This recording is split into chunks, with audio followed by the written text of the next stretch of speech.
This is the multi-voice text-to-speech podfic reading of But What a Way to Go by Reese's Pieces, composed by Burning Aurora, Kaliana, and Flowerhawk. James tugged at the high, tight neck of his dress robes. Bloody hate these things, he muttered to Lily. Every time I'm at one, I think about following in Sirius's footsteps and abandoning the family business. Bunch of uptight knobs all congratulating each other on their ability to inherit millions. Lily laced their fingers together in an effort to save his velvet robes from further destruction. You're an uptight knob who inherited millions, James. James scoffed. I am not uptight. No, that's true. Mr. Macmillan would be appalled if he ever saw your Minister Shacklebolt impression. James's eyes lit up, but Lily reached to cover his mouth. Not now, James. I know Kingsley thinks it's funny, but uptight knobs, remember? Networking events like this make our business profitable, which funds our charity and runs your familial estate. Who are we schmoozing tonight? James groaned. Azriel Smith. We've had 3 melt-throughs in our lab this month, and when I did a root cause analysis, I couldn't find any consistent errors by the brewers. I think our contracted cauldron manufacturer is rounding corners. Lily smacked him in the side. And they can't stand up to the heat for longer than a couple weeks. I want to change suppliers to a higher quality product. Otherwise, we're going to have to set a timer. I understand. Get a decent deal on better cauldrons so we don't lose batches and accidentally befuddle our employees. Got it? Lily interrupted. There he is. She nodded toward a man in his 60s who was taking a salmon canapé off a passing waiter's tray. James took a deep breath and made a move towards Smith, but he paused when a slight, scarred man with curly golden hair and a smattering of freckles approached with 2 champagne flutes. The man handed one to Azriel and leaned in to kiss him on the cheek, whispering something in his ear that had the older man pawing at his arse. Who on earth is that? Lily asked, glancing over the pair as they canoodled on the edge of the crowd. Smith had at least one hand on the blonde at all times, roaming freely. Merlin's balls. Are those wedding rings? Are they married? That man must be half Smith's age. Did you know he had an inappropriately young husband? James shook his head. No, I had no idea. Shouldn't be surprised, though. He looks at Sirius like he wants to devour him whenever they're in the same room. It makes Pad's skin crawl. I can see why. Azriel is all hands. Look how stiffly he's standing. Blondie doesn't look like he wants to be near him all that much either.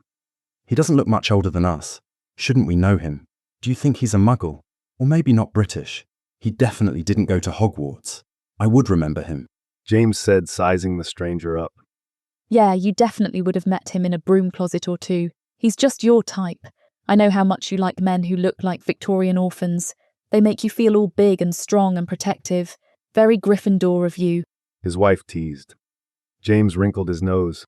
Don't make it weird. That makes it sound like a fetish. It's okay to have a type, darling. Me, I'm very unique. I like kind, sexy athletes. You like pocket-sized men and powerful women. Lily assured him as she reached up to smooth an unruly curl away from her husband's face. Though I'm a little worried we aren't going to get as good of a deal if he's already gotten himself a hot young piece to entertain him. Your flirting will have to be in top form. James nudged her side and smirked. No, this is good. You know I always perform best when it's a competition. They both steeled themselves for the miserable night ahead, and Lily hailed the pair. Mr. Smith, lovely to see you again. It's been far too long. What, since the green grass wedding? Lily greeted, playing her part as the socialite wife to a T. Never mind that she did most of the actual potion development while James managed the employees and business side of things. She was a pretty face and a pair of tits to most of the wizards who ran this type of company. Lily was pretty sure Azriel Smith had never bothered to learn her first name. Mrs. Potter and James. Their target returned, sticking a clammy hand out to James and ignoring Lily completely. Lovely to see you, my boy. Just lovely. How are things going at Sleek Easy's these days? I haven't heard much since your father retired. It must be great for the company to have some young blood in the boardroom. His eyes raked over James's body, a lascivious leer crossing his face as he took in broad shoulders and a toned waist. Don't let him catch you saying that. He's certain 70 is the new 30.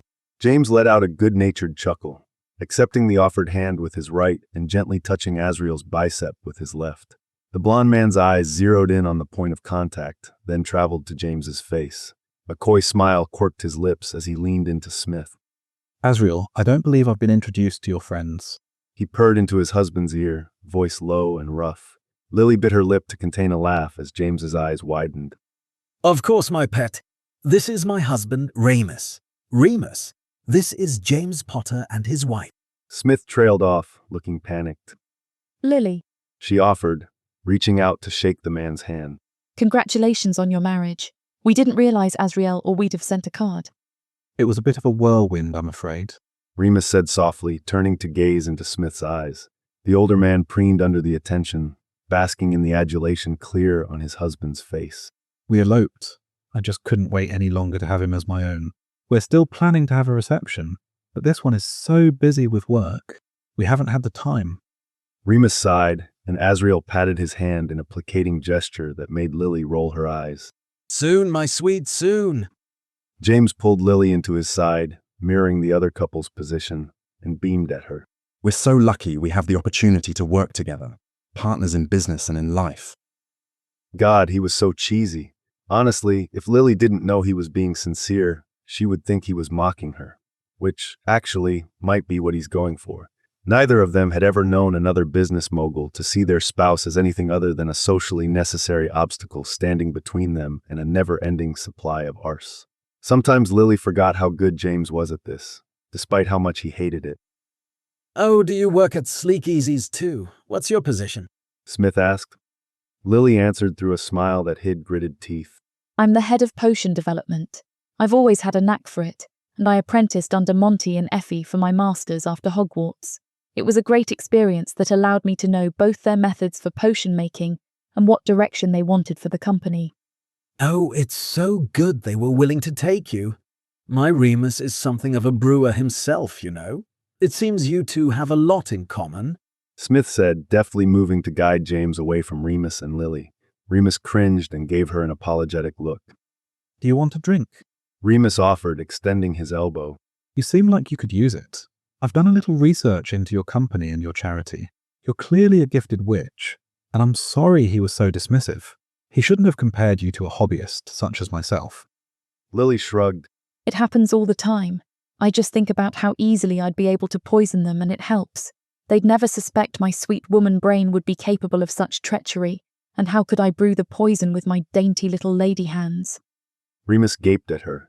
Lily's mind caught up with her mouth, and she realized she just fantasized aloud about taking this newlywed's husband's life.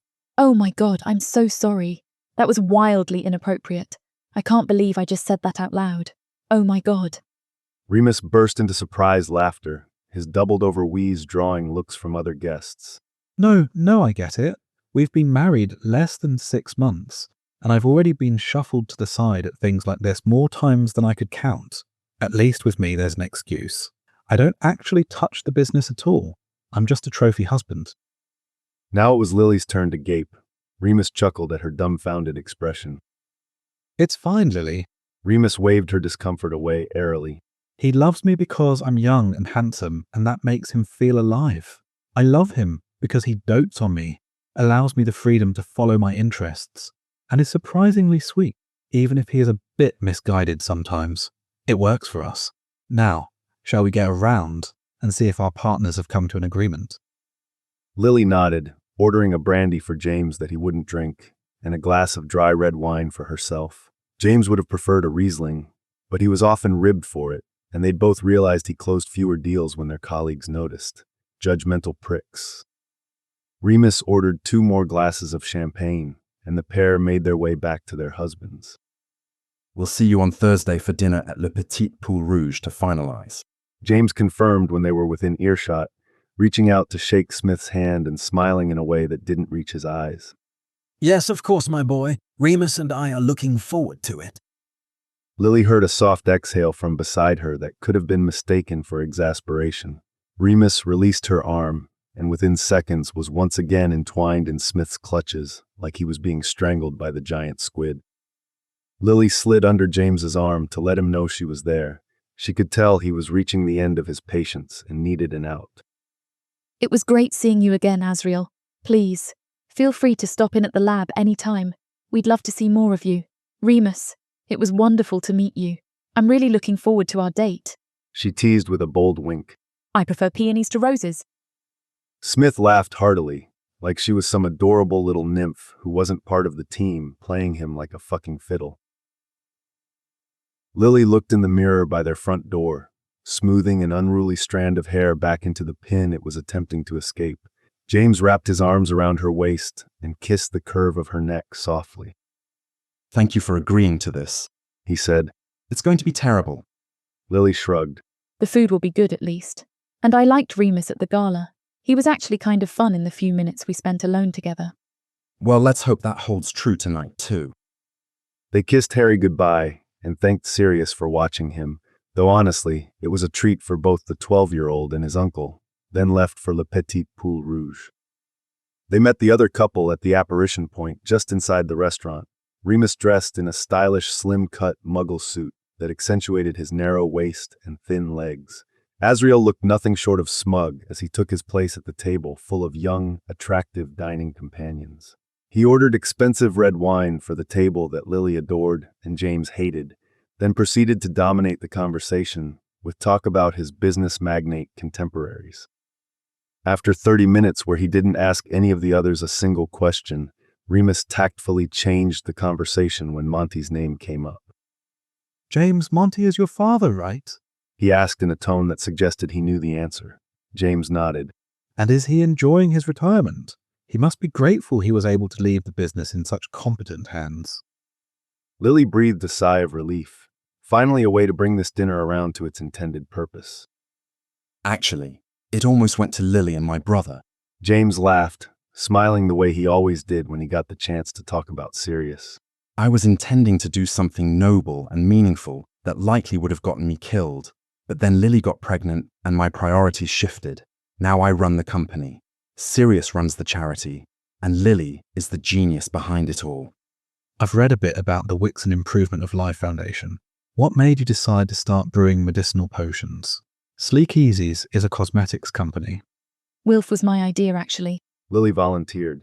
I'm Muggle-born, which means when I went home for the summer, I didn't have any access to magic whatsoever. There were so many things my classmates could have that were unavailable to me. I was either owling my friends to send me things that weren't available or were overpriced, or else just handling it the Muggle way. It felt really silly to sit there with a burn on my arm from baking cookies when I knew a salve existed that would have taken me 15 minutes to brew. Remus nodded. So we started with the idea of making some take-home packs for Muggleborns and other students whose parents wouldn't be able to afford the ready-made potions to have available at a moment's notice. Then I kind of fell down the rabbit hole of medicinal brewing, and here we are. Asriel and James both looked at her oddly, James muttering, Rabbit hole. in her ear. But Remus's mouth twitched into a little smile across the table. Alice in Wonderland. He asked. Lily smiled and nodded. Film or book? I fail to see why I have to choose. Lily countered indignantly. Both are magical in their own right. Powerful words coming from a witch. Remus smiled broadly at her, his grin changing his entire face. Gone was the socialite mask he'd been wearing since they met. This was a kid who made a new best friend on the playground. Lily beamed back. Remus leaned toward her and propped his chin in his hand. Where do you see it heading next? I'm working on a method of brewing wolfsbane at scale to decrease cost and increase accessibility. Lily heard Remus draw in a sharp breath. And you think that's a good use of the available resources? Absolutely. Lily said firmly. Lycanthropy is a medical condition, and we have a way to treat it that minimizes risk for both the lycanthrope and the general public. It's an expensive, time-consuming, and fussy potion to brew, and werewolves tend to not have a lot of time or money, and that's leaving the skill component out entirely. If we increased accessibility, we could relax the registration laws and keep the number of bites low. Every werewolf I've spoken with said their worst fear is that they'll bite someone. None of them want to pass on their lycanthropy.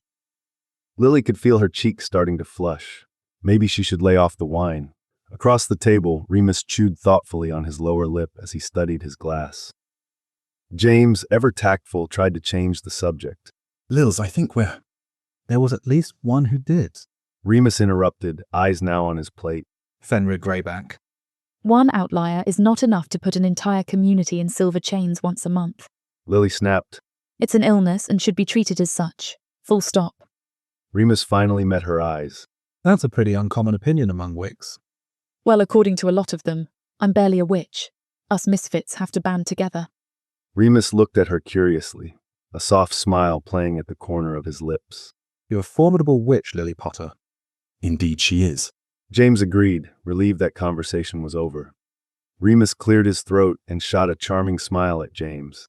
I clearly understand where Lily's passions lay now. What about you? If you were so set on doing something noble, why don't you handle that side of things while your brother does this? For one, he'd hate it. He wants very little to do with the actual facts and figures side of things. James explained. He's more than capable, and I think he actually kind of enjoys the numbers themselves. He just resents being shoved into business and flat out refuses to do it. For another, he's way too distractible. Lily laughed affectionately. Take our cauldron issue, for instance. James has the patience to review our melt-throughs, see what they have in common, and determine they're the result of an inferior product, not holding up to the intense heat needed to brew large batches of wolfsbane. She nodded respectfully at Asriel, who looked a little ruffled at the distinct lack of attention he'd been receiving. He relaxed at the compliment, and Lily continued. Sirius, on the other hand, would spend a year developing his very own cauldron, learning metallurgy, testing casting techniques, practicing with fiendfire to see if his new product could stand up to the heat. It'd be fascinating and, knowing him, he'd probably succeed. But it wouldn't be a good use of our time when we can just pull in the experts. Remus turned to his husband, placing a hand on his bicep. He certainly does know how to fill a vessel, He said proudly, and Smith leaned forward. It's true. He agreed, pulling James's attention to him. What do you say we fix your melting problem? Lily felt James relax in his seat next to her. This was where he really shined.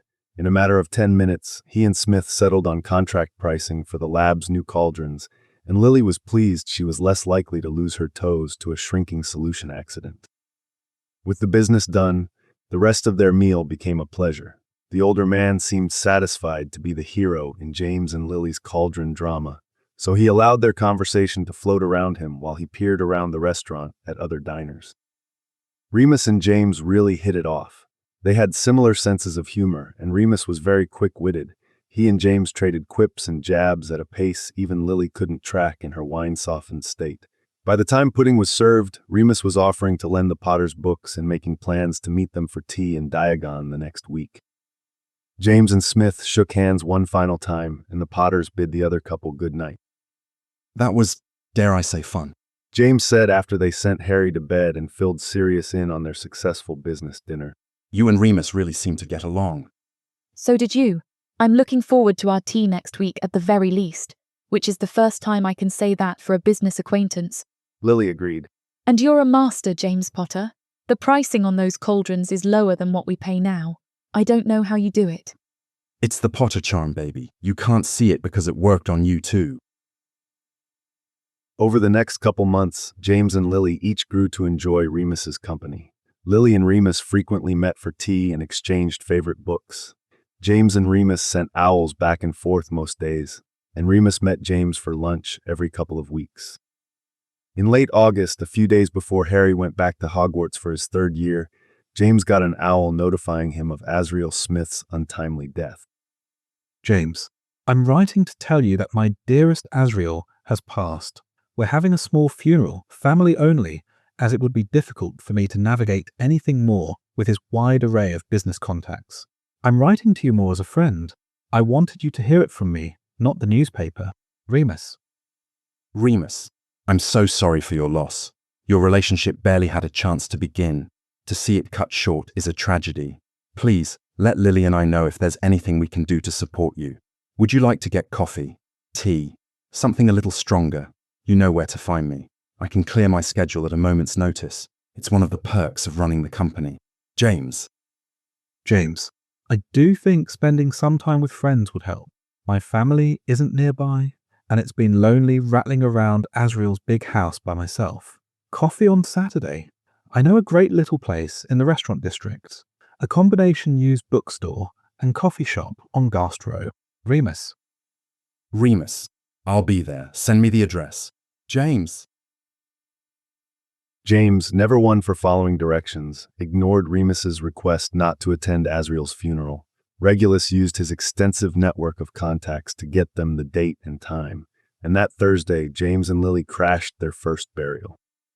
It was a somber affair, only Remus and a dozen others at a graveside service.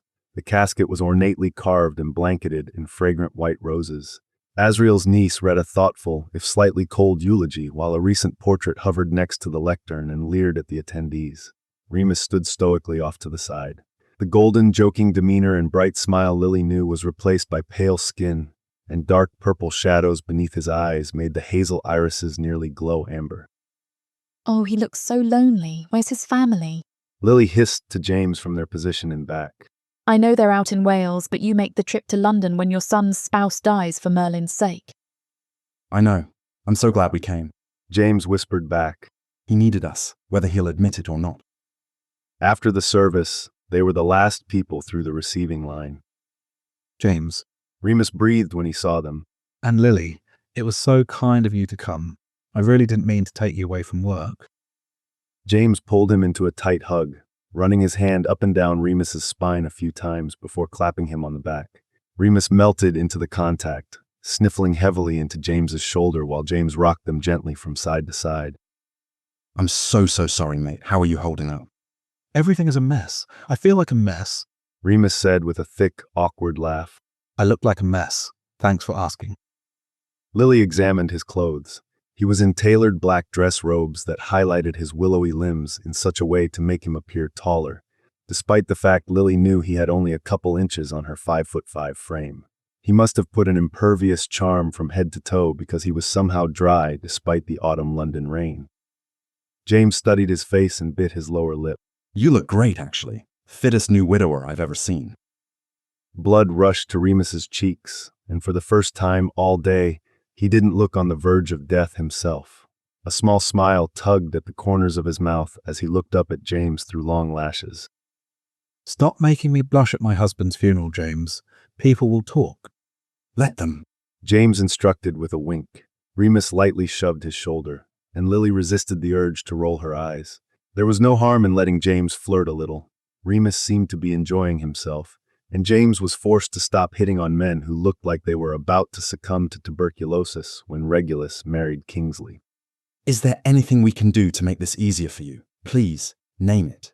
We'd do anything for our friends. James offered sincerely. Anything. Remus asked with an arched brow, his eyes scanning from James's face to his feet and back again, and it was James's turn to blush. Anything. James confirmed emphatically. Lily did roll her eyes this time. She loved it when James chatted up men right in front of her.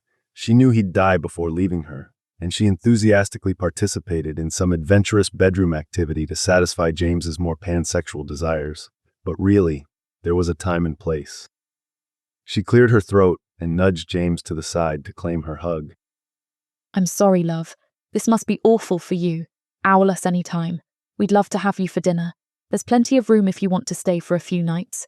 I'm sure it's hard being in a house with so many memories alone. Thank you, Lily. That's so generous. For now, I think I'll take James up on his offer for coffee on Saturday. Will you be joining us? Unfortunately, no, though I'd love to. I have to meet my sister for brunch and she'll never speak to me again if I reschedule. I'll see you next time then. Thank you again for coming. It means the world to me. They each hugged Remus one more time, then returned home with heavy hearts and soggy hems. Chapter 2. Sirius Black was not having a good morning. The way his muggle house and his magic interacted sometimes made his appliances go all wonky. The electricity had gone out sometime overnight, and for some Merlin-forsaken reason, that made his clock radio blare peacock calls at 3 in the morning instead of waking him up at 7 with his favorite classic rock station.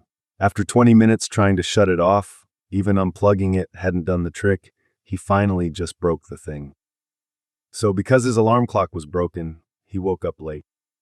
And because he woke up late, he had to share the gym with the 15 80-year-olds the nearest senior citizens center bussed in every morning. And Godric blessed those elderly muggles for maintaining their cardiovascular fitness, but they took up all treadmills and the walking track, and Sirius specifically timed his day so he wouldn't have to break the statute of secrecy to mend a broken hip.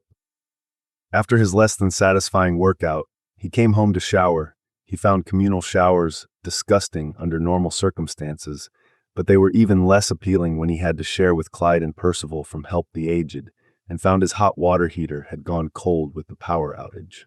He used a heating charm on the plumbing, which for reasons he'd never understand, made his water come out purple for the first 5 minutes. So then he had to figure out how to clean the stains from the bottom of his tub. He finally managed to put himself together and leave the house, only to discover it was raining crups and measles outside, so he couldn't take his motorbike to meet James on Gast Row. His hair looked good, though, and his favorite black jeans were clean. And on the way to the coffee shop, he saw 3 dogs, and 2 of the owners let him pet theirs. The third was across the street, so he couldn't ask. So at least there were some positives. A tinkling bell over the door announced his arrival at the quaint little spot. It looked like Lily's type of place, more than James's, though James was meeting a colleague, so it made sense it was a little outside his usual Quidditch bar comfort zone. On the corner of Diagon Alley and Gast Row, Perky Litz was a combination coffee shop and used bookstore, tucked between an apothecary and a bizarre avant-garde restaurant known for serving floral-flavored air in giant bubbles. Sirius approached the counter and looked at the menu board with its animated steaming pots, swirling mugs of coffee and cream, and books with idly flipping pages. He ordered a chai and looked for James while he waited. Row after row of bookshelves made the tiny space feel like a maze. Wee tables and squashy armchairs tucked haphazardly throughout the stacks made it impossible to see more than 1 or 2 at a time, creating an air of cozy intimacy about the entire place. Sirius imagined it would be easy to lose whole days here, drinking tea and browsing through the thousands of books. He rounded a corner, hoping to find James hidden at one of the tables. Instead, his path led him to his entire future, his sun and his moon, a mischievous sprite out to steal his heart, a muggle angel sent to Earth, a Vila dancing in the bookshop's aisle, a siren walking around dry land and singing only for him. This man was everything. He was slight, smaller than the athletes Sirius usually dated. His burnished gold hair fell in loose curls over his forehead, and he was chewing on his full, pouty lower lip as he read the back cover of the book in his surprisingly large hand. A scar ran from one cheek over the bridge of his nose, which had a bump underneath the silver skin, like it had been broken in the same incident. It added an edge to his otherwise sweet, innocent-appearing face, and Sirius desperately wanted to know how it got there. The man's fitted black satin shirt pulled taut across narrow shoulders when he reached out to return the book to the shelf. The fabric clung to his body, revealing lean, sinewy muscles over willowy limbs. Then he stretched to grab another book off the top shelf. His shirt came untucked and rode up in the back. The gap between the satin and his trousers displayed back dimples and more scars, disappearing tantalizingly into black denim, all pointing like an arrow to a round little arse. Sirius was going to die. He was going to simply pass away here in this tiny little shop, and it was going to give Perky Litz a bunch of bad press, so they'd lose all their customers and have to close. And it was going to be all this golden nymph's fault for killing Sirius where he stood. The sprite must have felt his intense staring, because he turned so he was half-facing Sirius. His eyes, beautiful, huge, amber in color and surrounded by criminally long lashes, met Sirius's, and he smiled apologetically. I'm sorry, do you need to get in here? He murmured, his Welsh accent lilting like a song. Sirius's mouth felt like he'd never so much as looked at a glass of water in his life, and now he had to answer, but he wasn't sure he spoke English anymore. Should he answer in French? Maybe the angel spoke Welsh. Should he answer in Welsh? No, Sirius didn't speak Welsh. Of course he couldn't answer in Welsh. Sirius shook his head, not trusting his brain and his mouth to work as a team at the moment. Are you looking for a specific book? He tried again, tilting his head curiously. Sirius took a sip of his chai, hoping it would allow him to at least make a sound. No. One word: progress. I can make a recommendation if you'd like, suggested the Vila, reaching up to run his fingers across the spines on the shelf. His shirt sleeve tugged up to reveal a thin, bony wrist, and Sirius saw 2 of those wrists pinned to his sheets, and he needed that image to become reality. But it was a really inappropriate thing to think about someone whose name he didn't even know, and this was a coffee shop, not a club, so the siren clearly hadn't come here to be picked up. Sirius really needed to get it together, but then big brown eyes lit up as he reached for a book behind Sirius. He leaned in close to grab it, and Sirius could count the freckles on his cheeks and smell his cologne. His chest was a whisper away from brushing Sirius's, and Sirius was never going to see Harry finish Hogwarts because he was going to die right now in the aisle of this used bookshop. You're going to bloody kill me. Sirius burst out. He felt all the blood in his body rush to his cheeks, which was a bit of a relief, because if it wasn't there, it was going to head further south, and that would be really, really embarrassing. The nymph looked at Sirius, eyebrows drawn. Then he looked at his own arm still extended underneath Sirius's and their almost touching chests. He ran his eyes over Sirius, taking in his flushed cheeks and his panting and the rigid way he held himself, and smirked.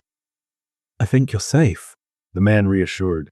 I usually only murder people once they've given me some kind of motive. I don't know you well enough for that yet. Sirius laughed, and the angel bestowed him with the holy gift of his smile. I'm Remus. He introduced himself, finally taking a step back so Sirius could relax. Sirius Black. Sirius returned. He stuck out his hand to shake, and Sirius felt himself flush again. People didn't usually shake hands outside of a business context, did they? Why was he being so awkward? When did he forget how to function in social situations? He could normally pick up a man half asleep with his hands tied behind his back, something plenty of the men he dated seemed to enjoy. Why did Remus's proximity make his brain start leaking out his ears, and his manners transform into those of the formal little pure-blood Walburga and Orion always wanted? Remus took it, a bemused smile pulling at his lips. His hand lingered in Sirius's longer than was strictly necessary, and his fingertips trailed across Sirius's wrist when they let go. Sirius took another sip of his chai, just to have something to do with his hands and keep them from creating more uncomfortable situations of their own accord. You make me feel very stupid. Sirius blurted. Remus laughed a soft, low rumble that made Sirius's heart flutter. Are you part Vila? Is this how gay Vila entrance their mates? Remus said, shaking his head and tugging on his hair. Wrong kind of blonde. Sirius's eyes followed the movement, and he was so focused on long fingers buried in soft locks, he barely registered the words. He wanted to tug on those golden curls. Would Remus let him do that? Did he like to have his hair pulled? Sirius didn't even mean that sexually. Did he? He honestly couldn't tell at the moment. He felt like he drank an entire batch of befuddling brew and couldn't form a coherent thought. He followed the hand as it released Remus's hair and smoothed down the side of his face, and Sirius was back to being trapped in the sticky honey of his gaze. Siren, then. Sirius tried. I certainly feel like I'm being lured to my death.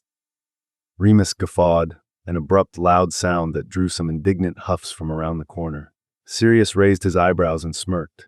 He was very pleased with himself for eliciting a genuine laugh. If I'm a siren, that must make you the sailor. Remus teased, and Sirius felt himself blush. I think you're looking for my friend James. He talks about his brother Sirius a lot, and I can't imagine there are many Siriuses walking around London. Remus offered. He stepped out to buy some broom polish next door. He said you were going to a pickup game later. Sirius felt Remus's eyes run up and down his body, taking in his tight jeans and the worn Pink Floyd t-shirt from the concert he and James went to between 6th and 7th year. He squirmed under the scrutiny. We were going to stop back at mine first. Remus hummed. Sounds like fun.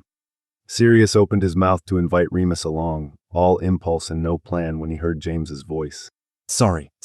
Had to run and get some polish. I was all out, and the old Nimbus is looking a little ragged.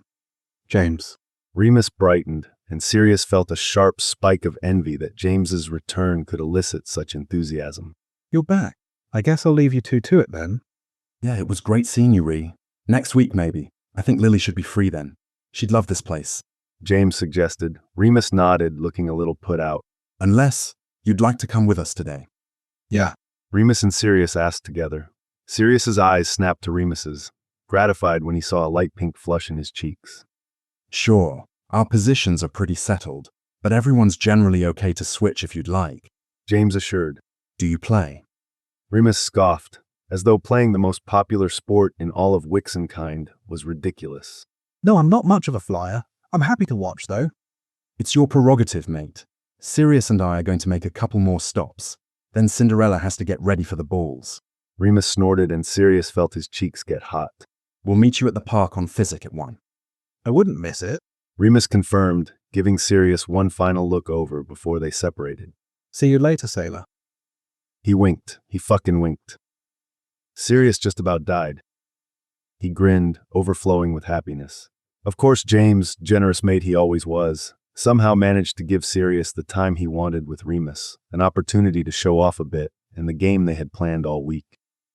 Sirius Black was having a fucking amazing morning.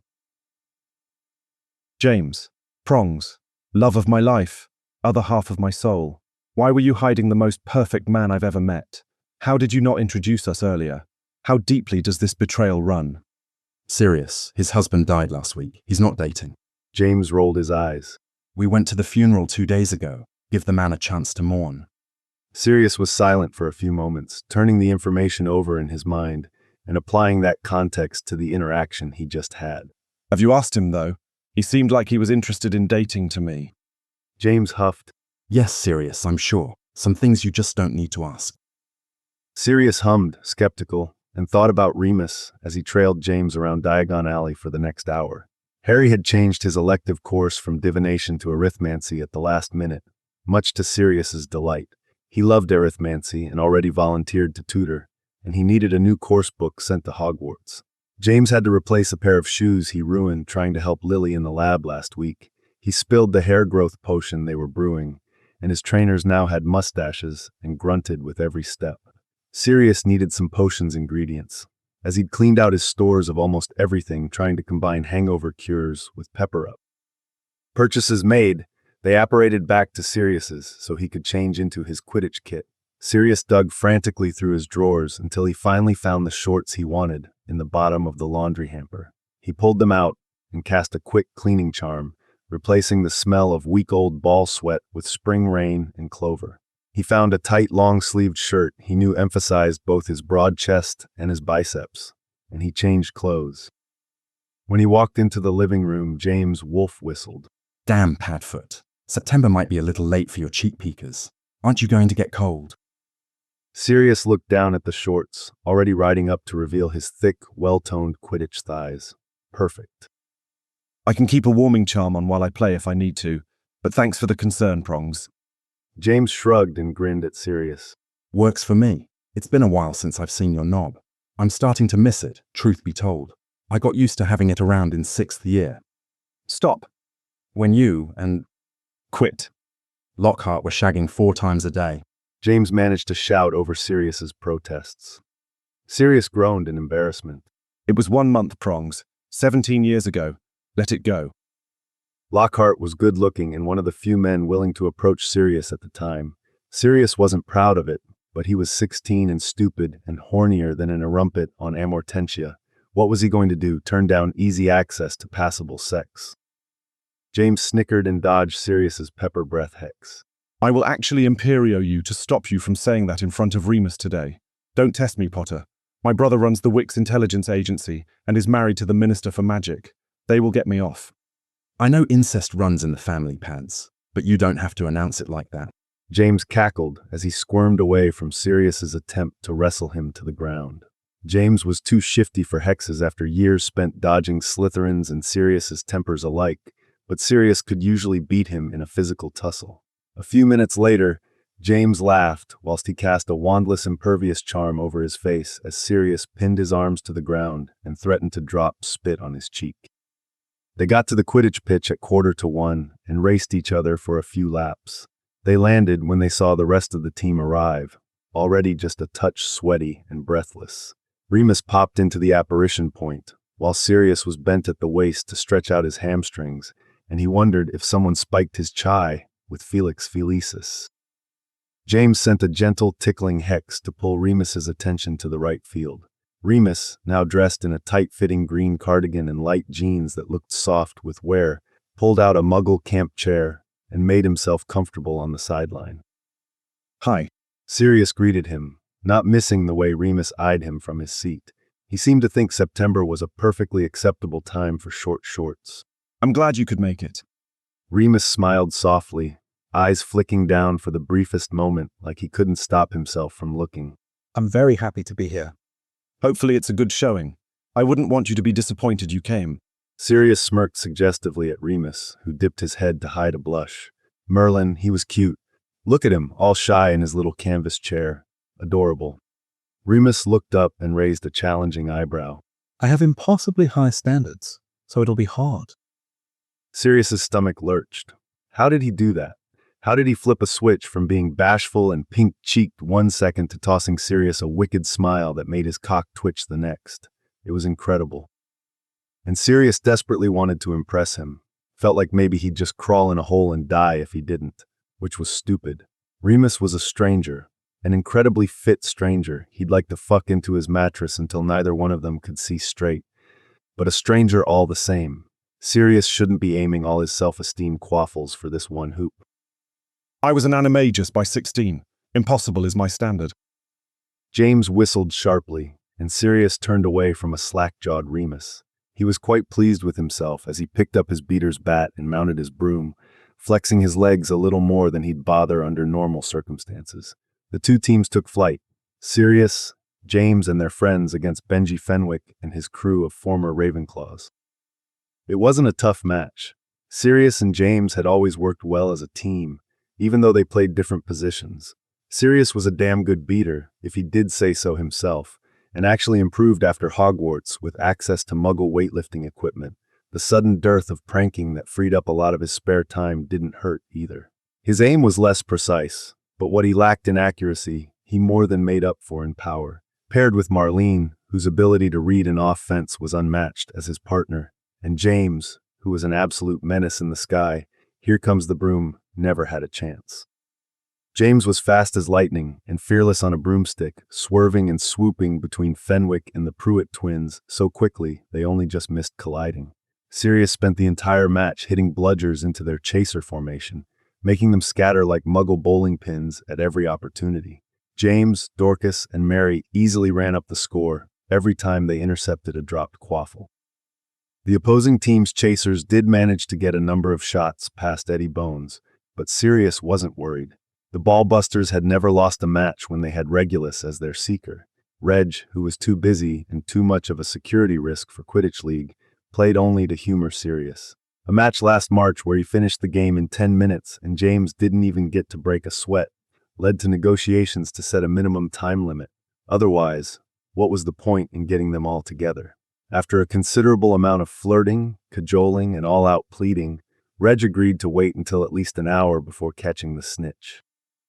This week, he spent all 60 minutes making subtle digs at Lockhart's flying and sexual prowess. He goaded Lockhart into performing moves well beyond his skill level to tire him out and distracted him by outlining the entirely false black family hair maintenance routine in detail. As soon as the agreed-upon time limit was reached, Reg grabbed the snitch from where it fluttered by Lockhart's left ankle, landed, and immediately apparated home to meet Kingsley. Apparently, the director of WI, Six, and the Minister of Magic had better things to do than grab a pint after the game. Sirius landed not far from Remus, arms sore and shirt clinging to his chest with sweat. James was close behind. Sirius knew he hoped to at least provide a buffer so Sirius wouldn't openly hit on the man whose husband was barely in the ground. Unfortunately for James, Remus seemed just as keen as Sirius. The time on his broom had cleared Sirius's head. He was immensely pleased with his performance on the pitch and had regained control of his faculties. The earth-shattering shock of meeting his undeniable soulmate was replaced by unbridled excitement. He sauntered closer to Remus, pulling his hair out of its high bun so it fell in wild waves around his shoulders. The tip of Remus's tongue pulled his lower lip between white teeth, while he took in Sirius's post-match joie de vivre. And fuck, what he wouldn't give to be that lip right now. What do you think? Are we impossibly good? I'm pretty sure you're actually just bloody impossible. James grumbled as Sirius gave Remus his best fuck-me eyes. Remus's hungry gaze ran over Sirius's body, and Sirius felt like his skin prickled everywhere his eyes landed. Okay, maybe he wasn't entirely in control of his reactions to Remus yet, but based on the way Remus smirked when he saw his effect, Sirius thought that might work in his favor. Remus hummed and thought, You were a little lacking, but I think with some effort, I could be satisfied. James let out a disgruntled squawk, most likely at the insinuation any team he led could ever be called lacking. Sirius ignored him. I'm always willing to put in the effort if I think something is worth it. Sirius's voice came out rough. and the air between them was distinctly charged. His eyes dropped to Remus's barely parted lips, the rapid rise and fall of his chest, the flush creeping up his neck. Sirius watched as the smaller man ran his tongue under the top row of his teeth.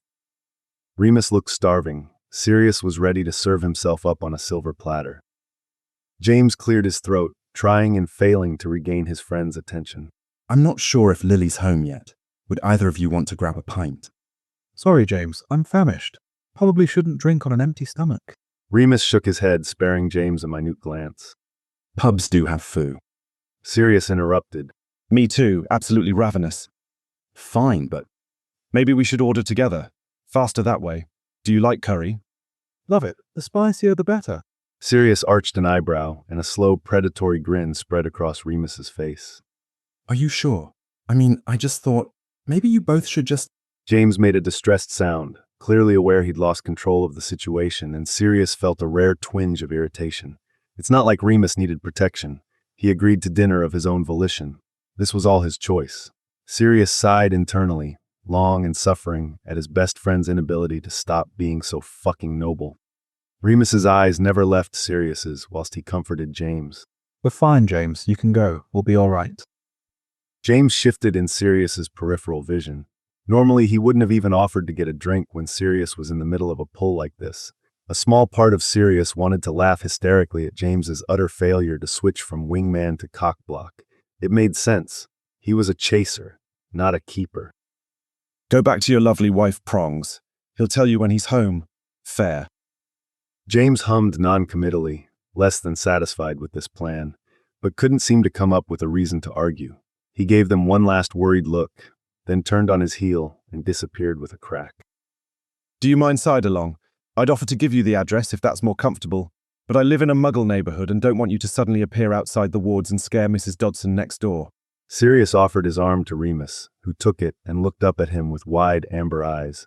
He felt tingles of magic run up his arm from where Remus's fingertips touched his sleeve, and he shivered to think of what more might feel like.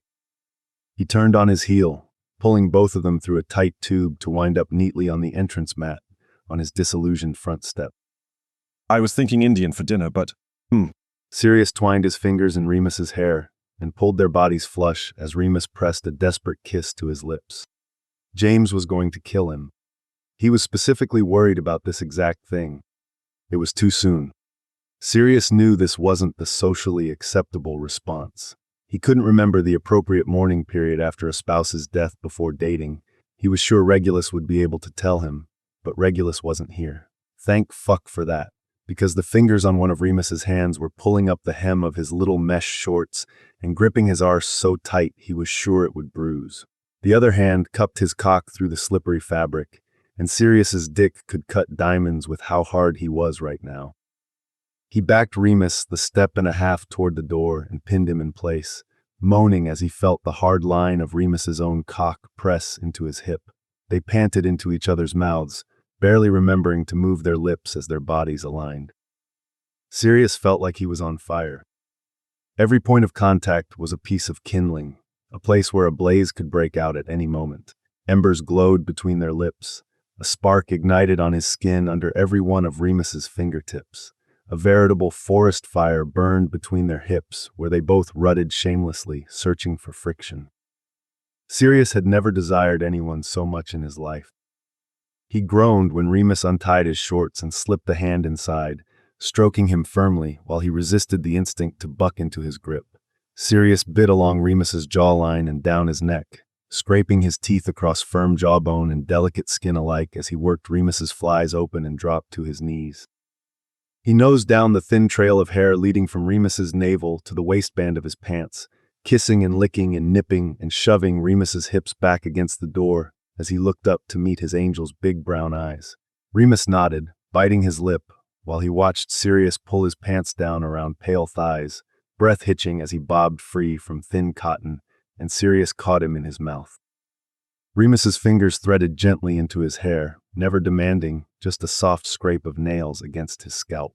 Sirius braced a heavy forearm across his waist and set a punishing pace, swallowing around him whilst Remus fought to arch into the back of his throat. Time lost all meaning as Sirius saturated his senses with Remus. The only things to exist were the heaviness of Remus's cock on his tongue, the taste of him as Sirius laved over his slit, the sound of little whimpers escaping Remus's throat when he took him so deeply he couldn't breathe, and his eyes began to tear.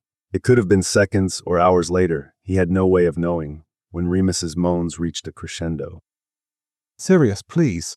He panted, and the sound of his name coupled with Remus's obvious need only spurred him on. If you, don't stop, Sirius hummed with pleasure when Remus's fingers tightened in his hair, pulling at the roots hard enough to make his scalp tingle. The vibrations made Remus buck his hips, and Sirius released the arm he'd been using to pin him in place. He thrust wildly into Sirius's mouth, all pretense of control abandoned as he chased his orgasm. Sirius felt him come hot across his tongue and swallowed him down, satisfaction thrumming through his body when Remus pulled him to his feet and melted into him for a long, languid kiss. Remus draped his arms around Sirius's shoulders and buried his face in his neck, sighing contentedly as they both caught their breath. Sirius pressed a kiss to his temple and drew lazy circles on the skin between the bottom of Remus's cashmere jumper and the still unbuttoned jeans once again slung low, Remus's hips. Remus placed a light peck on the junction between Sirius's neck and shoulder and stood up straight. Great place you have here, he said, glancing around at the front door and the wipe-your-paws welcome mat they stood on. They hadn't even taken their bloody shoes off. I'd like to see the rest of it, now that those fucking shorts have stopped driving me utterly mad. You don't like my shorts? Sirius feigned offense. Remus rolled his eyes and reached down to dig long fingers into bare thighs. You look obscene and you know it. I could take them off if you'd prefer. Remus swallowed thickly. That would probably impede the tour, and I was really looking forward to it. I've heard the bathrooms in these mid-century homes have really remarkable tile work. It's seafoam green and black. It's terrible, and I loved it so much I put an extension charm in the shower to get more of it. Was a pain to get the extra shower head in without ruining it, though. Remus made a strangled noise and pushed Sirius toward the door into the house, Sirius snickering as he led him inside. The tour wound up, starting in the shower, where Sirius fucked Remus into the wall until they were both satisfied, sucking bruises into his neck, while his hands roamed over golden skin and sharp hip bones. It felt like hours later, after sex and talking and a long stop in Sirius's office workspace where Remus asked to see Sirius's work to duplicate his two-way mirrors, that Remus requested Thai for dinner. Sirius ordered from his usual place, Penang curry, pad prick king, and sticky rice, fish sauce only and no shrimp paste in the curry, and made the effort to move it to plates instead of eating directly from the takeaway containers. They ate supper on the couch and stole food from each other's plates, Sirius laughing hysterically when Remus had to conjure a glass of milk to stop his mouth burning from his spicy dish. I tried to warn you. I've been an honorary potter for 2 decades. I've adjusted to the heat. Sirius explained around giggles he couldn't suppress as he watched a scarlet flush creep up Remus's neck and across his face. He was so cute. Sirius wanted to bottle the color on his cheeks, a mixture of embarrassment and reaction to the food. It'd be an excellent nail varnish. That'll teach you to be overconfident when you order. You think it's funny now, but my mouth had plans for the night that are going to have to wait until the 3rd-degree burns heal. Remus huffed, cutting Sirius's amusement off. I'm sorry, I shouldn't have laughed. I didn't realize it was that extreme. Let me help. Sirius summoned an all-purpose healing potion and offered it to Remus, whose mouth quirked up when he took it from Sirius's hands and set it on the coffee table. I'm fine, darling. A zing of happiness ran through Sirius's whole body at the thought of being anything dear to Remus. I was just teasing you. You're very sweet, even if you might have some ulterior motives. Remus leaned forward and pressed their lips together softly, a smile curling at the corners. Sirius sighed and slid his hand to the back of Remus's neck to deepen the kiss. Remus flicked a wrist and their plates moved themselves to the coffee table. He fell back onto the couch and pulled Sirius with him, dinner all but forgotten, as they sunk into the taste of each other. Sirius felt like a teenager again, cutting class to make out with a cute boy in his dorm. His giddiness was the same, a twisting sensation in his stomach and dopey grin on his face that hadn't left since they first laid eyes on each other that morning. Everything about Remus seemed designed to delight Sirius. They fed off each other's energy, a sarcastic comment leading to a witty comeback followed by a doubling down and an escalation, until they were discussing a ridiculous scenario, and one of them, usually Sirius, would break, laughing uncontrollably. And he kept Sirius guessing, his seemingly shy manner sometimes slipping into an act of boldness or a blatant come-on that left Sirius gaping at the magical creature sitting in his lounge. It wasn't often someone could make Sirius feel wrong-footed. Most new acquaintances bored him to pieces 15 minutes after they met. Sirius had been playing First Date 20 questions for years now, and he could usually predict the rest of the answers after question 4. With Remus, he never even started the list because conversation flowed so naturally, he could just let himself be pulled along in its current. Remus was full of snark and surprises, and he kept Sirius scrambling to keep up with who could match him. Remus just fit. His wit, his humor, his body against Sirius's chest and head on his shoulder. When they finally separated, breathless and rumpled, and hard again, Remus bit his lip and glanced at the clock. It's getting late. He said hesitantly. I should probably get going. If I don't owl soon, James will send out a search party. Sirius's heart tugged. He wasn't done yet, wasn't ready to let Remus abandon the only first date he'd ever had that felt like it was going somewhere. He laced their fingers together and kissed his knuckles, the back of his hand, the fluttering pulse on his wrist. Remus shivered. Sirius bit his lip. Or if you wanted, I could use our mirrors and tell him you're going to stay. Yeah. Remus asked, looking at him through long, dark lashes. You wouldn't mind?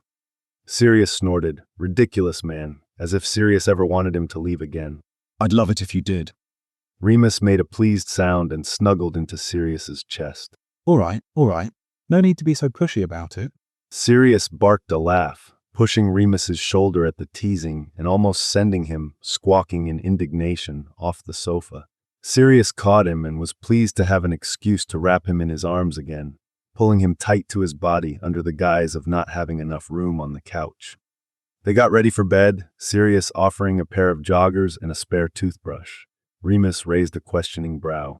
Have a lot of unexpected overnight guests, do we? Got a stockpile of extra toothbrushes laying around. Sirius felt himself blush. Harry forgets his a lot. Sirius, I saw your silverware drawer. You have 4 forks and 2 spoons. We eat group meals at James and Lily's. He defended. I never need more than that. Remus grinned and tilted his chin up to peck Sirius's lips. It's okay if you do, Sailor. If I looked like you, I wouldn't let the same person warm my bed twice either. Sirius stared after him, perfect little arse and all, as he sauntered toward the bedroom. By the time Sirius recovered his wits enough to follow behind, Remus was snuggled into his sheets with the ridiculously high thread count and sighing in contentment. Sirius couldn't help but notice the joggers were tossed over the chair in the corner. What did you do to this bed? He asked as he burrowed deeper into the mattress. I've never slept in something so comfortable. Sirius, following Remus's lead, stripped down to his own boxer briefs and slid between the sheets. He slotted himself against Remus's back and wrapped an arm around his bare waist so they lay chest to back, with Sirius's nose buried in soft curls that smelled like his own shampoo. Happiness thrummed through him at the thought. Tomorrow he'd wake up, and this gorgeous man would be in his bed, and he'd smell like Sirius. He'd go out into the world, in Sirius's clothes if he could manage it, and Sirius would get to see the physical evidence that this golden nymph had chosen him, even if only for a night. Remus wriggled closer in Sirius's arms, pressing that pretty arse into Sirius's dick, and Sirius hummed in delight. He ran his tongue along the shell of Remus's ear and sucked a bruise into the soft hollow just below. So, He began, a gasp escaping his lips when Remus arched into him again. James is going to kill me. Remus huffed, the sound a little too close to a sigh to be entirely irritated. Sirius trailed his fingers lightly down Remus's stomach and over his briefs, tracing the outline of his filling cock and feeling goosebumps track over his skin. Why would he be mad at you? He was very concerned about your well-being. Didn't want me taking advantage of you while you were in a vulnerable state. Sirius walked his fingers down to gently roll Remus's balls in his hand, making the other man's breath catch. Remus chuckled softly. He's very kind, isn't he? Understatement. Sirius punctuated his opinion with a nip to the back of Remus's neck. We've only known each other a couple months, and he's really gone out of his way to take care of me. It's endearing. He's a good friend. Remus stretched his head to the side to give Sirius better access to his neck and gripped Sirius's thigh tightly. The best? Sirius agreed, murmuring into the soft skin between Remus's neck and shoulder. Maybe you should let us make our own decisions, though. Remus mused, panting a little as Sirius's fingers slipped below his waistband. Sirius threw his head back and barked a laugh. Literally never. If this is going to work, you have to understand James Potter will be involved in every major decision for the rest of our lives. Remus flipped so they were face to face, a little smirk tugging at the corner of his lips. Rest of our lives, huh? If that's what you want, baby. You're the siren luring me to my death, remember? I am but a humble sailor enchanted by your song. Remus grinned, broad and genuine and radiant. You might be the corniest person I've ever met. It's very cute. Thank you. Remus laughed, a bright sound that made Sirius's stomach flutter, and he kissed him deeply to hide his soppy grin. When they separated, lips swollen and spit slick, Remus sighed. We should probably talk to James now, before you fuck me senseless again, if you think he's so worried about my virtue. Sirius gave him a peck on the jaw and rolled over to grab his mirror off the nightstand. He thought about trying to cover himself, pretending they weren't in bed together. But they weren't doing anything wrong, and he decided blowing past his friend's most prudish tendencies would be more beneficial than feigned guilt and sneaking around. Prongs. A dark head of wild hair and brown skin immediately flashed into view. Godric's balls, Padfoot, took you long enough. Were you holding the poor man hostage or what? I still haven't heard from him. No, I'm not holding him hostage, but, well. Sirius smiled sheepishly and tilted the mirror toward Remus, who was lounging with one arm behind his head and that big smile on his face. Hi, James. He greeted, wiggling his fingers at their stunned friend. Having a good night? Yeah, but what? James spluttered, eyebrows drawing together. Remus is staying over. Sirius said shortly, refusing to act like a teenager sneaking his boyfriend out the window. We just wanted to call so you wouldn't worry when you didn't get an owl. James hesitated, chewing on the inside of his cheek while he thought. Do you mind if I talk to Ree for a minute? Yes, Mum. Sirius jeered, rolling his eyes. He handed the mirror to Remus and tried to distract himself. It was rude to eavesdrop after all. Hey, James. Remus said casually as Sirius kissed down his chest, swirled a tongue around his nipple, and caught it between his teeth. Remus pinched his side and winked. Sirius grinned mischievously at him from behind the mirror. Yeah, it's been great. Got Thai food. Nearly put myself in St. Mungo's because I didn't believe Sirius that 4 peppers was too hot. Sirius licked and sucked down the edge of Remus's ribcage until he managed to position himself between his legs. He slid his arms under Remus's knees, wandlessly vanished both their pants, and flung 2 wiry legs over his shoulders. The way Remus looked, spread wide open for him, was the hottest fucking thing Sirius had ever seen. He nosed at Remus's balls and licked a long, lascivious stroke from the base of his cock to the head.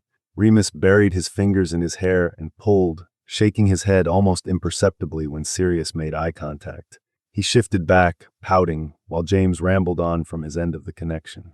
Then he kissed a line up the inside of his right thigh, scraping his teeth across the muscle just below his hip joint, and heard Remus's breath hitch. He glanced up, checking in, and Remus gave no indication he wanted him to stop. His amber eyes sparkled even in the low light as he ran a gentle thumb over Sirius's cheekbone. Sirius pressed a soothing kiss to the mark he'd just made, then set to evening out the pattern on the left. After he'd bitten a matching bruise into Remus's other thigh, Sirius settled back between Remus's legs and tilted his hips up. He did say he wanted Sirius to fuck him senseless. Sirius looked up and caught Remus's eye, exaggerating the movement as he licked his lips and pulled the lower one between his teeth. Remus arched a challenging eyebrow and went back to his conversation, shifting subtly to allow Sirius to push his knees toward his chest. Sirius murmured a wandless cleansing charm into his skin and started slowly, flicking the tip of his tongue behind Remus's balls and sucking one into his mouth. Remus reached down and carted tender fingers through his hair, mirroring the gentle touches of their first time together. Sirius looked up to see heavily lidded eyes and a soft smile tugging at Remus's lips as he nodded along with whatever James was saying. Sirius couldn't be bothered to eavesdrop beyond the pleasant rumble of Remus's voice, a little breathless, as Sirius worked him open with his tongue. He licked a slow stripe along his cleft and lapped lazily at his entrance. He was still stretched out from their earlier tryst in the shower, so Sirius hardly needed to prep him at all. No, this was just for fun. Sirius dipped his tongue inside and saw Remus's free-hand fist in the sheets. his legs tensing under Sirius's palms. He turned a choked gasp into a laugh in response to something James said, and Sirius felt a thrill run down his spine and straight to his cock. Sirius loved a challenge, and Remus must too, or he wouldn't have agreed to engage in this game of sexual chicken. He was determined to get Remus to break. Clever fucking minx. He mumbled, quietly enough James couldn't hear, and slid a hand down Remus's pale thigh. He traced his rim with a gentle finger as he thrust his tongue inside, then slipped it past the ring of muscle in one quick movement. James, Remus groaned, managing to make it sound like frustration instead of pleasure. Sirius knew better based on the way his cock leaked across his stomach. He said James's name, but it was Sirius he cried out for. Sirius crooked his finger inside him and grinned wickedly when Remus rolled his eyes. I'm fine here. Trust me to make my own decisions, please. I am 33 years old. James hesitated for one moment more, but finally he huffed. If you're sure. Good night, Ree. Good night, James. Remus managed to control his voice, but his stomach fluttered with his rapid panting breaths. Night, Padfoot. James called loudly, as though Sirius wasn't within arm's reach for the entire conversation. Night, Prongs. Sirius shouted back. He reached up to click the compact closed and put it back to the bedside table. As soon as the mirror was safely stowed and they were alone again, Remus pulled Sirius back up his lithe body. Sirius slotted himself behind him, pressing every inch of them together from head to toe. You absolute bloody fucking menace. Remus muttered, half turning and brushing a thumb across Sirius's lower lip. Sirius nipped at the pad of the finger and felt the cool tingle of a cleaning charm wash across his tongue. Remus snaked his hand to the back of Sirius's neck and pulled him down for a messy kiss as Sirius rolled his hips and Remus arched to meet him. A low whine escaped from Sirius's throat when Remus reached back and dug his fingers into the muscle of his arse. Sirius muttered a lubrication charm and slipped 2 fingers back inside, then 3, teasing Remus's prostate with every stroke. Fuck, Sirius, please. Remus rasped. The crescent moons of his fingernails dug into Sirius's thigh as he trembled against him. Fuck me, God, fuck, I'm ready, please. The way he said Sirius's name, his voice wrecked as he begged, had Sirius twitching in response. Sirius conjured more lube and slicked himself before sheathing himself fully in one smooth, gentle movement. He gave Remus time to adjust, then started slowly, cognizant this wasn't their first time tonight and wanting to make sure it wasn't too much. He lavished open-mouthed kisses on the back of his neck, beneath his ear, across his shoulders and around the blades, worshipping every bit of his body he could reach. Sirius could feel the goose flesh moving from Remus's back and down his arms. He was lost in the way Remus rolled his hips to meet each thrust, the smell of his skin, the glide of their bodies against each other in the soft, cool Egyptian cotton. Remus arched his neck to reach for Sirius's lips, twining his fingers in Sirius's long, dark hair and sliding their tongues against each other. Sirius moved his hips in tight circles, grinding steadily when he found the spot that made Remus clench around him. Remus's breath came in little gasps and whines, and Sirius did his best to taste every one. He groped for Remus's free hand and laced their fingers together over their heads, relishing in the closeness he knew it was too soon to feel. He was done for. Well and truly fucked. He knew it, and he didn't care. Remus's breathless moans became a high, needy keen. Sirius took him in hand, stroking him in time with his thrusts and increasing his pace until Remus cried out and spilled across his fingers, the shuddering and tensing of his body sending Sirius over the edge right behind him. He held him close as they lay together, panting and waiting for their heart rates to return to normal, Remus whimpering at the emptiness when Sirius softened and slid out. Sirius murmured praise into his skin, the crook of his neck, his hair, and reached for his wand to clean them. He settled back in and wrapped an arm tightly around Remus's waist, brushing his thumb in slow circles across a sharp hip bone. I'll have to change your nickname. Remus slurred sleepily as he nuzzled into his pillow. I'm not sure sailors fuck like that. Sirius huffed a quiet chuckle, utterly charmed by this precious creature in his bed, and pressed a kiss to his golden curls. Chapter 3. Sirius was pulled into half-consciousness by the mattress shifting beneath him, and a rustling woke him enough to remind him who jostled the bed. He squeezed his eyes shut against the light and stretched an arm out to the empty but still warm sheets beside him. Sirius whined at Remus's absence, and Remus, sweet man that he was, obliged him by coming to Sirius's side of the bed. Stay. He mumbled, tugging gracelessly at Remus's wrist, and hoping he'd quite literally fall back into his arms. Remus chuckled softly and kissed his forehead. I'm not going any further than the kitchen, darling. Go back to sleep. Sirius tried to argue, to tell him they'd be happier with a lie-in and a cuddle, but he wasn't sure the words actually left his mouth before he slipped back under. When he woke again a short while later, much more alert after dozing for 15 extra minutes, he pulled on a clean pair of pants and wandered into the kitchen. Remus stood by the stove in only a pair of Sirius's joggers that hung onto his hips for dear life, whisking a pot steadily while he poached eggs on the other side of the hob. Sirius slid his arms around Remus's waist and kissed the junction of his shoulder and neck, breathing him in. He hummed, pulling the other man closer and trailing his fingertips along his waistband. Mouth-watering. Remus arched into the touch and turned his head to kiss Sirius's cheek. Thank you. I make excellent eggs, Benedict. Coffee or tea? Coffee, please. Need any help? No, I've got it.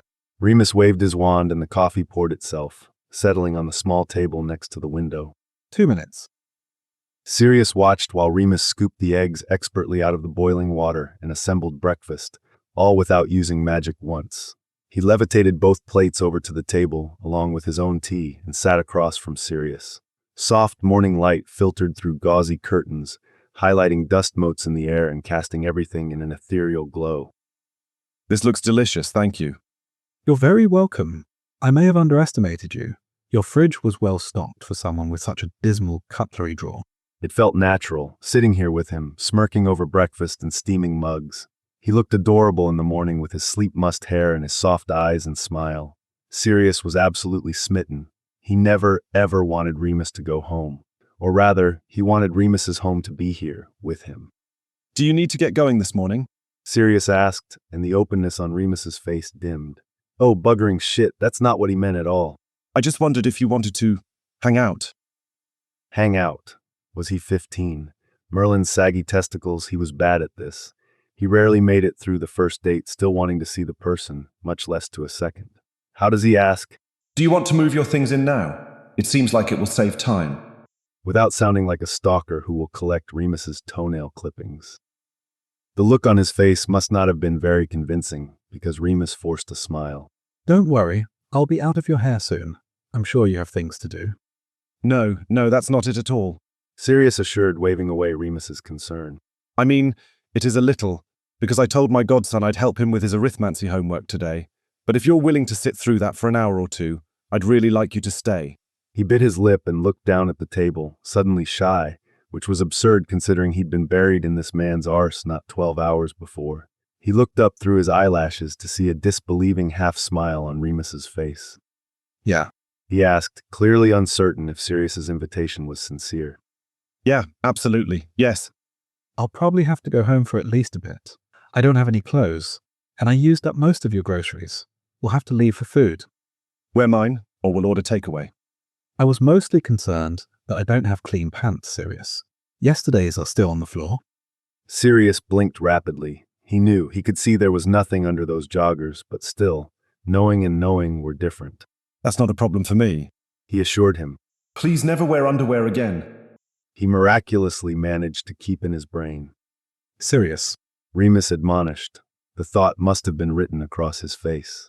The firm tone and set of Remus's plush lips made Sirius shiver, caught somewhere between a desire to obey and an instinctive urge to see how far he could push before there was retribution. Sirius licked his lips, pulling the lower one between his teeth. Golden eyes followed the movement, and Sirius heard a sharp inhale from across the table. Pretty far, then. Sirius smirked. I'll just do a cleaning charm on them. Good as new. Sirius picked up his wand, but stopped when Remus wrinkled his nose. What?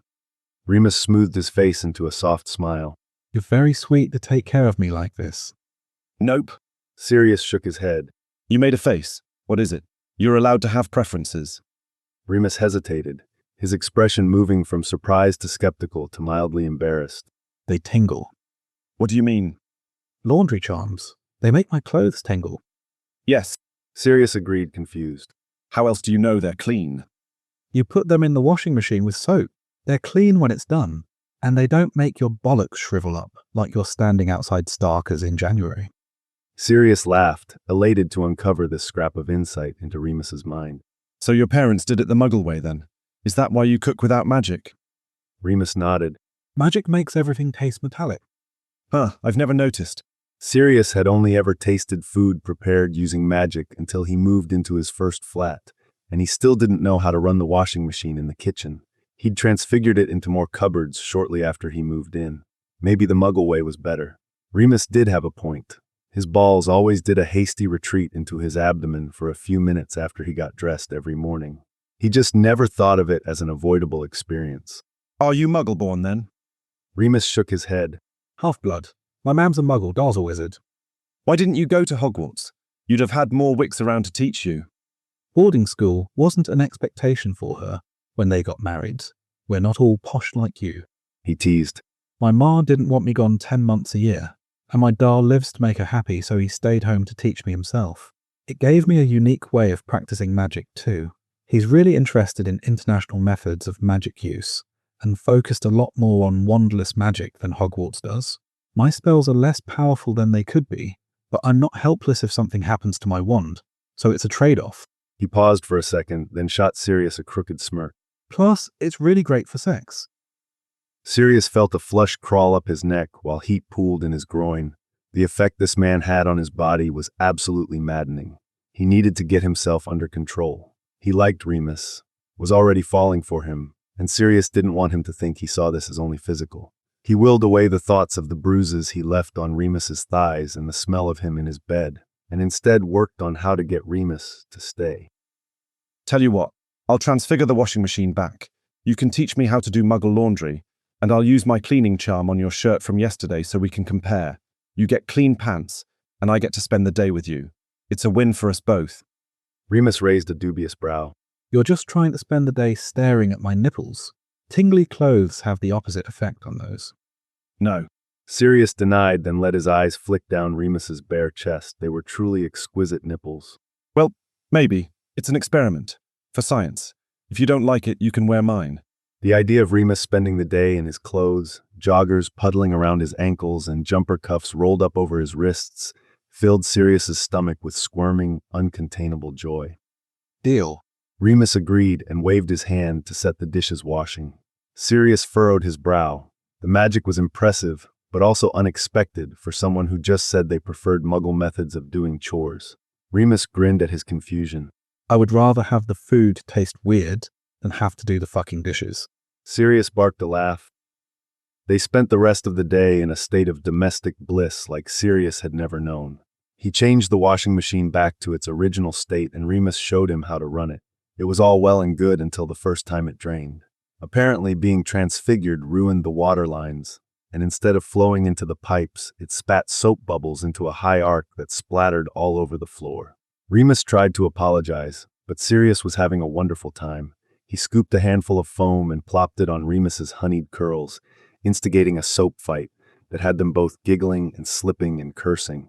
It all culminated in Remus vanishing the bubbles and their clothes so they could shag on the kitchen floor. Afterward, they lay in the golden morning light to catch their breath, both flushed and trying to contain their laughter. You're right. This is way more fun than Wick's chores. Sirius grinned, turning his head so he could see Remus's angular profile. Remus threw his head back and laughed, a loud, unreserved guffaw that made Sirius's stomach swoop, like he'd just taken off on his broomstick. It's not supposed to work like that, you know. The bubbles are supposed to stay inside the machine, and then it rinses them out and spins them so they don't take all day to dry. Oh no, does that mean you'll have to stay later? Sirius asked, lowering his body over Remus's and peppering his face with kisses. What a tragedy. Whatever will I do with the funny, gorgeous, sexy, naked man stuck in my house? The horror. Truly a thing of nightmares. Remus agreed, tilting his chin up to capture Sirius's mouth in a soft kiss. They spent a few minutes more tangled together, Sirius content to card his fingers through Remus's hair, while Remus ran light fingers down his spine, until Sirius sat up with a sigh. Harry said he'd call around one. We probably should make sure we're somewhat decent. Only somewhat. So shirts but no trousers then, sitting around in our pants. Sirius grinned. He loved Remus's eagerness to take the piss. Sirius helped him to his feet and found them another set of clothes, casting a rain and clover-scented charm over his jumper from the day before. Better than my standard peppermint, but still not good. Remus picked his way through Sirius's bookshelf until he found a book on advanced charm work. They'd just settled in, Remus's feet in Sirius's lap, when Harry called. Padfoot. Shouted the mirror. Sirius smiled and flipped the compact open. It had been barely more than a week since he'd seen Harry last, but before his first year at Hogwarts, the longest Sirius went without seeing him since his birth was 3 days. A week was practically eternity. He had the mirror to call, but 13-year-olds tended to be busy with their friends and forget to keep their very young, very cool godfathers informed of their lives. Hiya, how's it going? Good.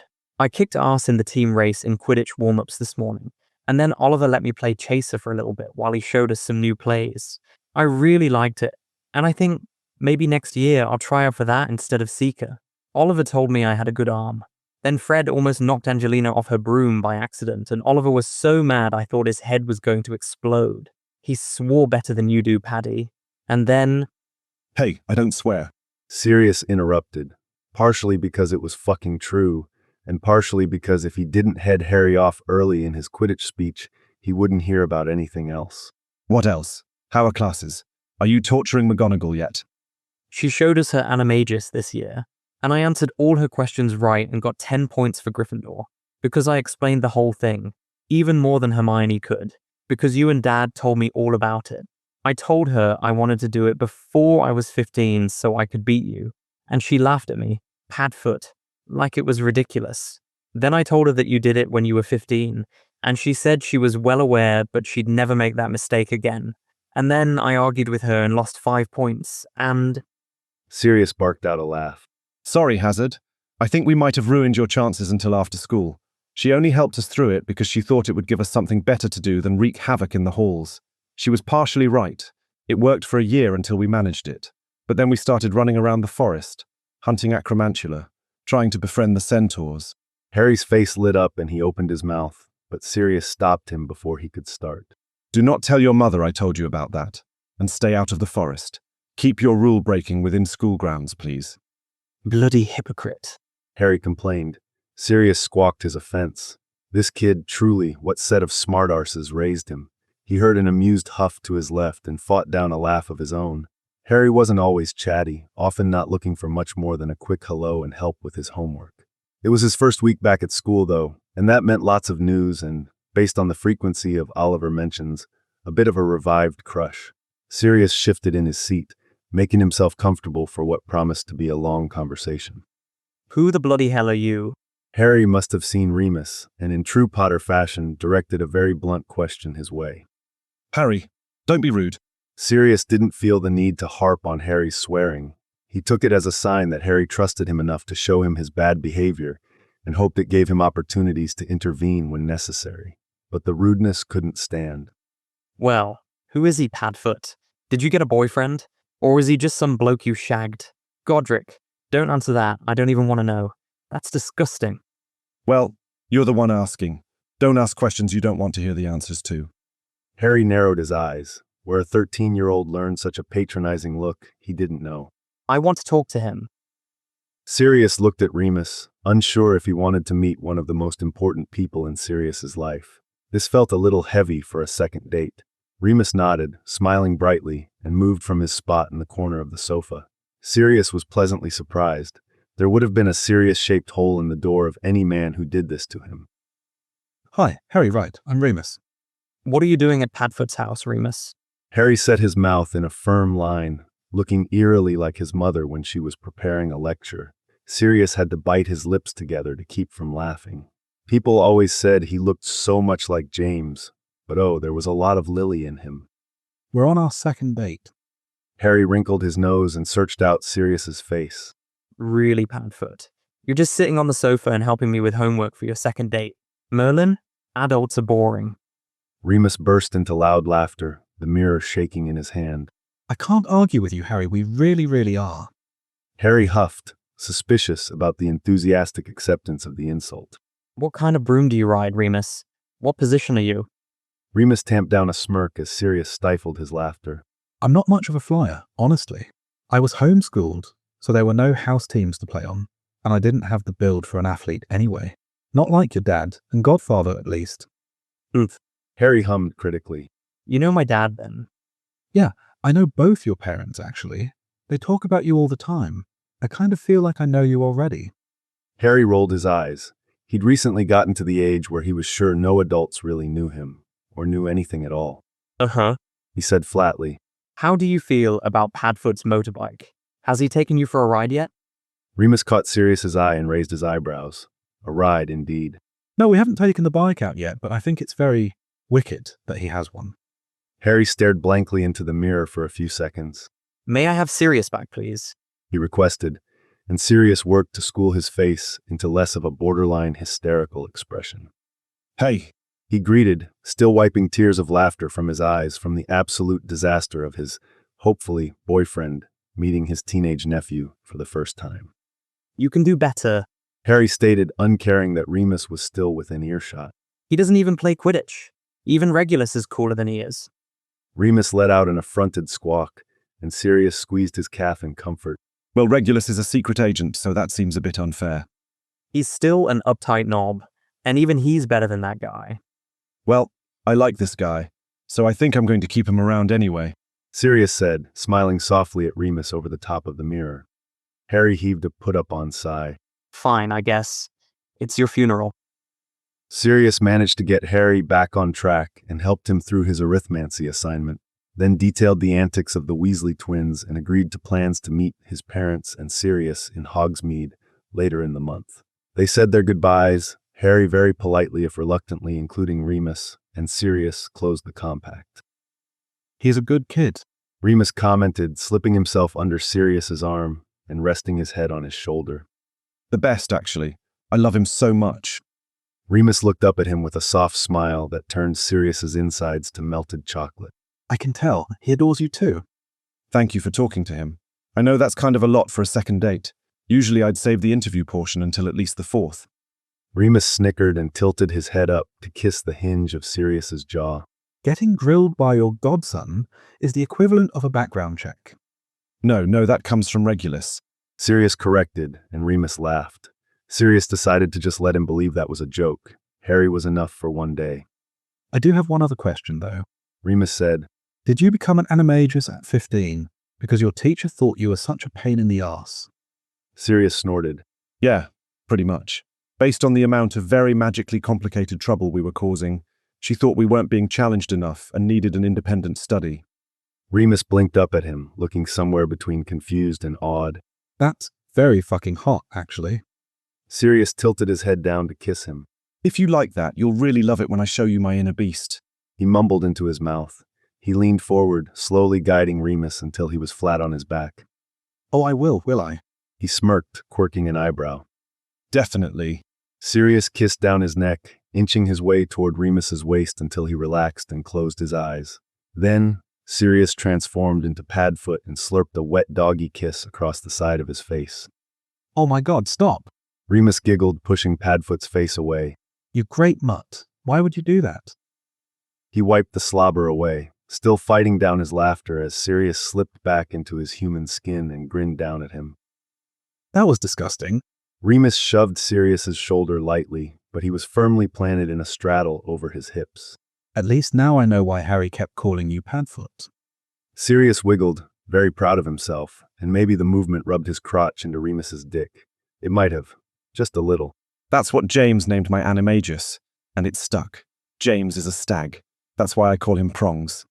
You two are patently ridiculous, you know that, right? Yes, Sirius agreed, leaning down to brush his lips against Remus's. it's an essential part of our charm. Barely touching lips turned into a proper kiss, and a proper kiss turned into a snog, and a snog turned into flushed cheeks and gasping breaths, and hands once again wound in 2 sets of wild curls. The rest of the day passed in a blur of comfortable domesticity cushioned in candy floss. Sirius felt like he was floating whilst they shopped for groceries, goofily grinning at Remus as he watched him select produce and tea bags and 2 big joggers and a t-shirt that kept slipping to show the bruises Sirius's lips left on his collarbone. He carried their bags the 3 blocks home and stole a kiss while they waited for the light at the crosswalk. He stroked his fingers along Remus's spine when he fell asleep on his chest, instead of watching Richard Gere and Julia Roberts accidentally fall in love. Sirius finished the laundry and sneakily sprayed Remus's clothes with his cologne, hoping the other man would smell it and think of him and want to spend his days in Sirius's cozy bungalow instead of a cold estate all alone. They cooked dinner side by side in Sirius's tiny kitchen. Remus taught Sirius how to chop vegetables like a muggle and healed a distraction-induced burn with a press of gentle fingers and a feather-like kiss. Then, they ate with their knees knocking under the table.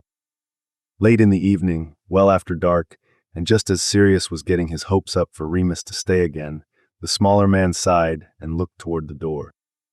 No. Sirius said, shaking his head and tugging on Remus's wrist until he cuddled back into Sirius's side. I'm sorry, darling. I have to. I have to start going through Asriel's things.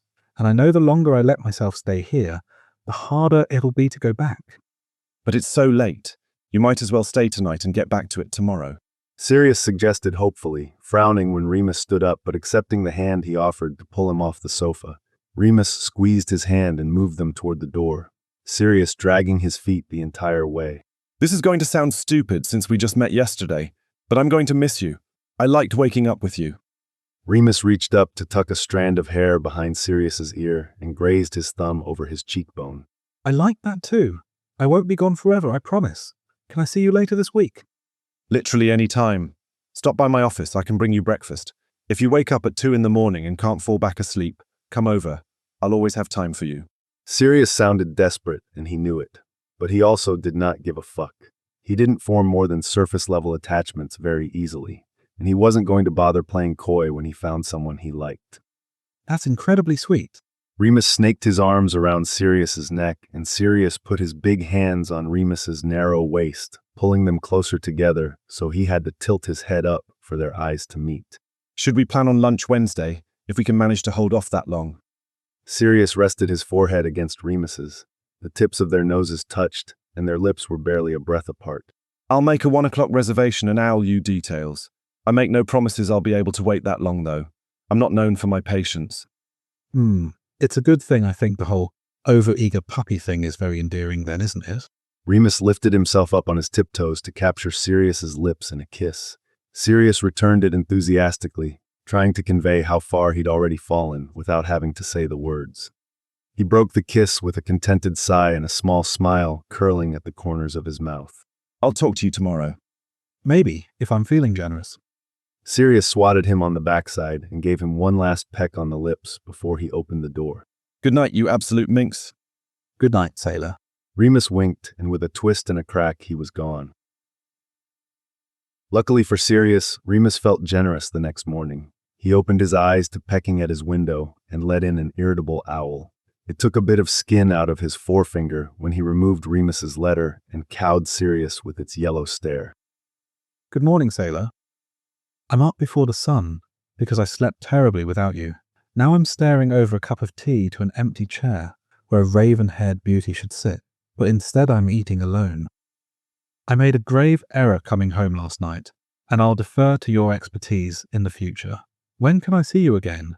Wednesday is too long to wait. Miss you. Remus. P.S. Sorry about Pheidippides. He's always been an ornery twat. I'd tell you to bribe him with bacon, but honestly, it probably wouldn't work. You're just cursed to live with nipped fingers and scratched wrists for the foreseeable future, unless you can make one of those mirrors for me. Sirius smiled at the letter and sat down to write a reply, telling the owl to wait. If you can give me 5 minutes, I'll get you something to eat before you go. Pheidippides gave Sirius a disgruntled hoot, but stayed perched on his windowsill. Hey, gorgeous. I too was awake all night listening to your siren song from across the country. Did you know that I'm my own boss, and thus can do whatever I want? I'm free whenever you want me. Just say the word and I'll clear my schedule.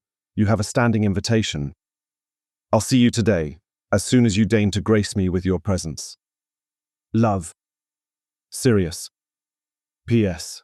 The potion to coat the mirror takes a while to brew. What if you start spending the night instead? I'd rather have a nipped neck and scratched back. It was very forward and ridiculously soon to be signing off with his love, but Remus said he liked it when Sirius was eager, right? He went to the kitchen and opened a pack of prosciutto, peeling apart a few slices to distract Remus's owl while he tied the letter to its leg. Pheidippides devoured the snack and hooted his apparent approval before taking off into the rising sun. Evidently, Remus's bird had a taste for the finer things. Remus dropped by Sirius's office with a sandwich and ate lunch with him, smiling across the desk all the while. He stayed over at his house the next night, and the night after that. Their relationship felt like a flash flood, appearing out of nowhere and washing over every corner of Sirius's life before he even realized it was happening. Remus had a toothbrush in the bathroom the first night, an official side of the bed the first week, a drawer in Sirius's dresser the first month. Sirius suddenly had a Muggle washing machine and dishwasher, and he knew how to use both. In no time at all, Sirius had a boyfriend who left his books on the end table and his dressing gown on the hook. It was nirvana. Even tripping over the new pair of shoes by the door that never found their way onto the rack felt like a privilege. He was so unbelievably happy to share his time and space with this beautiful, clever, messy man. They didn't fully incorporate their lives right away, though they moved fast enough it had James Potter, romantic of the century, raising his eyebrows. Remus technically still lived at his late husband's estate, even though he only spent a couple nights a month there. Remus asked Sirius what he thought about keeping it and moving in, but Sirius shuddered at the very thought. He liked his snug little house with the Muggle neighbors and the walking distance shops, and the thought of moving into anything the Black family would find respectable was chilling. Remus didn't seem too attached to the place. He was more than content to slowly sift through its contents, to see what mementos he wanted to keep, and which could be left when he sold the place to Asriel's niece. Similarly, Sirius kept a bit of a distance between Remus and Harry. At 13, Sirius knew Harry would act nonchalant about anyone he dated. He was old enough for the personal lives of his adults to be far less interesting than anything his friends were doing. And Sirius knew he wasn't Harry's parent. The position of Godfather's partner was not a vital support system on which most kids built their lives. But Sirius and James were as close as they were at 16, and Sirius saw Harry more days than not when he was home from Hogwarts. He was hesitant to properly introduce him to someone until he was certain they were going to stick around, especially after Harry's less than warm reception of Remus in September. The pair wound themselves in new couple bubble wrap, spending their time absorbed in each other with little interference from the outside world. Sirius saw less of James than he had since the Potters first got married, and Remus didn't appear to have more than 2 or 3 contacts he owled regularly. Sirius visited Hogsmeade on Harry's first weekend, treating him and his friends to butterbeers at the 3 Broomsticks and more dung bombs than their pockets could carry, but otherwise his free time was devoted to Remus. By the end of October, they were well settled in their wonderfully, embarrassingly domestic little life, and Sirius itched to experience something more with Remus. The idea came to him when Remus mentioned he'd never been further from home than Paris. He'd gone with Asriel for business and spent the entire time in a hotel room. That was in the 3rd week of their relationship, and Sirius couldn't get the idea out of his head. Sirius decided to get himself a birthday gift. 3 weeks spent gallivanting across Europe with his boyfriend, seeing the best of the Muggle and magical worlds with the person he loved. He booked the Portkeys, reserved hotel accommodations where they'd be able to see the mountains or hear the ocean waves every night, and left plenty of space for exploring, eating, drinking, and shagging to their heart's content. Then the morning of November 5th, he woke Remus with a series of soft kisses along his jaw. Wake up, baby, He purred, nipping at Remus's earlobe as his eyes blinked blearily open. Did you clear your schedule like I asked? Remus hummed sleepily, chasing Sirius's mouth when he propped himself up on his elbows. Then we best get up and get ready, because our Portkey leaves in 2 hours. Remus's eyes flew open and he sat bolt upright. Portkey. He cried, big amber eyes meeting Sirius's laughing silver. Sirius, you had me clear my schedule for 3 weeks. I thought you were planning, I don't know, a home improvement project or something. I can't pack for 3 weeks in time to catch a Portkey in 2 hours. It's a good thing I have your bag ready to go then, isn't it? Sirius leaned forward and kissed him softly. He looked so cute with his mouth agape like that. Sirius loved engineering surprises. That expression alone was worth the work, and they hadn't even left yet. Remus absently returned the gesture, then summoned the luggage from where Sirius had hidden it in his closet, digging through the supplies while Sirius's shoulders shook with laughter. You got everything, I think. How did you know what I'd need? Sweetheart, I know your routine as well as my own at this point, and I wanted this to be a surprise. I don't do things halfway, you know. Did it work? Are you surprised? Remus laughed disbelievingly, as though it was silly Sirius even had to ask. Shocked seems more accurate, but yes. He pulled Sirius into his arms and pressed a smiling kiss to his lips. And delighted. A kiss to the hinge of his jaw. And touched that you pay such close attention. A scraping of teeth across his pulse. And, frankly, more than a little turned on by someone like you taking the time to notice those things about me. Sirius felt his heart race and his skin flush. Mission accomplished.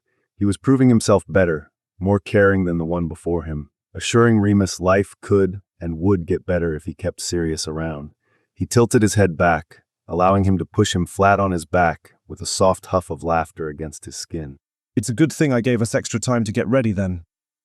After a quick shag and a joint shower, they apparated to the ministry to pick up their multi-stop port key, then appeared in Regulus's Parisian flat.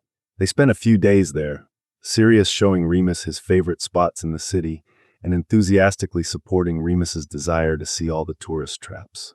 Their next stop was Saint-Tropez, where they indulged in fresh seafood and white wine as they watched the waves roll in below their Riviera View balcony. They figuratively lost their shirts, playing roulette in Monaco, then literally in their hotel room an hour later. They stayed in a magical village in the Swiss Alps, in a cottage so high it looked down on the clouds.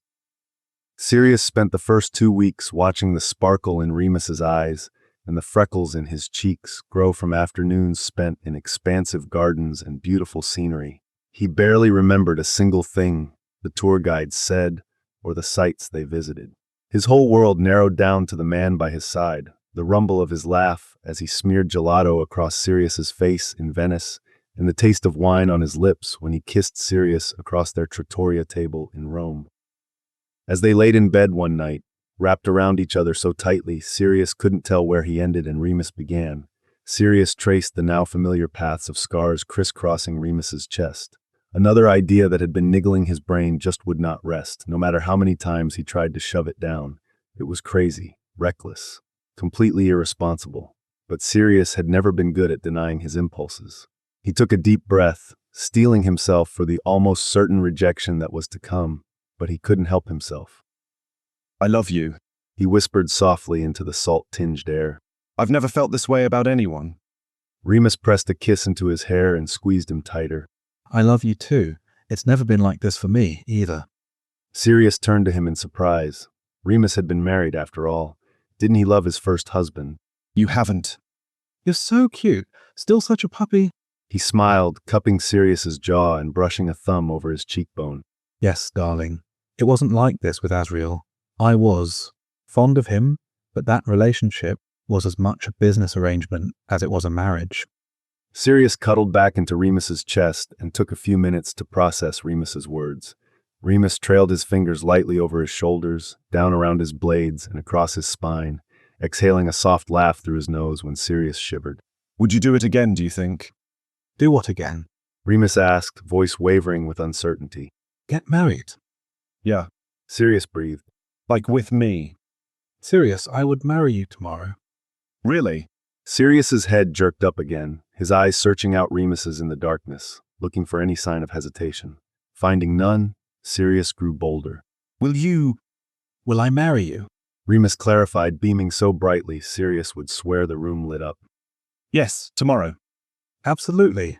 Remus pulled Sirius over him and pressed their bodies together as they kissed, giggling giddily into each other's mouths. And so they did, in a ceremony on a hilltop overlooking the Amalfi coast. Just the two of them and an elderly witch and wizard they recruited from the cafe where they ate brunch as witnesses. They wore linen suits that wrinkled before they even got to the altar and exchanged rings from a shop by the beach.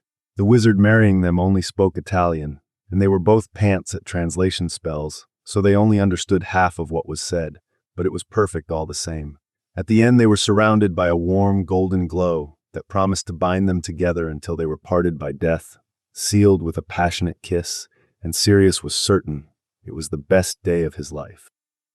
They bought a cheap, muggled disposable camera that Francesca, the elderly witch, used to snap photos throughout, and Sirius couldn't wait to have Regulus borrow Orion's pensive so he could replay the memory for Reg, James, and Lily on their return. Sirius was alight with joy, and Remus positively glowed. It was a wild, rash, mad idea. Madder still that they followed through, but it was right. Sirius knew it to the very core of his being. He would never live to regret this. Their holiday morphed into their honeymoon, and they skived off the rest of their plans to spend a week on the beaches of Turks and Caicos, with endless notice-me-nots and cooling charms on the burning sand under their feet. Remus's skin turned a warm golden brown, and his hair bleached in the sun, while Sirius took advantage of his husband's skilled hands for regular sun cream applications, so he didn't turn lobster red before tea. Sirius learned to windsurf, and Remus read on the white sand, wolf whistling when Sirius fell off and wound up with his swim trunks around his knees. They spent their evenings charming the locals and drinking mojitos, stumbling home in the wee hours of the morning and falling asleep in each other's arms, only to wake up to an ocean breeze with their legs entwined and do it all again. Halfway through the week, they turned in early, worn out from a long day in the heat and the wind, with the skin on their cheeks feeling stretched too tight from their time in the sun. Sirius, in a moment of boisterous silliness, scooped up Remus beneath his arms and knees to carry him over the threshold of their villa as he peppered his face and neck with kisses. What are you doing? Remus fussed, trying to wiggle free from Sirius's tight hold. Put me down, you maniac. Sirius tossed him on the bed and immediately vanished their clothes, getting them ready for bed in a matter of seconds. Sirius flopped down next to him, stretched out his long body, and propped himself up on one elbow. He nearly bounced Remus onto the floor, who pretended to pout, though it was betrayed by the soft laugh that pushed itself through his nose and the crinkling around his eyes. What did you do that for? Remus huffed, frowning up at him with an adorable little crease between his brows. I couldn't help myself. You're just so cute. Sirius explained, scrunching his nose as he looked down on Remus. He laced their fingers together and smiled at his husband, half laying on him in the crisp white sheets. I am not. Remus protested, pouting more sincerely this time. I am sexy and fit as fuck, and I make you want to rail me into next week. No, you're cute. Sirius shook his head and rubbed the tip of his nose against Remus's. And very sweet, petite, fragile almost. I'm not sweet. Remus argued as he looked up at Sirius. And I'm definitely not fragile. I'm not the one with porcelain skin. Sirius hummed thoughtfully. I think you might be, though. You're so delicate. He leaned in to kiss the underside of Remus's jaw as the other man scoffed. Look at you. He ghosted a touch over Remus's clavicle. Fine little bird bones. He kissed the hollow of his throat. Might break you if I'm not careful. He raised their clasped hands and kissed the thin skin on the inside of Remus's wrist, right over his speeding pulse. All right, that's it. Remus pulled Sirius's arm roughly over his head, throwing off his balance, and he landed on his stomach with a surprised yelp. He took Sirius's other wrist and pinned them both with one hand. Then Remus straddled his arse and used his hips to press Sirius into the mattress. He leaned forward so his lips just brushed Sirius's ear when he spoke.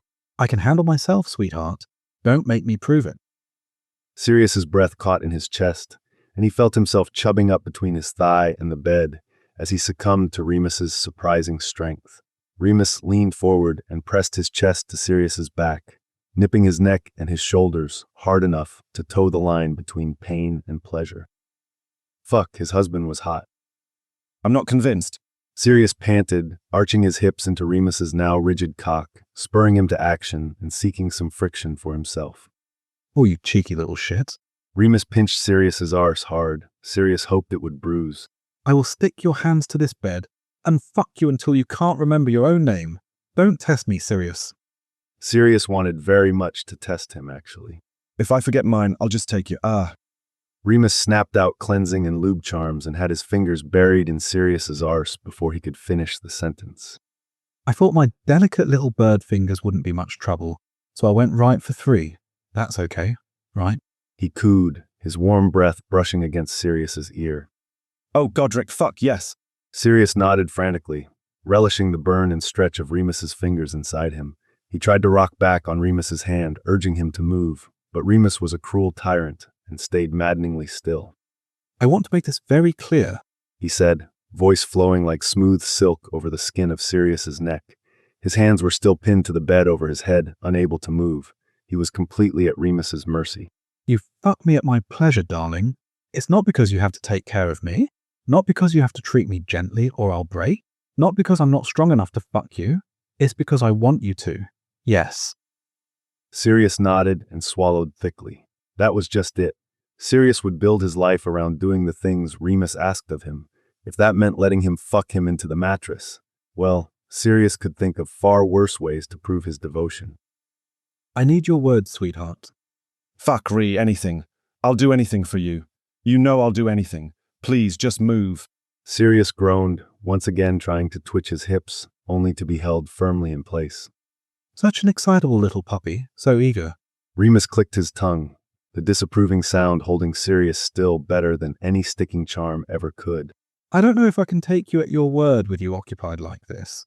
He crooked his fingers, stroking them across Sirius's prostate so he gasped, the sheets beneath him tacky with pre-cum.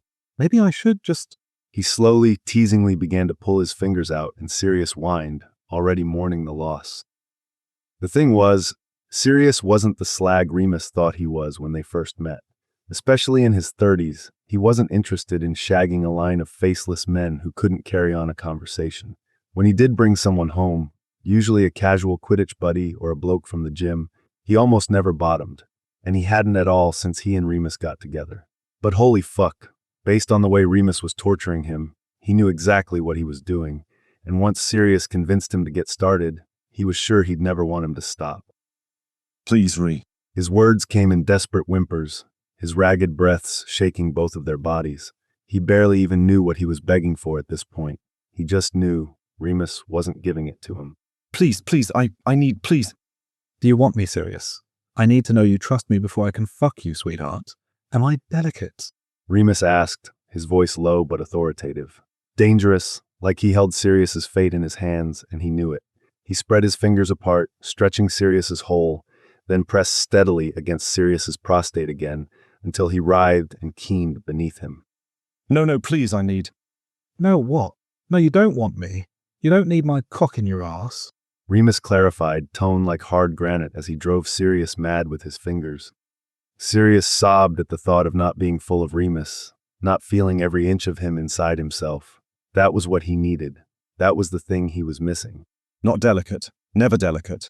He babbled, trying to appease the ruthless god he somehow found himself in bed with. You need to make your desires known, sailor, or they could be misinterpreted. Remus scolded, squeezing Sirius's wrists tight and grounding him enough he could finally answer. Please, Ree, I need you. He managed to stutter. I want you inside me, please. Absolutely, darling. All you had to do was ask. Remus placed a quick peck on the hinge of his jaw and sheathed himself fully in one sharp thrust that took Sirius's breath away. Sirius felt an itch cross his palms as Remus made good on his threat and stuck his hands down. Of course, he did it wordlessly and wandlessly, which made Sirius drip another bead of pre-cum onto the bed. Incredibly fucking hot. Sirius mumbled as Remus gripped his hips so tightly, Sirius would be able to trace his fingerprints in the morning.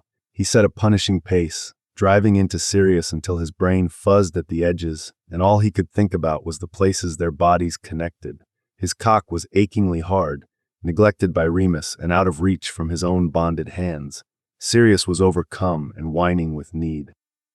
Remus stilled inside him and yanked Sirius's hair, forcing his neck back, and sparking pleasure from Sirius's tingling scalp all the way down his spine. The rough treatment brought him back to the moment and drove Remus's point home. Am I a delicate flower you need to protect from your strong masculine body? Remus asked, sarcasm dripping from every word. Sirius shook his head, the movement pulling his hair even more. Are you going to hurt me? Sirius shook his head again. And am I an adult who knows his own limits? Sirius nodded, his ability to hold himself still fraying rapidly. He needed Remus to start moving again. And when I tell you I want you to fuck me like you hate me, what are you going to do? Sirius whimpered, writhing under Remus's relentless grinding that was intentionally missing his prostate. Words, Sirius. He commanded. I'm gonna fuck you like I hate you. Good boy. Remus let go of his hair and placed a soft kiss on the back of his strained neck. He snapped his hips, hitting Sirius's prostate, and finally, wrapping his hand around his weeping cock, stroking Sirius until his vision whited out and he came hard, striping the sheets in his own chest in thick, sticky ropes. Remus thrust erratically and followed close behind, collapsing onto Sirius's back and nosing his neck as he caught his breath. So good, baby. So perfect. Love you so much. He murmured as he placed a line of open-mouthed kisses along Sirius's shoulders, his neck, the hollow beneath his ear. He cast a quick cleaning charm and laid them down, flipping them so a very cuddly Sirius's arms wrapped around his body and made Remus the little spoon. You are unbelievably fucking sexy, do you know that? Sirius asked, burying his nose in Remus's sweat-damp hair and inhaling his comforting scent. Cersei's tits, Remus, why haven't we been doing that the entire time? Remus pulled their clasped hands to his lips and kissed Sirius's softly. I told you, baby, I like it when you top. Yeah, well, Sirius hummed happily. right back at you, babe. I'd really like to do that again. Didn't learn your lesson this time. Nope. Sirius said, popping the pea and shaking his head. It'll take a few lessons. I'm incorrigible. You're adorable. Remus countered, kissing the back of his hand again. And wonderful and lovely. He paused, bobbling his head from side to side as he considered. And yes, you're incorrigible. Sirius laughed and pulled him in tighter. You love it. Yeah, I do. Remus sighed in contentment. Sirius smiled and wiggled with his happiness. If he were Padfoot, he'd be wagging his tail. Then he settled in behind his husband for bed. Just before he fell asleep, something occurred to him. You don't like laundry charms? He mumbled, barely hanging on to consciousness in his relaxed, sated state. Remus laughed, always amused and delighted when Sirius took note of his idiosyncrasies. It's hotter than Morgana's bloody cauldron in here, baby. The tingling is a perk. So bloody clever, you. He said, or maybe just thought as he drifted off to sleep. After their week in paradise, the London late autumn seemed drab and dreary. Sirius hadn't spoken to James or Reg at all while they were gone, choosing instead to focus on his boyfriend cum husband and leave the mirror at home while they were on holiday. James had been pining for Sirius in his absence, and Sirius for James, if he was being honest with himself. 3 weeks was a long time, and invited Sirius and Remus, along with Regulus and Kingsley, for dinner the day after they returned. Sirius hadn't told any of them about their elopement. He wanted to keep it a surprise so he could tell his brothers together and see both of their faces. Sirius disillusioned their rings and had to physically sit on his hands several times to temper his excitement. Remus kept gripping his knee to stop it from bouncing and shaking the entire table. Finally, after a delicious dinner of Merg Makani, Remus laced their fingers together and squeezed his hand twice, their agreed-upon signal that he was ready to be introduced to Sirius's family as his husband. Sirius grinned, and Remus removed the charms from the hands in their laps. Remus had a point about the convenience of wandless magic. The lack of practice at Hogwarts seemed like an oversight. Sirius accepted the chocolate millionaire Lily made for pudding with his left hand, and Regulus's gaze seized on the ring at once. He smirked, making a point to prop his chin on his left palm, and moved his and Remus's clasped hands to the table. Lily followed the motion and her mouth gaped open. She closed it with a click when she realized she was staring. Sirius. Regulus started cautiously, approaching the topic like he was attempting to herd an angry manticore into a cage. Yes, dear brother. Sirius asked, smiling and fluttering his eyelashes. What's going on here? Regulus's attention flicked to his husband, as if confirming he too could see the rings on their fingers. Kingsley maintained his characteristic composure, the only sign of concern the shallow furrow between his brows. Across the table, James laughed. What's wrong, Reg? Just can't shake that black family training. You can relax a little. The world won't end if Sirius's elbows touch the table. James, Lily murmured as she continued to gawk at their joined hands. I'm not sure it's the elbows that are the problem. James turned to look at his friends again, and his mouth fell wide open. Morgana's cunt. Did you two get married? We did. Sirius cried, sticking their hands out for inspection and beaming. His face fell when he was only met with shock, rather than excitement and support. James was the first to recover, his bewilderment rapidly transforming to regret to a confused sort of delight. Congratulations, you two. We're so happy for you. Did He swallowed, his strained smile cracking a little under the continued silence from everyone else. Were you planning this when you left? Thank Godric for Jamie. Sirius probably would have been in tears by now if he hadn't attempted to smooth it over. As it was, he clutched Remus's hand so tight his knuckles were white, and he couldn't force an answer around the lump in his throat. Remus pulled their hands back into his lap and ran a comforting thumb over Sirius's knuckles, putting on a tense version of the smile Sirius fell in love with, and acting as though James was the only other person in the room. If they couldn't be supportive, fuck 'em. They didn't deserve Remus's attention. No, it just sort of happened. Remus said with a soft laugh. We were in Rome and got to talking, and Sirius asked if I would want to get married again, and I told him I'd marry him tomorrow, so we did. Lily blinked a few times rapidly and pasted on a grin that looked more like a grimace. At least she was trying. That's so romantic. We should have known Sirius would do something like that. He's always been the spontaneous type. Regulus made a derisive sound deep in his throat. Problem, Reggie. Sirius snarked, casting his brother an icy glare. That my brother and heir to one of the most powerful Wixon families in all of Britain had an unplanned quickie wedding, wherein he married a man he's known for all of 2 months. Yes, I have a few concerns. Regulus returned, his face so pale even his lips lost their color. No offense, Remus. None taken. His husband responded, smiling in a bland way Sirius was certain was designed to irritate his brother. Okay. James finally broke the tension by standing. I'll see what we have to drink, shall I? I can't promise champagne, but I think we have some decent fire whiskey around at the very least. I'll see if I can find a bottle of wine. Lily piped up nervously as she followed her husband out of the dining room, the pair off to strategize in private. Sirius squeezed Remus's hand once before letting go and excusing himself to the loo. He just needed a minute to collect himself and get a handle on his disappointment. He splashed some water on his face, then dried the strands of hair caught in the fallout, clutching the edge of the countertop as he took 3 deep breaths and stared at his own reflection. He shouldn't have been surprised by Regulus's reaction. He knew that now. Regulus was intensely practical, and every move he made was calculated and projected far in advance. Even his marriage to Kingsley had been planned from childhood, though that happened at their parents' hand, not Regulus's. After Sirius started acting out, by which they meant he started exercising a modicum of independence when he went to Hogwarts and had the nerve to be sorted into Gryffindor, they tightened the reins on their remaining child. The longest-term solution to exercise control was arranging a marriage to another suitable, if somewhat less prestigious, pure-blood family. Arranged marriages were outdated, even among the arse-backwards purebloods, so the Blacks should have been suspicious when the Shacklebolts engaged their pride-and-joy teenaged heir to the House of Black's 9-year-old daughter. Alas, Walburga's arrogance meant she never questioned why they would so willingly sell off their handsome, charming, intelligent son at age 14. Walburga was furious when she learned they had maneuvered a marriage between her daughter and the Shacklebolt's gay son. They courted for a year when Regulus came of age and discovered they were actually an excellent match. Kingsley was delighted to learn he was in fact marrying the younger black son, and Regulus found Kingsley to be one of the few wizards he'd met who wasn't intimidated by his intelligence and razor-sharp tongue. What could have been an unmitigated disaster led instead to a very stable, strong, and happy marriage between 2 of the most powerful wizards in Britain.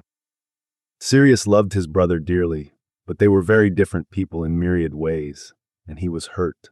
Reg couldn't just be happy for him when he found a relationship that promised to be as fulfilling as his own with Kingsley. When he needed help manipulating a donor out of some money or illicit information on someone who was blocking legislation that would ease restrictions on Wilf, he appreciated Regulus's terrifyingly strategic mindset. Times like this, though, he just needed a brother who supported him. Sirius shook his head and gave himself a weak smile, hoping he'd be able to fake it well enough to encourage James's positivity and bolster his own joy. He barely got the door open when a pale, bony hand grabbed his arm and pulled him into Harry's room. What, Reggie? Sirius sighed, not really in the mood for a conversation that contained anything except the words, "Congratulations on your marriage, and sorry I'm such an unromantic git." Regulus clenched his jaw, the muscles in his cheeks visibly flexing, and cast a silencing charm. He took a calming breath, then hissed. What the fuck's Sirius? You can't just marry the man you've been dating for 2 months. That's insane. I didn't even get a chance to run a background check on him. So much for Sirius's hope for support. Well, that seems like an oversight on your part. We were living together before we left for Paris. Sirius said flatly. Thanks for letting us use your flat, by the way. You broke into my flat. Regulus's volume raised and his eyes got wider, his fury evident in the flush rising on his cheeks. Interesting. He must be livid. Normally he went more pale when he was upset. Sirius snorted. Some intelligence agent you are. Didn't even notice when I took down your wards. You know what? I'm just going to let that go. Regulus pinched the bridge of his nose and sighed heavily. I didn't check in when you said he moved in because I thought you were joking. Because it's also insane to move in with a man you've known for 5 weeks. Mother and father would die if they heard. I'm sorry. Is that supposed to be a deterrent? Sirius rolled his eyes. This entire conversation felt reminiscent of his teen years at Grimald, now that he thought about it. They'd be so proud of you for giving a lecture in their place. Good job, Reggie. Fuck off, Sirius. At the very least, let me read through your prenup. Sirius looked down. His fingernails were utterly fascinating. Sirius the prenup. Regulus repeated. Please tell me you got a prenup. We didn't have a lawyer in Italy. Sirius mumbled, refusing to make eye contact. I'm sorry, what was that? We didn't have a lawyer in Italy. Sirius yelled, grateful his brother knew this would result in a shouting match and preemptively cast a silencing charm. Owls exist, Sirius. How could you be so foolish? You know there are intricacies when you marry into the Black family. A prenup protects him from our family bullshit too. Regulus bit out, a deep furrow forming between his brows as he scowled. Sirius scoffed. Like what? We didn't have a years-long contract in place, Reg, and we're not getting divorced. Why would we even need one? Just because you don't put stock in their beliefs doesn't mean you can ignore their consequences, Sirius. Regulus cried. Sirius opened his mouth to argue, but Reg cut him off. It's still powerful magic. You can't just pretend it doesn't exist. At the very least, you have to figure out how to work around it. Ideally undo it, but that's a lot harder once you've already made the commitment. What were you thinking? Sirius felt Regulus's words like a punch, the disappointment in his tone crawling under his skin and burrowing into his stomach. I love him, Reg, and I wanted to marry him. Regulus sighed. Sometimes love looks more like prudence and less like passion. You know our family isn't afraid to dabble in blood magic. Just because it wasn't written down beforehand doesn't mean there's no inherent magical expectations tied to marrying you. Did you do any research? Did you consider at all that our family is obsessed with carrying on the line? You don't know what magic could be lurking. Wahlberger and Orion bloody hate me anyway, and you're married to the fucking minister. They can't make us do jack shit anymore. They're going to have to suffer the disappointment of the end of the house. He dismissed. The atmosphere in the room shifted, and now it was Regulus's turn to study the toes of his shoes. Right. Sirius hesitated. Regulus's eyes briefly flitted up to meet his before moving back to the ground. Right, Reggie. Reggie, look at me. Regulus shook his head and turned away, refusing to face Sirius. What am I missing, Reg? I can tell this is about something else. Talk to me. Sirius's voice went soft, and he reached up to lift Regulus's chin, his brother's expression flipping to the practiced blankness they learned as children, trying not to cry. There's a clause in our marriage contract. Regulus said shortly, his lip just barely starting to tremble. We have to produce at least one heir before King is 40. Sirius's mind spun. That's 4 years from now. Yes. And what happens if you don't? Sirius asked, terrified of the answer. We're stripped of our magic. What? Sirius shouted, Regulus flinching at the sound. Reg, that could kill you. Then we better not fuck it up, huh? Regulus said wryly, as though he were resigned to his fate. Oh, so you're just bowing down to this then? Are you pregnant already? That must be why you're so upset about my marriage. You feel like I'm upstaging your announcement. Congrats. Sirius gave Regulus a sarcastic grin and threw up celebratory jazz hands. That's not fair, Sirius. Well, if you're not even going to fight it, I don't know what else to say. Sirius shrugged jerkily, losing control of his own body in his ire. You're being an asshole. Do you even want this, Reggie? Sirius asked, his eyes starting to sting.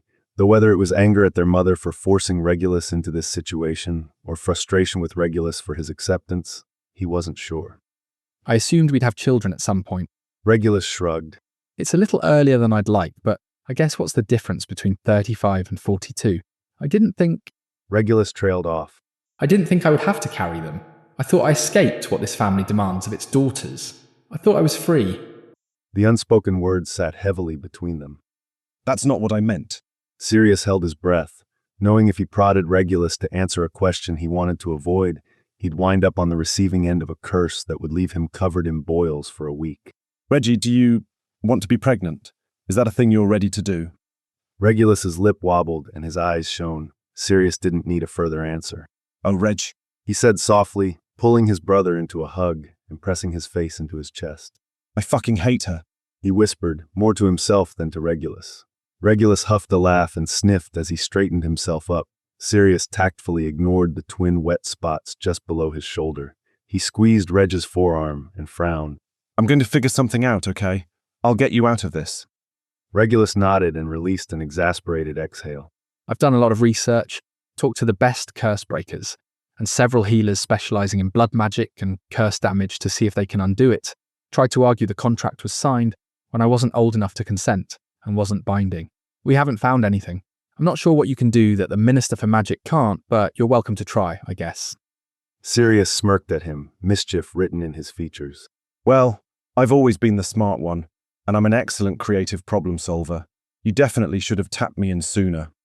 Regulus rolled his eyes and shoved at his shoulder. Fuck off. He bit out, though it didn't have any of his usual prickling ice-cold sharpness. Think they're worried we killed each other yet? Sirius asked, smiling at his brother. I'm shocked Potter isn't up here to avenge you already. As if you could beat me. Sirius scoffed, reaching up to ruffle Regulus's hair, which he expertly dodged. Sirius paused for a moment with his hand on the door. Hey, Reg. Yes.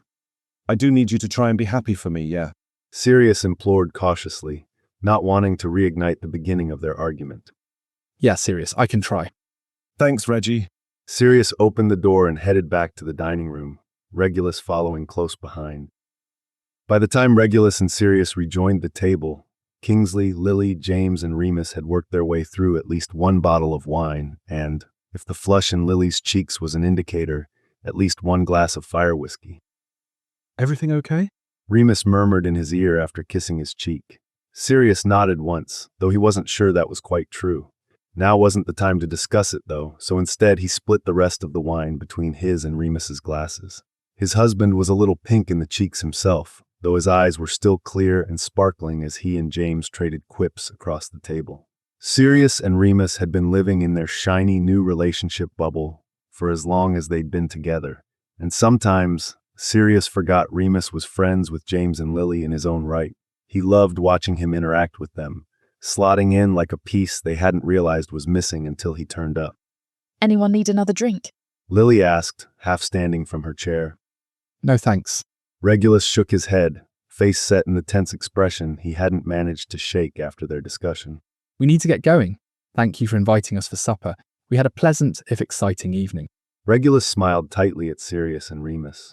Congratulations, you two. We're very happy for you. And Remus, we're pleased you're part of the family. Sirius mouthed a silent thank you to his brother and waved to Kingsley as he took Regulus's arm and steered them toward the door. The minister's home was too risky to be on the Flu network, and Regulus had some paranoia about it associated with all his years in espionage. The door closed behind them and they disapparated with a crack, and Sirius exhaled a breath he felt like he'd been holding for hours. Sirius turned to Remus, who watched him curiously. What do you think, love? One more. Remus grinned soppily, swirling the last of his glass and then draining it. Go on then. I'll get it, Sirius said, standing and moving toward the corner cabinet in the kitchen that sneakily extended into the potter's wine cellar.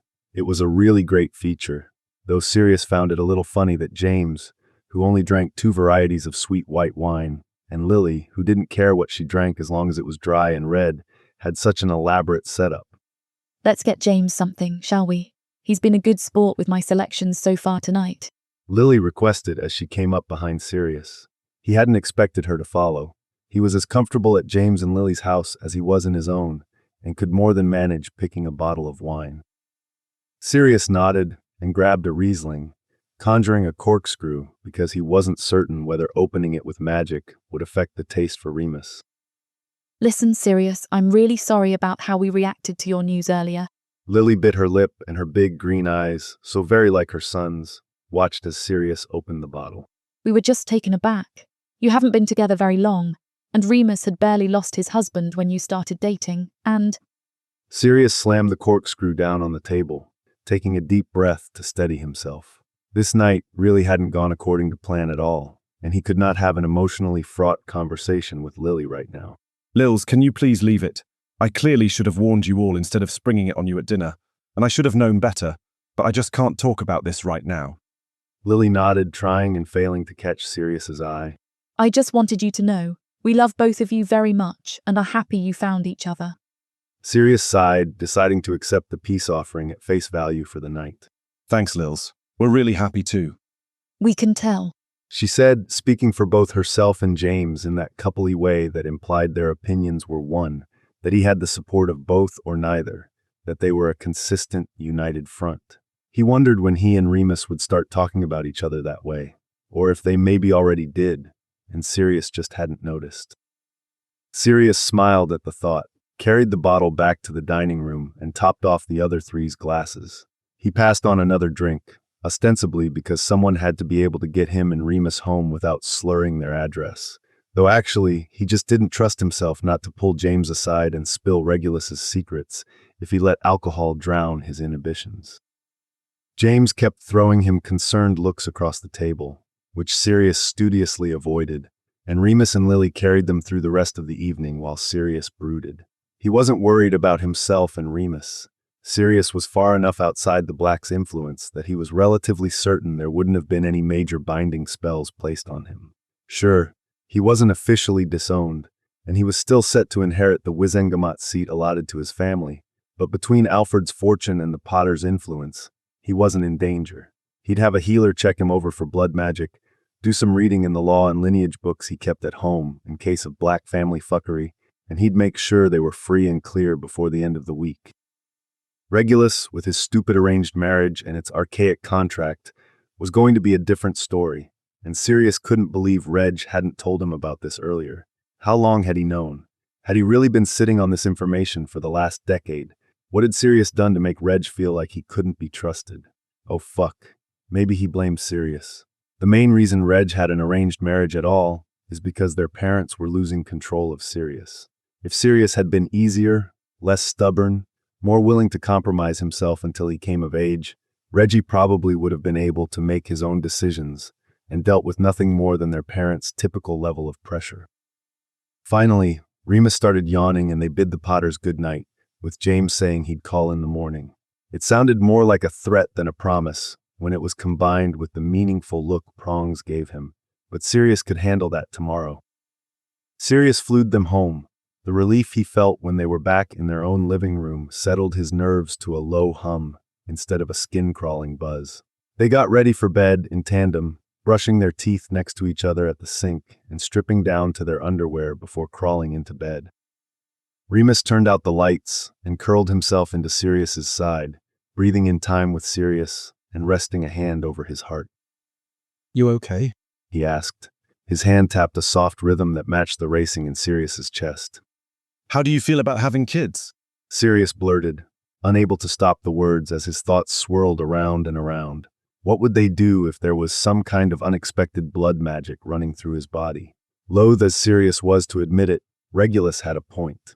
It probably would have been wise to talk about their plans for kids before tying the knot. Remus laughed, a full-bodied, wheezing thing Sirius had only heard a few times. It was such a joyful sound, Sirius resented it a little when he was feeling so miserable. Eventually, Remus calmed and propped himself up on his elbow to look at Sirius's face. Oh shit. He said, taken aback. You weren't joking. Sirius shook his head. No, it's a thing we should probably talk about. Remus tilted his head and studied his face. Where's this coming from? Does this have something to do with where you and Regulus disappeared to after dinner? Might a bit, yeah. Sirius agreed. Can't really talk about it more right now, but it's possible there might be some obligations with marrying me that didn't occur to me before. Remus hummed thoughtfully, pursing his lips as he considered his words. I know for a lot of the old families, it's a hard thing to get out of, but given the option, no. I don't think I'd ever voluntarily become a parent, and you and I would have a lot of trouble making that happen by accident. Sirius breathed a sigh of relief. Thank Godric. I feel the same. I love Harry more than just about anybody else on the planet. I'd literally die for him, but I don't want any of my own. He hesitated, uncertain how much was too much. Sirius hadn't given Remus much information on his upbringing outside the fact that he didn't get along with Walburga and Orion, and considered the Potters to be his mum and dad. My childhood was hard, and I don't want to inflict any of that on some poor kid who doesn't get a say in the matter. I'm not sure I'm cut out for it. Remus gave him a crooked, rueful smile and leaned in to kiss him softly. Well, I'm glad we're in agreement. Though for what it's worth, the fact that you're worried about repeating your parents' mistakes is probably a good sign you wouldn't. Sirius wasn't sure why, but he found that idea reassuring. The distance was always a relief, he guessed. He wasn't sure how Remus knew exactly what to say to soothe his worries, but he always did. Sirius pressed a kiss to the top of his husband's curly head and fell into a restless sleep. The next few months flew by, with Remus easily slotting himself into Sirius's life. They told Harry they'd gotten married when he called the following Sunday for help with arithmancy, and he took it in stride the way only a teenager can. Okay. He said, tone vaguely confused, like it was ridiculous of Sirius to bother sharing this with him. Thanks for the info, I guess. Teenagers were fucking humbling. Sirius made Remus a mirror for when he stayed at Asriel's manor.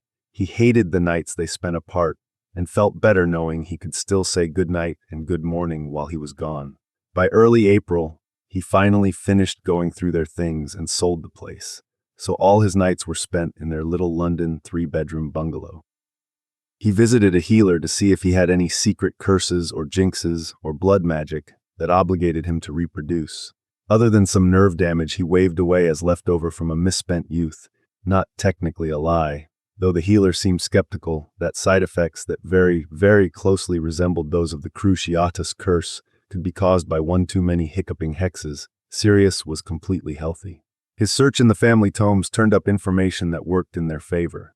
There were binding requirements for inheritances and legal benefits tied to heirs inside pure blood marriages. But having a baby out of wedlock or with a half-blood necessitated disownment. Sirius and Remus were better off being cool uncles to any kids Reg and King may or may not choose to have. Because it was going to be a choice. Sirius hadn't worked out how yet, but he was going to fix this for his brother.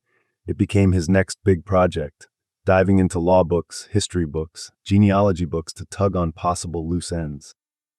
Between his focus on Reg's marriage contract and Lily's advancements with the Wolfsbane at work, Sirius spent a lot of time learning the ins and outs of the Wicks legal system. He was not getting far. It was messy, confusing, and almost exclusively benefited wealthy purebloods at the expense of everyone else. Sirius found himself understanding why Lily felt herself more closely allied to lycanthropes than people like Walburga and Orion. The elder Blacks definitely would have lumped Lily in with the werewolves, too. He and Remus tagged along with James and Lily to watch Harry's Quidditch matches at Hogwarts, though Remus didn't follow the game closely enough to win Harry's approval. Still, he showed up in his scarlet and gold and cheered with the rest of them, and he consistently treated Harry and his friends to butterbeers afterwards. Harry wasn't easily bought, but he did endear himself to Ron pretty quickly, and he and Hermione happily chatted about books during their visits. Charming Harry's friends seemed like a good first step toward improving their relationship, and Sirius accepted every eke forward. They often spent evenings with James and Lily, and were planning to invite them on holiday for their 6-month anniversary. The four planned to go to Greece and see some of the sights Sirius and Remus skipped when they went to the Caribbean, and shagged for a week instead. Sirius's life had never been more perfect, when one Monday in late April, Remus pulled the broom from beneath him. Remus tended their home when Sirius was at work, maintaining the house, managing their finances, and making supper when they didn't order out. They were just sitting down to a dinner of roast chicken and rosemary root vegetables when Sirius caught a whiff of something suspicious in his tea. Was that draft of living death? He sniffed again, using his heightened canine senses to sort through the lemon and ginger to find the wormwood, valerian, and slothbrain hiding beneath. Yes, that was definitely draught of living death. Was Remus trying to poison him? Based on how faint the smell was, it couldn't have been more than a drop or two. Not enough to kill him, just enough to knock him out for a good 12 to 18 hours. He turned to Remus, needing a few moments to sort through his thoughts. Babe, did you remember to turn off the oven? I think I just heard it click, and you know I'm hopeless with the Muggle appliances. I wouldn't want to ruin it. He looked at Remus with wide-eyed innocence, and his husband left the table to make sure they wouldn't accidentally burn the house down. When Remus turned his back, Sirius quickly vanished the tea in his mug and cast a Scourgify to clean it out, then siphoned a few drops from Remus's mug into his own and cast a refilling charm. By the time Remus sat down, he wouldn't be able to tell Sirius changed anything at all. Everything seemed normal throughout dinner, Sirius sipping his tea slowly and just barely finishing it at the end.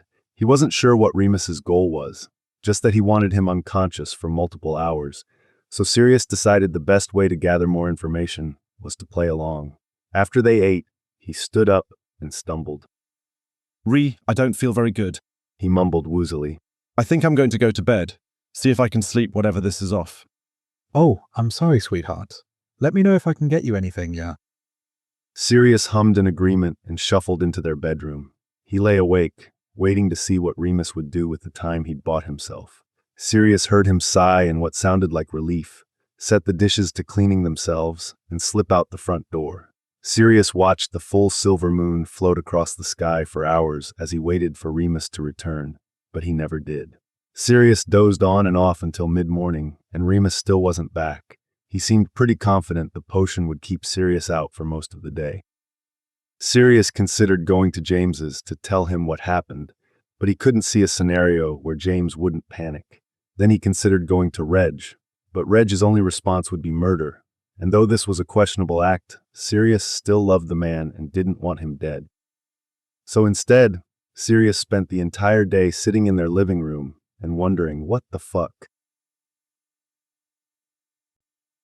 Chapter 4. Remus typically didn't get too emotionally invested in his marriages. There wasn't a point, really, when he was going to kill his husband in a matter of months. And most of them were terrible people anyway. They deserved what they had coming to them, and the more Remus focused his energy on them, the sooner he needed them gone. They didn't deserve to live when their hoarded wealth and power harmed so many others. Remus was avenging their victims. He was practically a hero. He was building a more equitable world. Sure, he was taking a sizable cut for himself while he did so, but when he broke up their companies or hired their replacements, he made sure they went to kind, generous, worthy applicants who would make improvements. He was fucking Robin Hood, actually. Things were a little harder with Sirius, though. He seemed to genuinely care about Remus, which nobody but his parents had done since he was 22 years old. He learned Remus's preferences and honored them, often with very little input from Remus himself.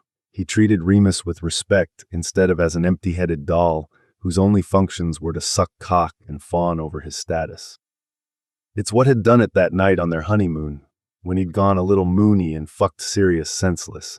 It was stupid and definitely not a shining example of Remus's usually excellent self-control, but it had been close to the full, and he'd grown accustomed to being treated as an equal, a partner. The condescension of how cute Sirius thought he was pissed him the fuck off, so he got reckless and went a little feral. The risk was lower than it would have been with anyone else, since Sirius seemed to find it delightful when Remus refused to play coy, but it was one thing to teasingly imply Sirius might not meet his standards. It was something else entirely for Remus to bind his hands to the bed and bury his fingers in his arse. Luckily, Sirius went absolutely wild for it. He did that a lot. Remus would let his behavior slip, just a little, and a tiny sliver of his real personality would sneak through. He'd be a little too rough, too eager, a bit uncouth and vulgar. Instead of scaring Sirius off like it usually would for these society types, he'd laugh in delight and up the ante. Spending time with Sirius Black was the most fun he'd had in years. Remus might actually be sad when it came time to kill him. Remus sighed as he lay on his childhood bed in his childhood room, staring at the stick-on stars on his childhood ceiling, contemplating what, exactly, he should do with his new husband. The original plan had been James. Remus stumbled across him by accident and sped up his Azrael timeline by 2 months. James was rich, trusting, and seemed drawn to Remus right away. Sure, he was going to have to break up a marriage, but he could handle that. It might be a fun new challenge. Murder just didn't offer the same thrill anymore anyway. He considered killing Lily in a shocking accident, A hazardous potion spill, maybe. A terrible tragedy, to be sure, but one James could recover from if he had a caring, supportive friend at his side. But Remus discovered he rather liked Lily, with her passion for werewolf rites and her Muggle cultural knowledge, and he would have been sad to lose her. And James had that inconvenient brother he was always prattling on about who would probably give him the needed shoulder to cry on. Plus, they had a child, and Remus simply could not deal with stepchildren. He had made that mistake once before with Aries Zabini, and it was a disaster. Never again. Then, on the very day Remus decided James was hopelessly devoted to his wife and it was time to scrap the idea altogether, he stumbled into the brother who turned out to be very convenient indeed. Oh, Sirius. Sweet, beautiful, brilliant, naive Sirius. Remus barely had to bat his lashes to get his attention, twirl his hair to hold it, and bite his lip to get Sirius to vow to keep him forever. Remus was blown away by how someone who was so intelligent, so creative, so innovative, could be so bloody stupid. It was like he had no idea how rich he was. The poor lamb didn't even ask for a prenup, for God's sake. It was like taking candy from a baby. Though if he played his cards right, he might still be able to manage James after Sirius. Marriages had fallen apart under smaller strains. And who could blame a man's husband and his adoptive brother for coming together in their time of emotional need? It would only be natural for two of the people who loved Sirius most to bond in the vacuum of his loss. If he stretched things out with Sirius a little, giving him a few years instead of the standard 12-month turnaround time, Harry could be out of the house before Remus made the move. It could work. The hardest part of this serious business would be Regulus and Kingsley. Remus was already in so deep by the time he realized how much of a threat Sirius's brother was. It would have raised suspicions if he suddenly disappeared. Plus, he didn't really want to. Sirius was a lark, and the sex was great for once. He wasn't ready to end it yet, and he was smart enough to handle Reg. A knock on the door pulled him from his thoughts, his ma'am peeking her head through before bustling in and setting the tray down on his nightstand. Oh good, you're awake. Tea and porridge, Cariad. I'll make lamb and rosemary pie for dinner when you're feeling better. Ma'am, I'm fine, just tired.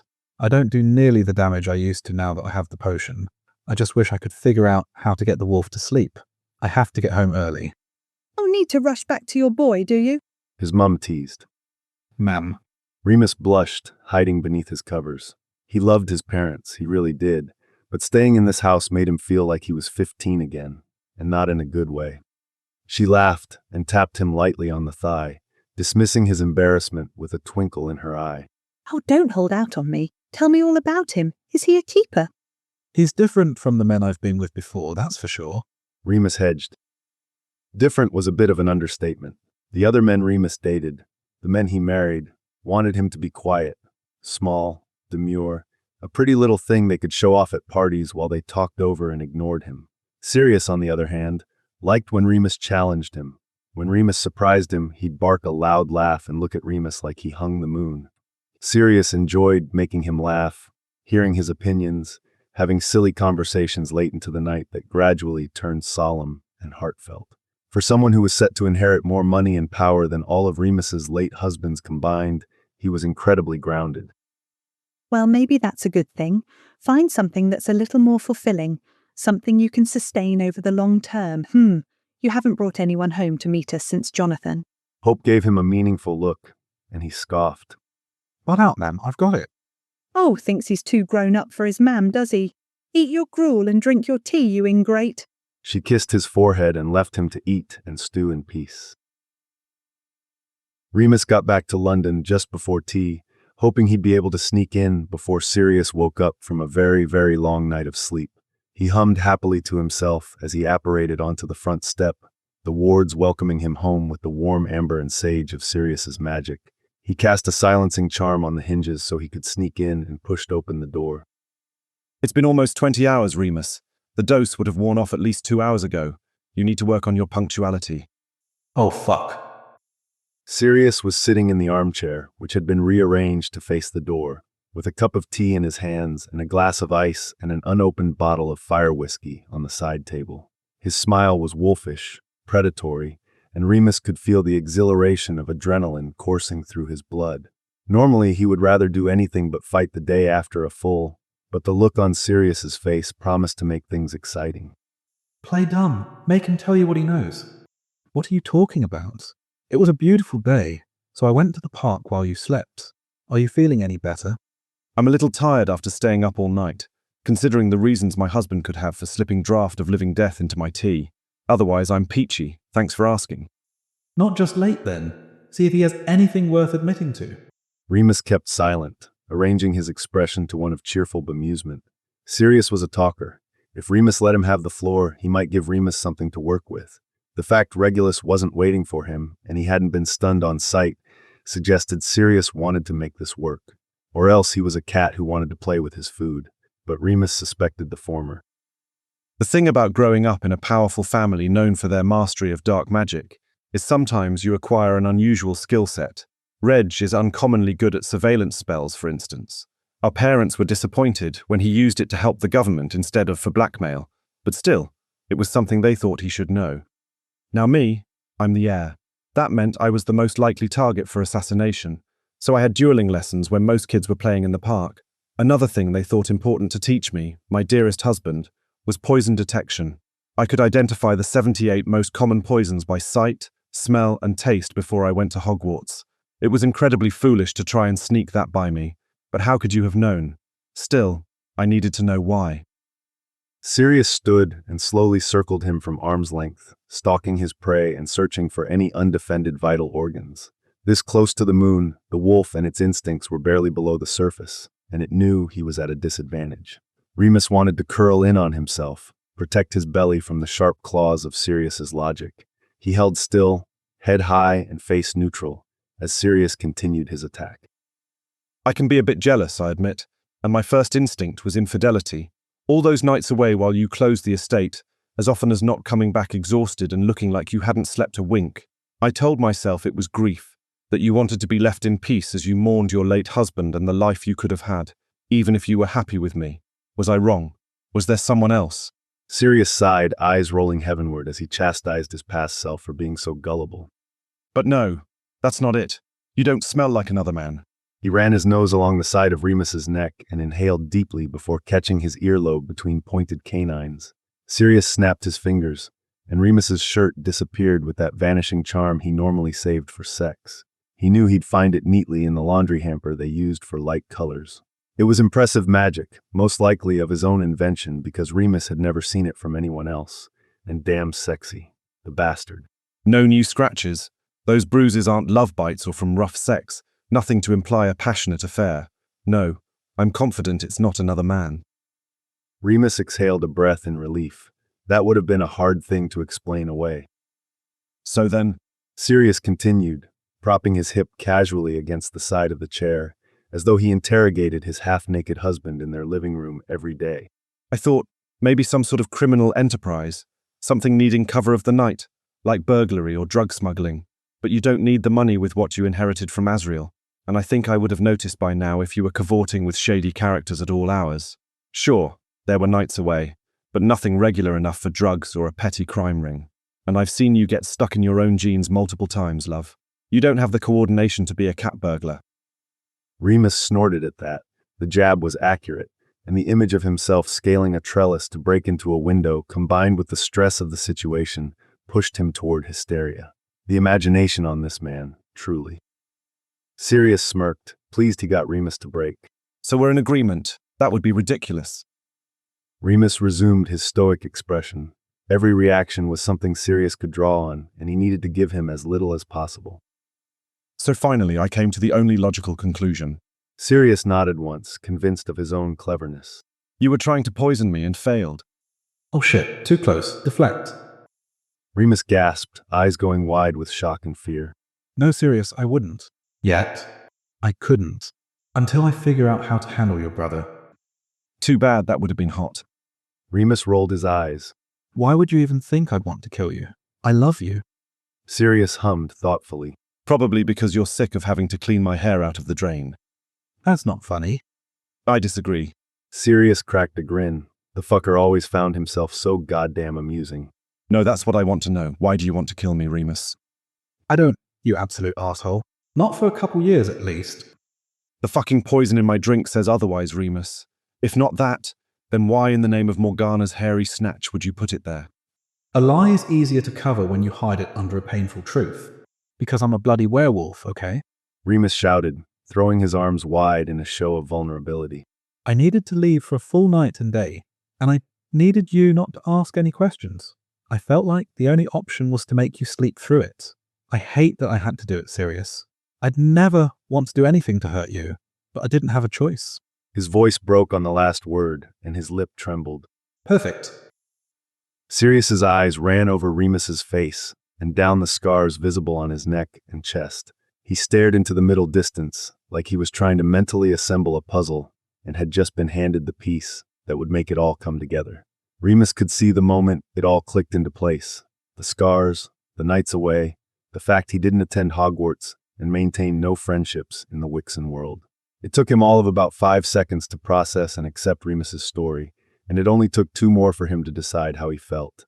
His expression morphed quickly from stone-faced anger to crumpled pain. But why wouldn't you tell me? Sirius asked, the hurt written plainly across his face. He looked so pathetic and sad, Remus almost felt guilty about his plans to murder him. Almost. You know I'm not prejudiced against lycanthropes. Lily and I have spent the last 3 months working with St. Mungo's to ensure widespread wolfsbane distribution. You had to know I wouldn't care. St. Mungo's won't touch it. All werewolf relations go through the Ministry. Department for the Control of Magical Creatures. Remus explained, unable to stop himself from coldly reciting the home of the monsters who had haunted his dreams since he was old enough to understand he couldn't become a double werewolf. Sirius blinked, his expression running quickly from surprise to pity to anger. He opened and closed his mouth a few times before taking a deep breath and nodding. We're going to circle back to that. But first, what have I done to make you feel like you couldn't tell me? We're fucking married, Remus. Remus had to tread carefully. Placing too much guilt on Sirius would make him spiral into self-doubt and misery, which would make their living arrangements less than pleasant and risk the visit to James or, Regulus, who would ask far more questions than Remus cared to answer.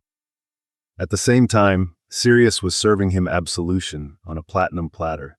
With the right amount of pressure, Remus could wriggle his way out of the drought of living death debacle and keep Sirius proving his loyalty for months.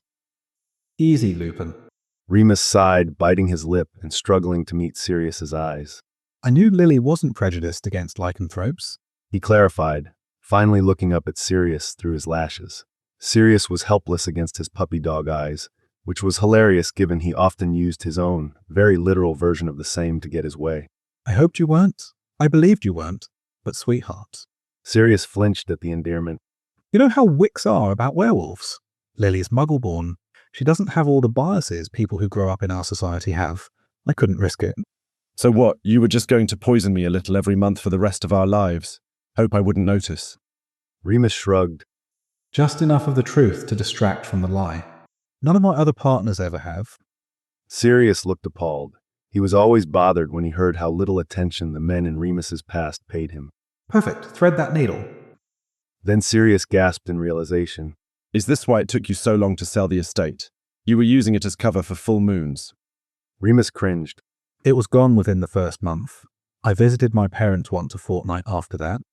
And you didn't think at any point I'd like to meet them? Sirius yelled, growling in frustration. What?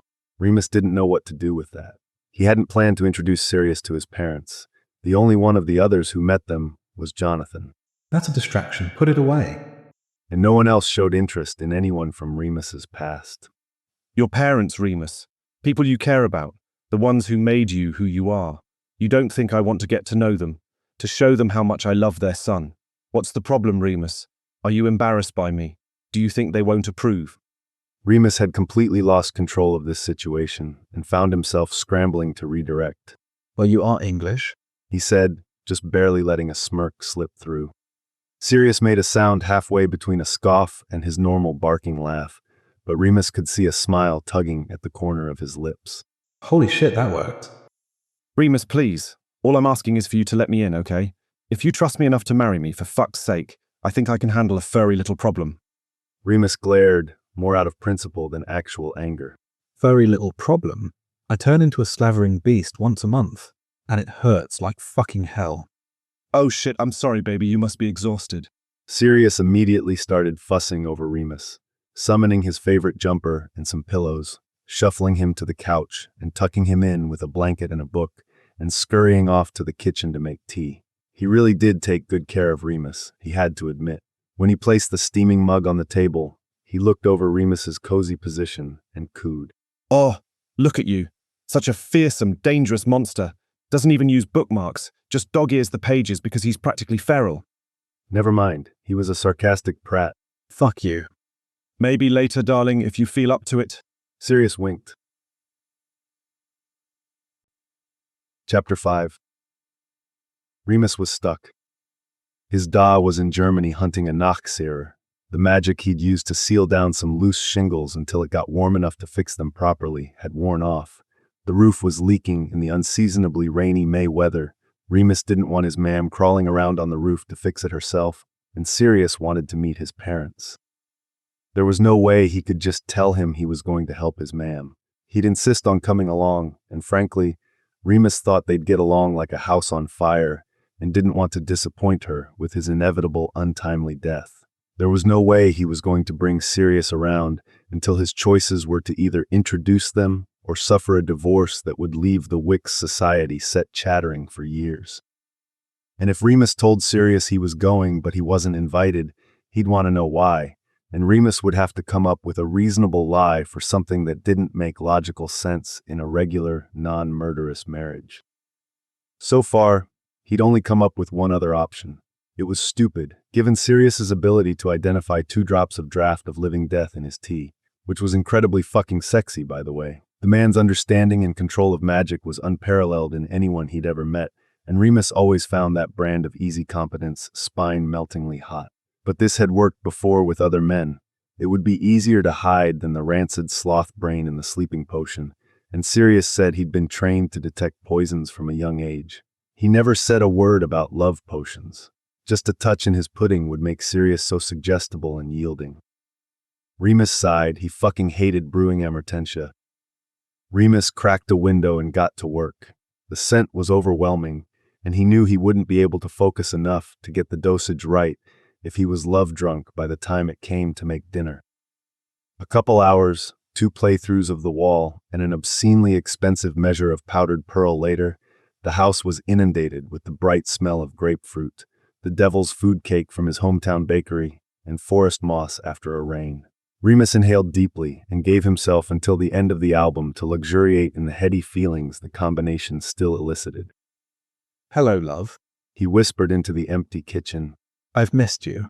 He squeezed his eyes shut and imagined strong arms around his waist, a huff of laughter in his hair, a gentle press of lips to his pulse. A wave of longing rose in his chest, higher than it had been in months, the aching absence always exacerbated by the potion. At this point, Remus welcomed the pain that accompanied his memories. Since the second never came without the first, he'd developed the world's worst Pavlovian response and relished the stabbing in his chest and burning in his eyes. He drew in a shaky breath and gripped the edge of the counter until his knuckles turned white, riding the agony until it crested and waned, his thoughts drifting to hours spent sprawled across a sun-warmed orange and brown sofa and casual walks through the forest behind a Welsh cottage. He smiled softly, finding comfort in the quiet calm after his initial grief. Remus didn't know how long he stood listening to the quiet of clicks and pops of a needle on dead wax after Pink Floyd faded out. He should have known better than to give himself any time. It was far too easy to get lost in thoughts of the dead and forget about his plans for the living. He cast several quick Ventus charms to try and clear the air in the room and resorted to a bubblehead charm when he still found himself distracted. Then he spent another 3 hours roasting a duck, frying chips in the fat, and making caramelized sprouts with cream sauce and individual bowls of eaten mess. In Remus's experience, it was easiest to hide the potion in frosting or whipped cream, and it was easy enough to stir the amortentia into Sirius's portion after the fact.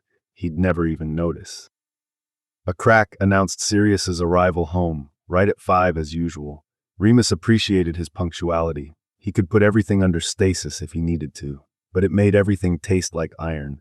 It reminded him of mornings after full moons when the wolf got a little too naughty, and he preferred to avoid it. It smells amazing in here.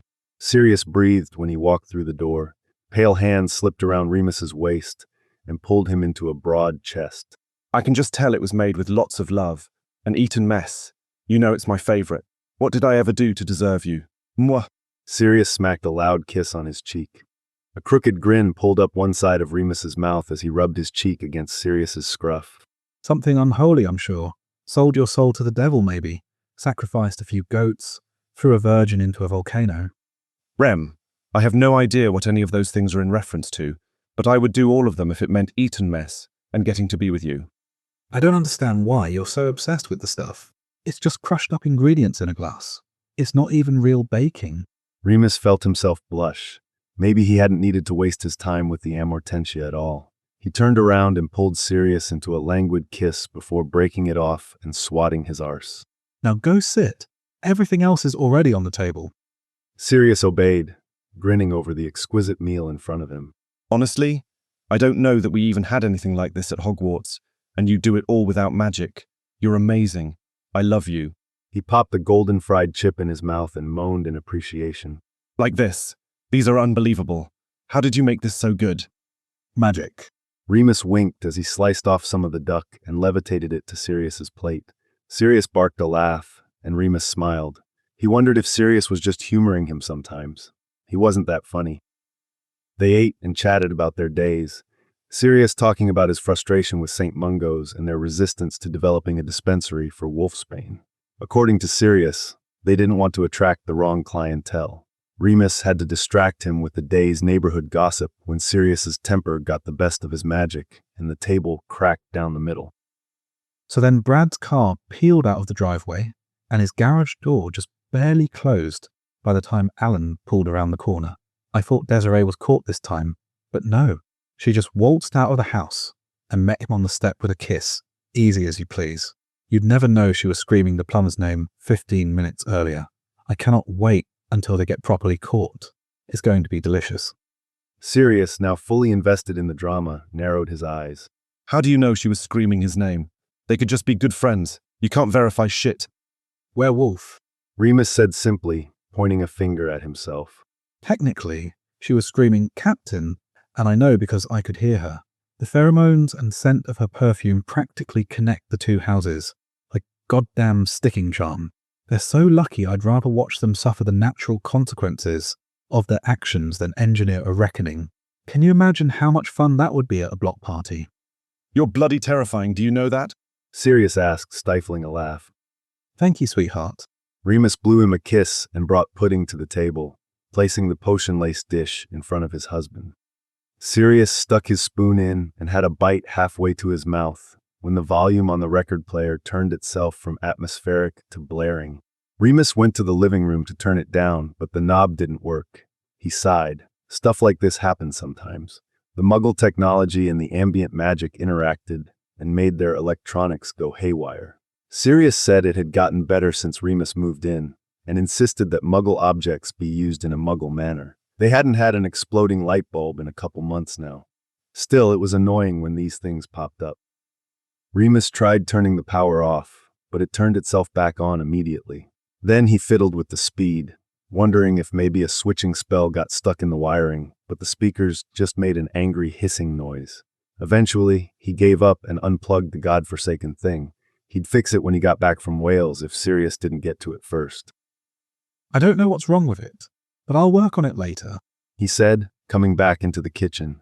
Sirius's parfait glass was empty, and he was just wiping his mouth on a napkin. Remus was a bit surprised he hadn't waited for him, as his impeccable pure-blood manners would normally dictate. But as long as he ate it, Remus wasn't fussed. He resumed his seat across from Sirius, whose expression was soft and eyes were appropriately sappy. He looked positively pliant, which was unusual for his sharp and opinionated husband. Perfect. Sirius smiled guilelessly at him, the potion clearly clouding his head. Hi, baby. Hi. Remus couldn't help but smile back. Even though he knew it was chemically induced, he couldn't help the way he responded. He didn't want to meet whoever had the willpower to resist Sirius Black when he looked at them like that. Such an individual would be too powerful and would take over the world in a matter of days. Remus sighed, ready to start his push. Sweetheart, I'm so sorry, but I need to leave for a couple nights. A small wrinkle formed between Sirius's brows and a pout settled on his lips. Remus thought he might cry. But I'll miss you. I know, darling, and I'll miss you too, but I need to go. My doll's out of town, and my mam needs some help with the house. A bright smile illuminated his face. I'll come with. That would be a great way to get her to like me. I'd be so much help. I'm so good at household spells. It's not that kind of help, and I think my doll would be really upset if mam met you before he did. It would be better to wait. I'll bring you along next time, I promise. Next time that you know about, maybe. If this doesn't work a second time. Sirius opened his mouth like he was about to argue again, so Remus opened his eyes wide and bit his lip. Please, Padfoot, if you could be patient and wait until they'll be together, it would make me so happy to see the looks on their faces when they both meet you for the first time. You called me Padfoot, Sirius said, awestruck. Remus hadn't really adopted the silly childhood nickname, but it was no worse than Sailor, and Desiree across the street had ruined the nautical theme entirely, so Remus was happy to let it go. Plus, if the look on his face was anything to go by, Sirius had been waiting for him to pick it up. He looked elated. His entire face lit up when Remus said it, and he was still grinning now. Sirius reached across the table and grabbed Remus's hand, tugging at him until he took the hint and came to settle in his lap. Sirius wrapped his arms around his waist and snuffled his neck. Fine, he complained, punctuating his agreement with a little nip to Remus's Adam's apple. He was even a little shit when Remus drugged him, though Remus shouldn't have been surprised. Sirius never did what Remus expected. He barely had to plant the idea to get him to propose. The man had entirely too much mind of his own. When do you need to leave? As soon as I can. The roof is leaking, so the longer I wait, the worse it'll be. Remus frowned apologetically. No time for a shag? Sirius asked, sucking at the spot on his neck that turned Remus into putty and drifting a light touch over his fly.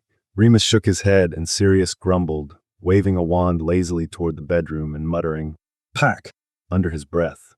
Remus's suitcase zoomed into the kitchen and was in his hand in a matter of seconds. He gave Remus a soft peck on the lips and looked at him longingly. I love you. I love you too, Pads. I'll call you before bed. Sirius beamed, whether from the nickname or the promise. Remus wasn't sure, and he found he didn't dread the call. He was used to falling asleep to the sound of Sirius workshopping the many ideas floating around in his head. The low rumble of his voice had come to relax Remus. Sirius squeezed him around the middle once more. Remus kissed him goodbye, and he apparated as soon as he got through the door. 5 nights, 5 mirror conversations, an aching back, and countless impervious charms later, Remus finally got to come home. He spent the first night covering everything he could in protective charms and siphoning water out of the carpet and ceiling. The next day, hastily covering the damaged portion of the roof in canvas and sticking charms to keep it from getting worse. Then his Da finally came home the following day, and they set to re-shingling the entire house. Remus was sore, filthy, and exhausted, so when he walked through the door of his and Sirius's home to see Regulus in the lounge, he only had the energy to sigh heavily. Hey, Reg. He greeted. Regulus didn't respond. Instead, another voice came from a huge striped wingback chair he'd never seen before. Hello, Remus. Sirius intoned. Regulus rolled his eyes and waved his wand. The chair turned around to reveal Sirius with one ankle propped on the opposite knee and his fingers steepled in front of him. If that is your real name. Remus clenched his jaw. He didn't have the energy to do this right now. Of course it's my real name. Pads, I just spent 3 days shingling, and I'm fucking beat. Can we please do this tomorrow? No, he said simply, and Remus found himself suddenly sitting as the sofa scooted up behind him and pushed his knees out from under him. Sirius stood and projected an image of Remus's own face, a still from their wedding, from the tip of his wand.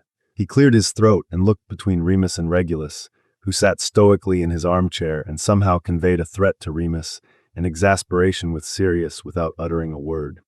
Here we have subject A, individually identified as one Remus J. Lupin, sexy motherfucker, criminal mastermind, lycanthrope, and my husband. The words appeared below his photo as a bulleted list. And here we have subjects B through N. He conjured 5 more projections beside Remus's photo, each of one of Remus's former spouses, along with their wand descriptions. Remus felt his stomach drop to the floor. He knew when he saw Regulus nothing positive was going to come of this conversation, but he'd bothered to get their wand lengths and cores. This was going to be so much worse than he thought. A casual accusation would have been annoying, or at the most a challenge, but this was different. This was professional investigative work. It was dangerous. Remus had a history. He had actual skeletons in his closet, and Regulus was more than capable of digging them up. If Sirius learned too much, Remus would be in Azkaban forever. If he even made it that far, maybe they'd have Kingsley just order the Dementors to kiss him before they even bothered to take him away. Fuck. He was glad he at least got to see his parents one more time before he became an empty husk. This was going to be a hard one to slip out of. Not that he wasn't going to try. Deflect. I don't know where you possibly could have gotten that information, Sirius. Remus observed dryly. They almost look like they came from official records. Like someone He cast an accusatory glance in Regulus's direction. was abusing his power and access to government files. Oh, aren't you just the cutest thing when you try to manipulate your way out of a problem? Sirius simpered. How would you like to do this, darling? Alphabetically. The photos rearranged themselves in order by their subject's name. Reverse chronologically. They flitted around again, this time with Azriel closest to Sirius's wand and Jonathan at the far end. How about in order of most to least incompetent? The photos moved again, and Regulus's face settled into an arrogant smirk. Okay, that one stung a little. Remus wasn't going to lie. Reverse chronological, if you don't mind. Remus sighed, settling in for what was surely going to be a long lecture. He ought to make a break for it now. Sitting here waiting was just making it easier for the Dementors to catch him. Sirius had clearly worked hard on his presentation, though, and Remus would probably never get another chance to learn how to improve his practice from subject matter experts. As you wish, love. All of the other photos shrank and moved to hover around Sirius's knees, while Azriel's photo enlarged to the size of his torso at his left hand. Subject L for lecture. Padfoot, that's not how alphabet-based naming conventions work. Sirius carried on as if Remus never spoke. Name, Azriel Smith. Married, February 13th, 1993. Deceased, August 27th, 1993. Profession, heir to the Smith family Cauldron Empire and president of the company until his untimely demise. Absolute nightmare of a man. Couldn't keep his hands off any bloke younger than 35 who got within 3 feet of him. I do not miss having to dodge him at events, that's for damn certain. Remus's eyebrows drew together as he watched Sirius's description pop up to the left of the photo. That outline didn't match his expectations. He opened his mouth to ask what Sirius was getting at, but his husband held up a hand to silence him. Method of murder. Likely suffocation. Sirius continued accurately, and Remus flinched.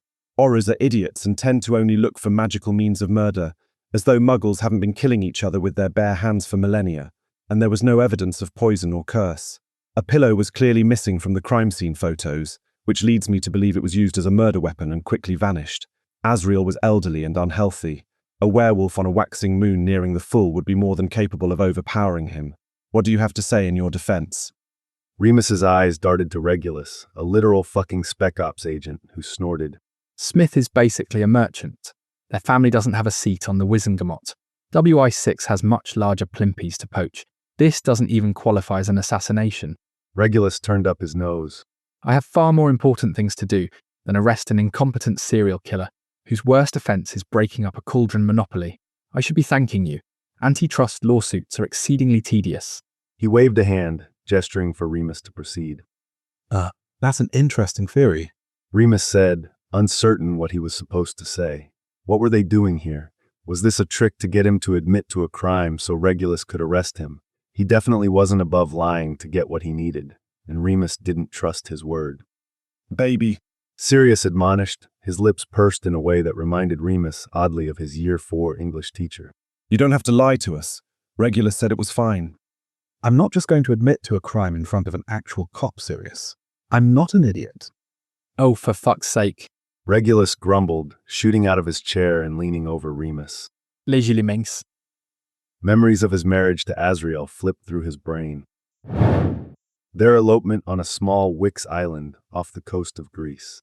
The first party they attended after their wedding, where Remus was shunted off to the side and forgotten about for hours. The way Azriel thanked him for breakfast over pancakes. Asriel's rage the night he couldn't perform in bed, which was when Remus started stirring powdered moonstone and bicorn horn into his tea. The images flipped faster. Amortentia before their dinner with James and Lily, when Remus asked to cut them a good deal, and snide commentary when Remus was still in bed after sunrise the morning after a full, and hands on his waist, hands on his arse, hands on the waiter, hands, hands, hands scarred this time, clutching satin. Regulus. Sirius yelled, suddenly in Remus's line of vision after he pushed his brother out of the way. Reg, you can't just use legilimency on my husband without his consent. What the fuck? He turned back to Remus, who was surprised to find himself clammy and panting, even though the whole interaction couldn't have lasted longer than 5 seconds. He placed his hands on Remus's knees and rubbed soothing circles with his thumbs. Are you okay, baby? I'm sorry, I didn't know he was going to do that. He threw a venomous glare in Regulus's direction, who shrugged his shoulders and said, He wasn't answering and we needed to know. I'm fine. Remus gasped, finally catching his breath. As he came back to himself, he realized he had an out. The evidence wouldn't be gone, but at least Regulus could be. I'm sorry, Pads, I just can't be around him right now. His voice cracked and he looked dolefully at Reg, who made a disbelieving noise in the back of his throat. Reggie, I think it's best if you go. Sirius instructed, eyes never leaving Remus's face. I can handle it from here. Gladly.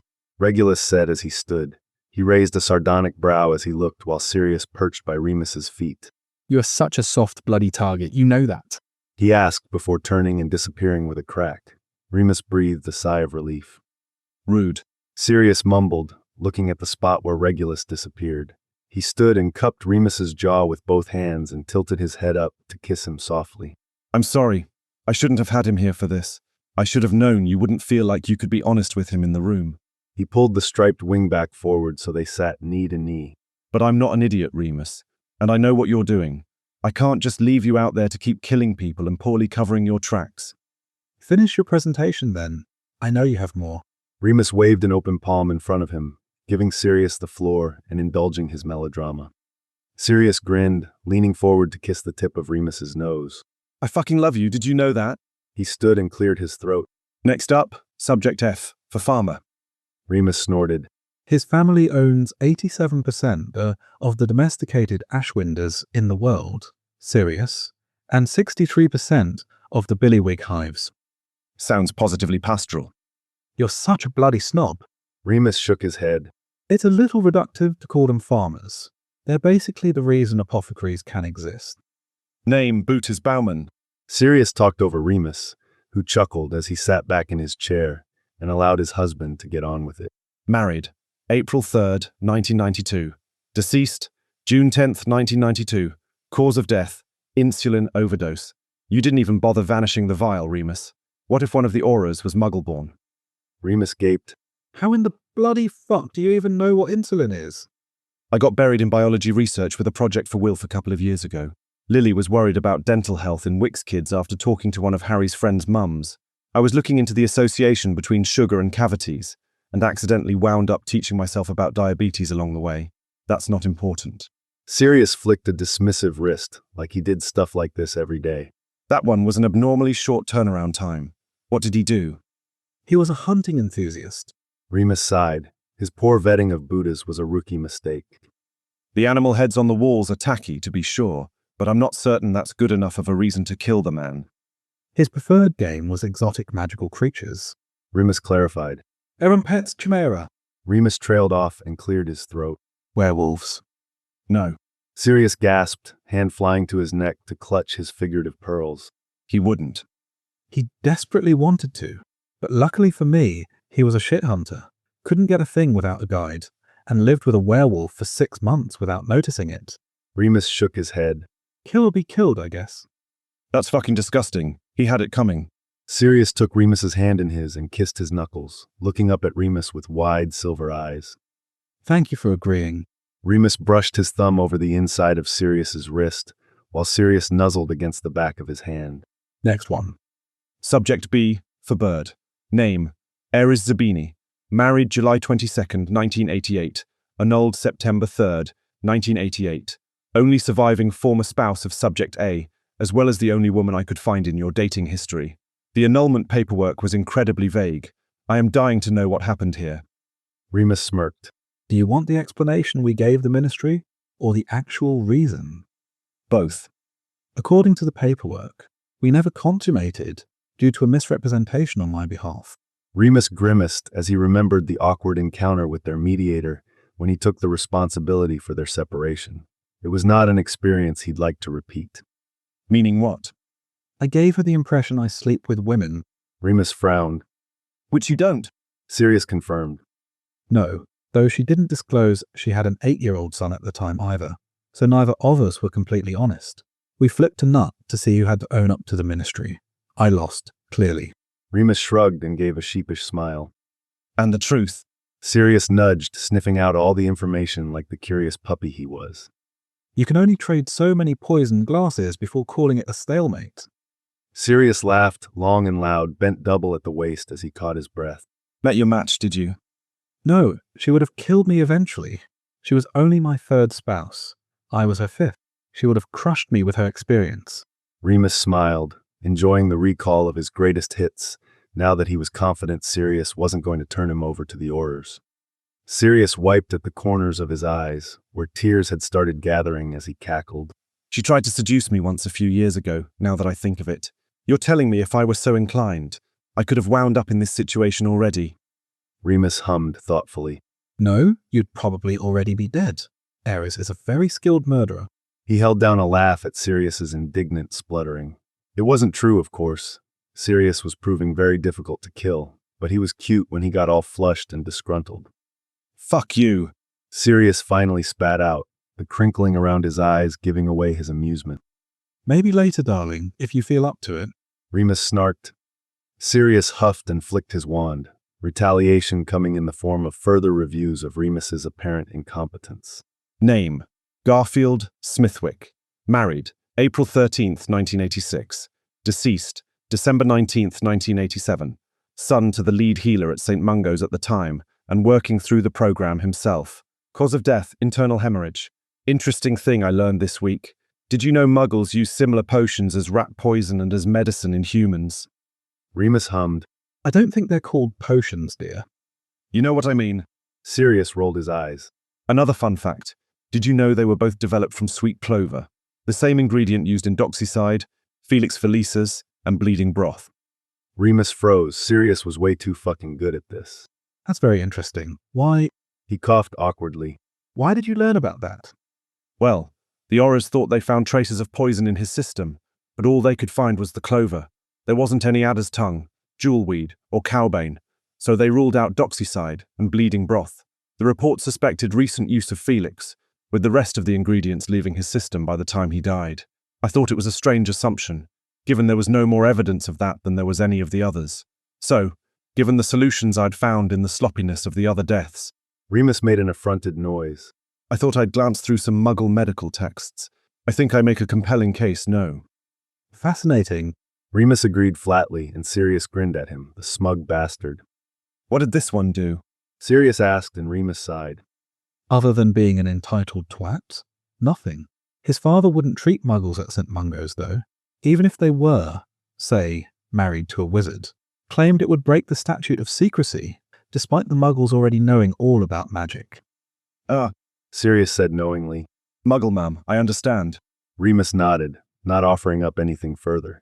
He was more than willing to let Sirius make his own assumptions on this one. Sirius wasn't wrong, exactly, about why that policy upset him. He just had room to be significantly more right, and Remus really didn't want to talk about it enough to give him the full context. Does healing work on muggles, though? I thought it needed magic. Remus shrugged. Don't know. Biology is biology, and it couldn't hurt to try. Side-along apparition works fine, and so do memory charms. I can tell you for certain, muggle methods work to both help and harm wizards. I knew you did it, you sneaky minx. Sirius smirked at him knowingly.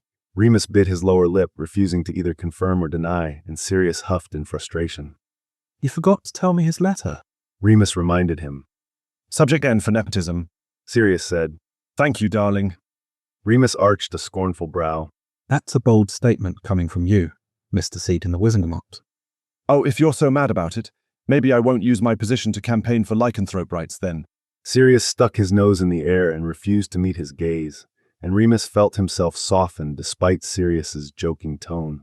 There was a new stiffness in his shoulders that Remus was certain he put there, and he immediately regretted the jab.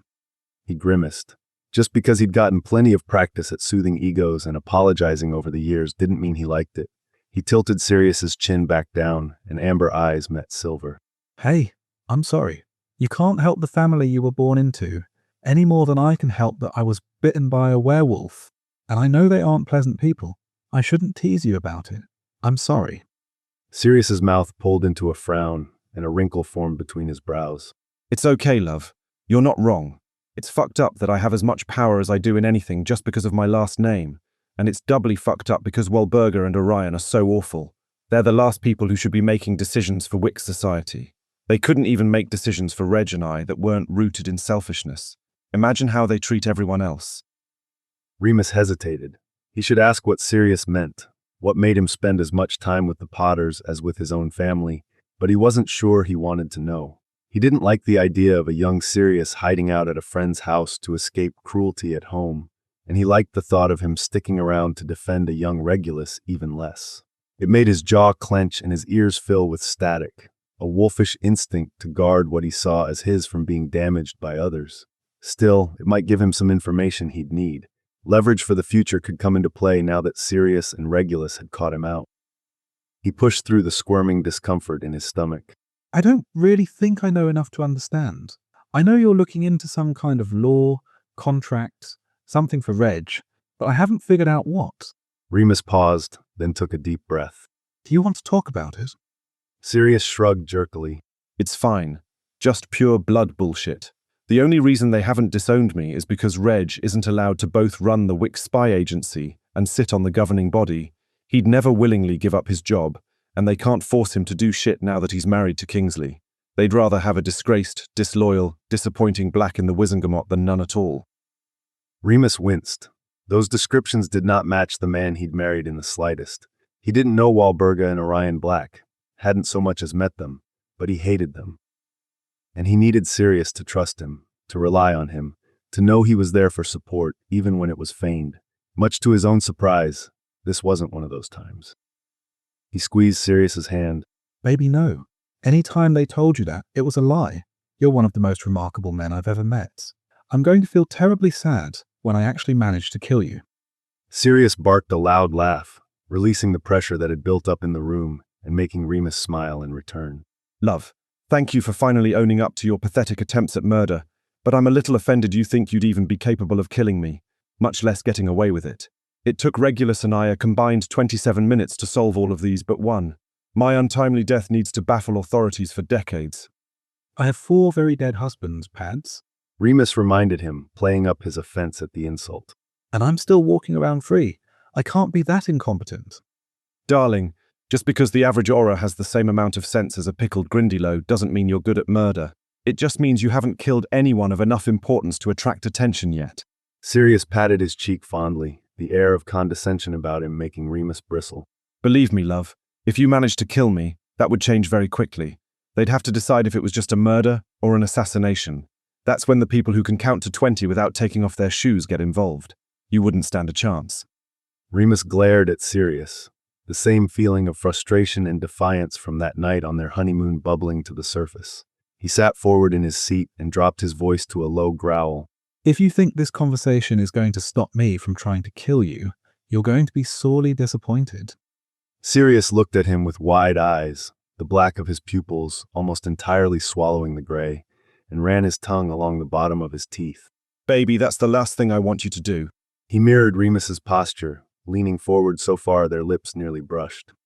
Do you want to know what I did the entire first night you were gone? He purred, his warm breath ghosting across Remus's skin.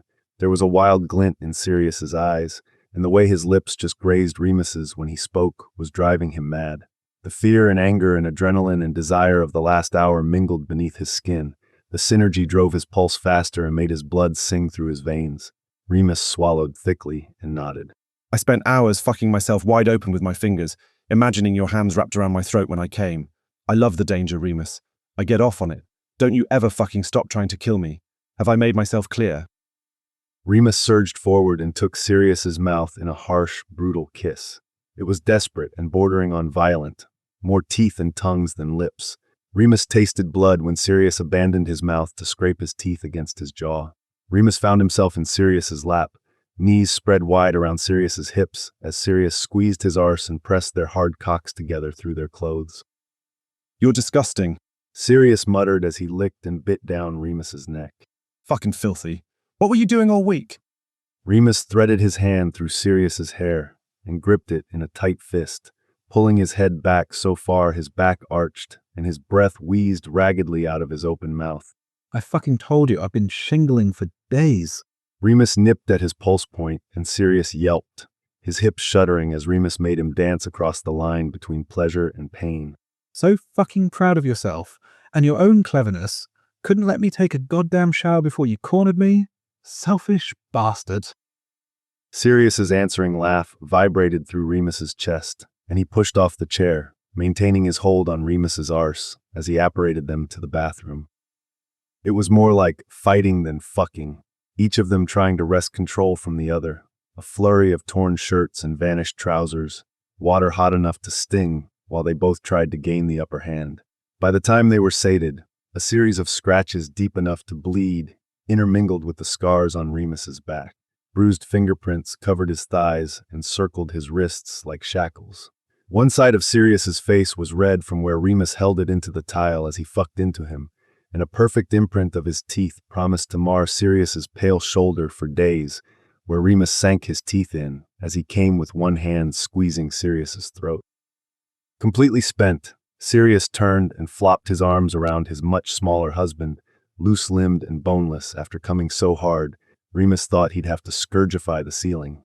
Remus settled Sirius's head to rest in the crook of his neck, then squeezed some body wash onto a wet flannel and gently cleaned him, as Sirius placed a series of sloppy, open-mouthed kisses along his collarbone. You okay, baby? He asked softly, running light fingers down Sirius's spine until his hands settled to splay across his lower back. Sirius's head lolled to the side, and he cracked one eye open to look up at Remus. Never better. Remus snickered quietly and rubbed circles into the dimples above his arse. I'll keep it in mind. The best way to get you all hot and bothered is to threaten your life. He turned to kiss Sirius's temple, and Sirius gave him a lazy smile. Please do. He wrapped his arms up Remus's back to rest his hands on his shoulders and held him close for a few moments, sighing contentedly into his neck as Remus enjoyed the hot spray of the shower over his aching muscles.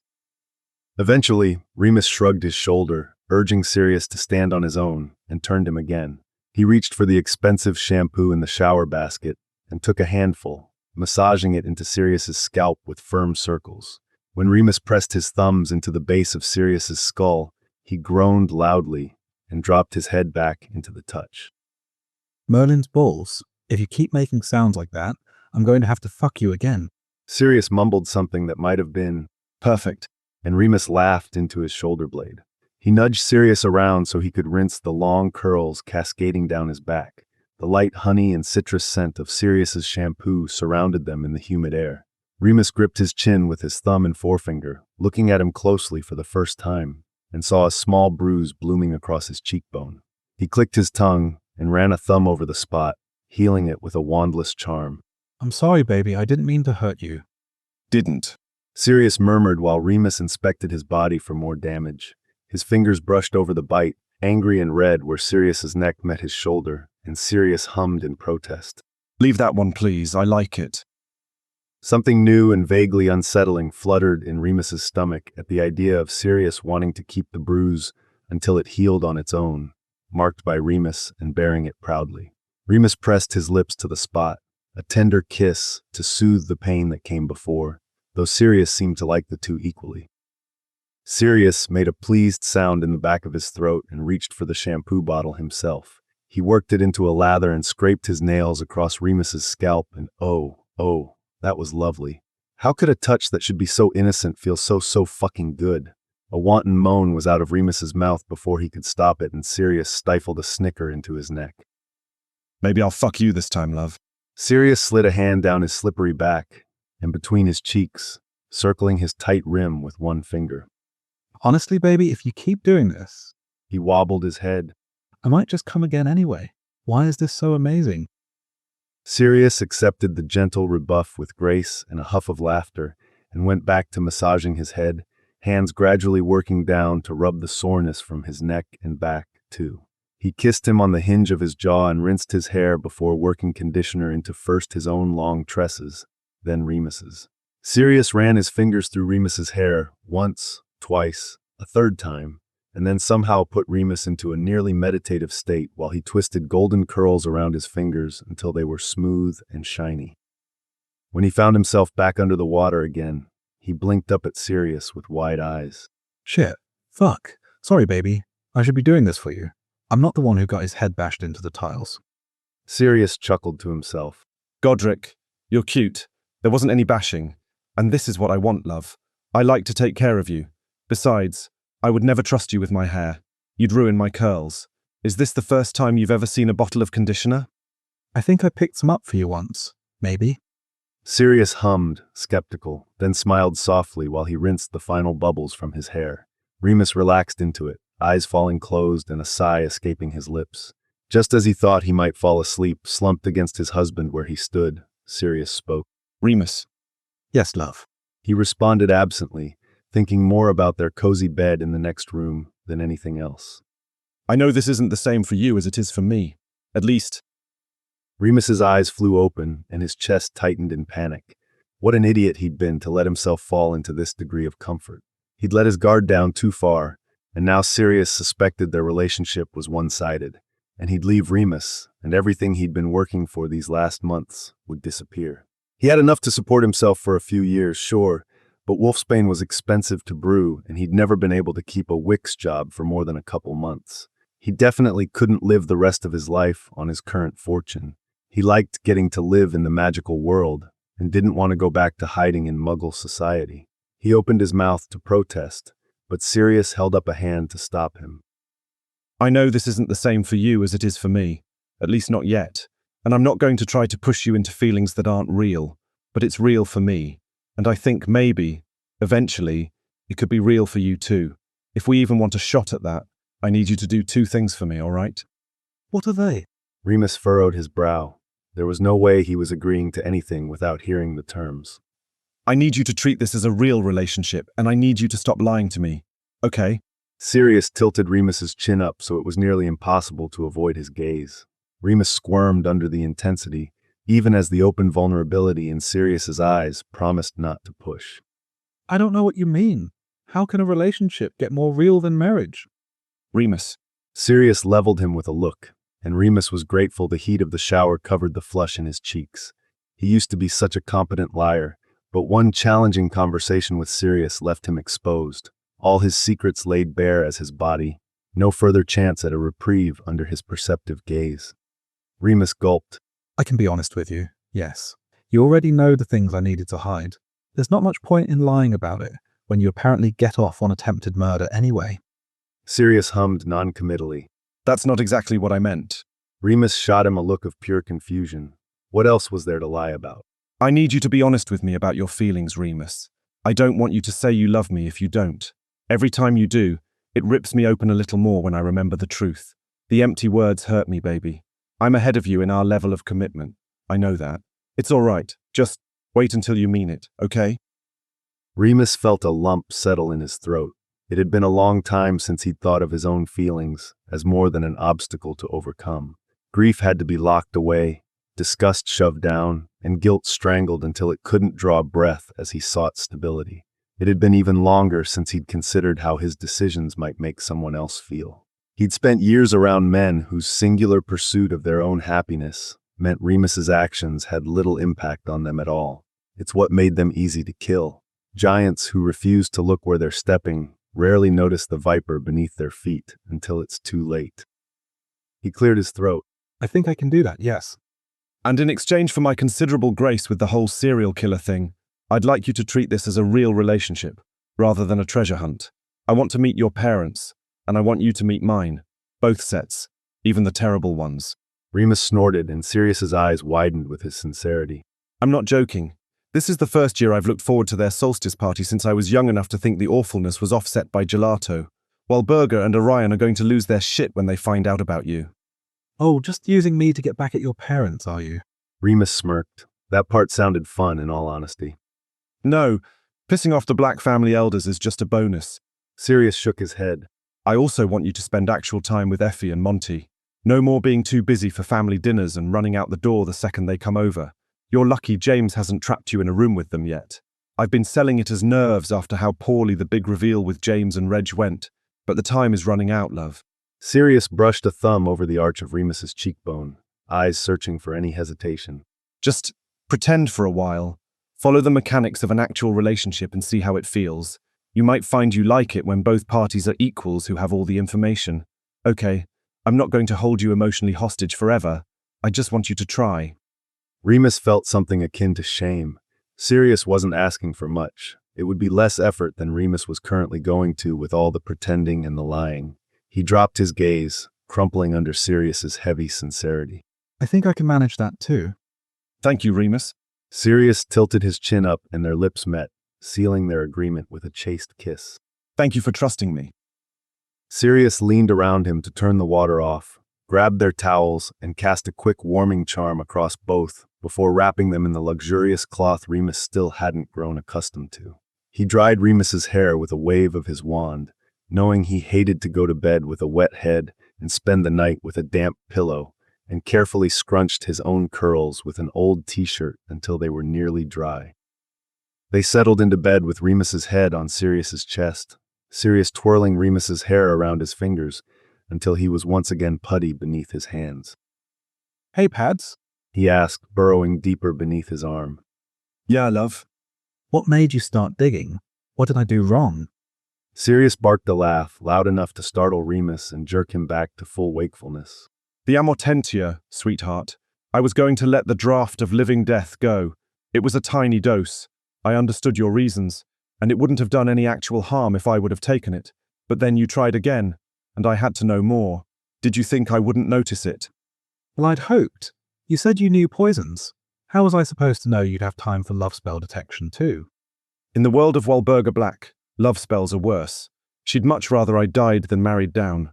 Nothing would have horrified her more than my being trapped in a relationship with someone with terrible connections. Or worse, a muggle-born.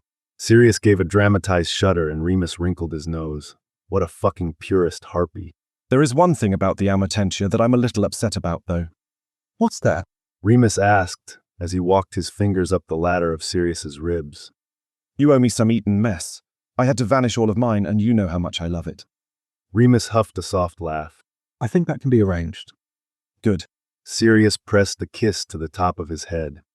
They lay in comfortable silence for a few more moments, Remus's skin rising in goose pimples along the paths where Sirius barely grazed his fingers. He was almost asleep when Sirius spoke again. What about the first one? The muggle. Reg couldn't get me anything on that one. Remus froze. He felt like he was going to be sick. He didn't want to talk about Jonathan. After the day he'd had, the week he'd had, he just couldn't talk about his first husband, his lost love right now. He was too exhausted to navigate both his own grief and the potential for Sirius's betrayal when he discovered Remus had been in love before, and lost it. And if that hadn't happened, they absolutely wouldn't be here now. He'd promised he wouldn't lie, and he respected Sirius enough to keep his word. But he never said anything about dodging.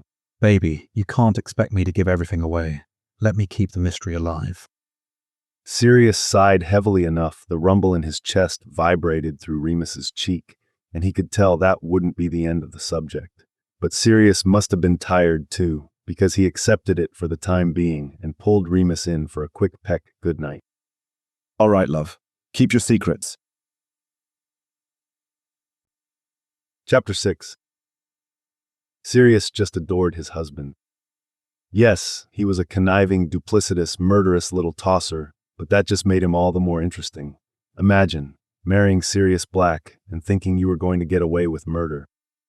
It was adorably overconfident, for one thing, and Sirius found confidence incredibly sexy. For another, it was a fun game of cat and mouse. Sirius enjoyed the adrenaline rush of catching Remus in the act, teasing him about his weaknesses and watching him think on his feet to try to slip out of Sirius's trap. He had fun picking apart Remus's previous attempts and prodding at the soft spots in his methods. His face went all scrunched up and offended, which was very cute. Then Sirius got to show off his knowledge of potions and murder, which made Remus's eyes go a little feral and hungry, and in no time they were snogging like teenagers with their hands down each other's pants. It was a perfect system. And frankly, Remus's own intelligence was hot as fuck. Sure, Sirius did notice when he tried to poison him, but no Aurors were ever able to follow his trail, and Sirius had almost fallen for the Amortentia. If Remus's scent was a little more chocolate and a little less cedar, he probably wouldn't have noticed it in the sweet pudding, and Sirius would have been the soppy, easily moldable pawn Remus was looking for. Well, soppier. Sirius was always a little soppy for Remus. Sirius admired the yellowing bite mark on his shoulder as he brushed his teeth. It had been over a week since Remus had, more or less, come clean, and so far he hadn't made any further attempts on Sirius's life. Sirius was a bit crestfallen. He thought he was clear that Remus had his express permission to try to kill him as many times as he'd like. Sirius spat out the rest of his toothpaste and rinsed his mouth, then ran some into the cup by the sink for a drink. Just as he was about to take a sip, he noticed it had a weird, rainbow sheen. He blew across its surface, and one tiny bright blue bubble floated out of the glass. It drifted above Sirius's head and settled on the mirror, where it popped with an almost imperceptible squeak.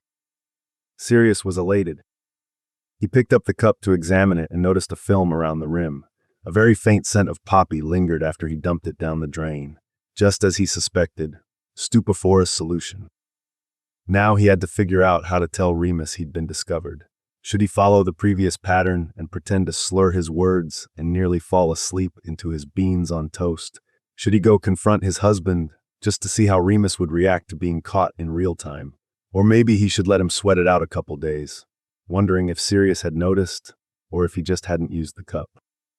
Finally, Sirius decided to tell him the same way Remus just tried to kill him. He'd let him discover it on his own. He conjured a quill and scrap of parchment and scribbled a note. Dearest Rem, did you really think I wouldn't notice the stupiferous?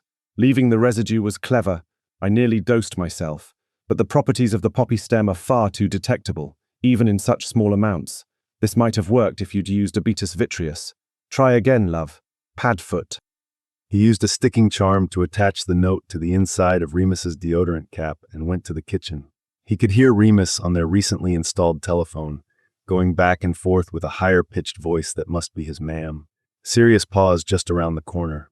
Yes, eavesdropping was rude, but so was attempted murder, so it evened out. Yes, ma'am, of course I'm listening. Remus said into the mouthpiece, the eye roll apparent in his voice. How could I be anything less than riveted by Virginia's bunion surgery? The voice talked back for a few seconds. Sirius couldn't understand the words, but the tone was similar to Lily's when Harry got a smart mouth. Ma'am, I barely even remember who Virginia is. Why would I care about her bunions? A brief pause on Remus's end. Ma'am, I have literally never had a crush on any girl in my entire life. Why on earth would I remember her? Because her daughter, who was 3 years older than me, was cute. The voice spoke again, and finally Remus groaned in frustration. Fine. I'll send Virginia a get-well-soon card. God almighty, ma'am. I swear you'll have me sending flowers to the entire bloody county. The tone on the other end of the line became placating, and he huffed into the receiver. No, I'm not feeling moony. You're just being ridiculous. Sirius snickered, and Remus must have heard him coming because he cut her off. Ma'am, I gotta go. He sighed as Sirius rounded the corner into the kitchen, then answered a series of rapid-fire questions with a look of absolute exasperation on his face. Yes, maybe next time. Fine. Fine. Send them if you feel like you need to. But unless it's the other kind of grass, it's a waste of herbs, ma'am. A longer pause. Real funny. You tell Dar that one. A laugh through the other end of the line, and a reluctant smile spread across Remus's face. You're ridiculous. Say hi to Dar for me. Yes, love you too. Bye-bye. By the time he finally managed to hang up, Sirius was nearly in stitches. He wrapped his arms around Remus's waist and smacked an exaggerated kiss on his cheek. Good morning, my moony husband. Don't you start too? Remus grumbled, reaching to pinch Sirius's side. The moon's not for 3 days. She was just being annoying. Sirius snuffled behind Remus's ear and nipped at his neck. Or maybe You're being a little irritable, Moony. This isn't as cute as you think it is. Sirius grinned and pulled Remus to bury his face in Sirius's neck. Oh, I disagree. It's very cute. You get all grumpy and make that little face with the furrow between your eyebrows, and it makes me just want to kiss everything better for you. Sometimes you let me, but other times you get mad, and then you stick my hands to the headboard and fuck me silly, and that's really fun too. As far as I'm concerned, there's no losing. Moony Remus is one of my favorite Remuses. Re-my. Moonies. Remus pushed Sirius to arm's length and looked up at him with that adorable little furrow. This isn't going anywhere, is it? Nope, sorry, Moonshine. Sirius leaned in to kiss him, more oppressive teeth to lips because he couldn't stop grinning. Prongs will be thrilled. You finally have a nickname. Great. Remus said sarcastically, drawing out the vowel about 3 beats too long. Sirius kissed him again, deeper this time, and soon Remus sighed softly and relaxed into it. Kissing the irritation away it was, then. A little disappointing, in all honesty, but Sirius enjoyed it nonetheless. When they broke apart, both a little more rumpled and a lot more happy, kissing Remus was far more effective than a cheering charm.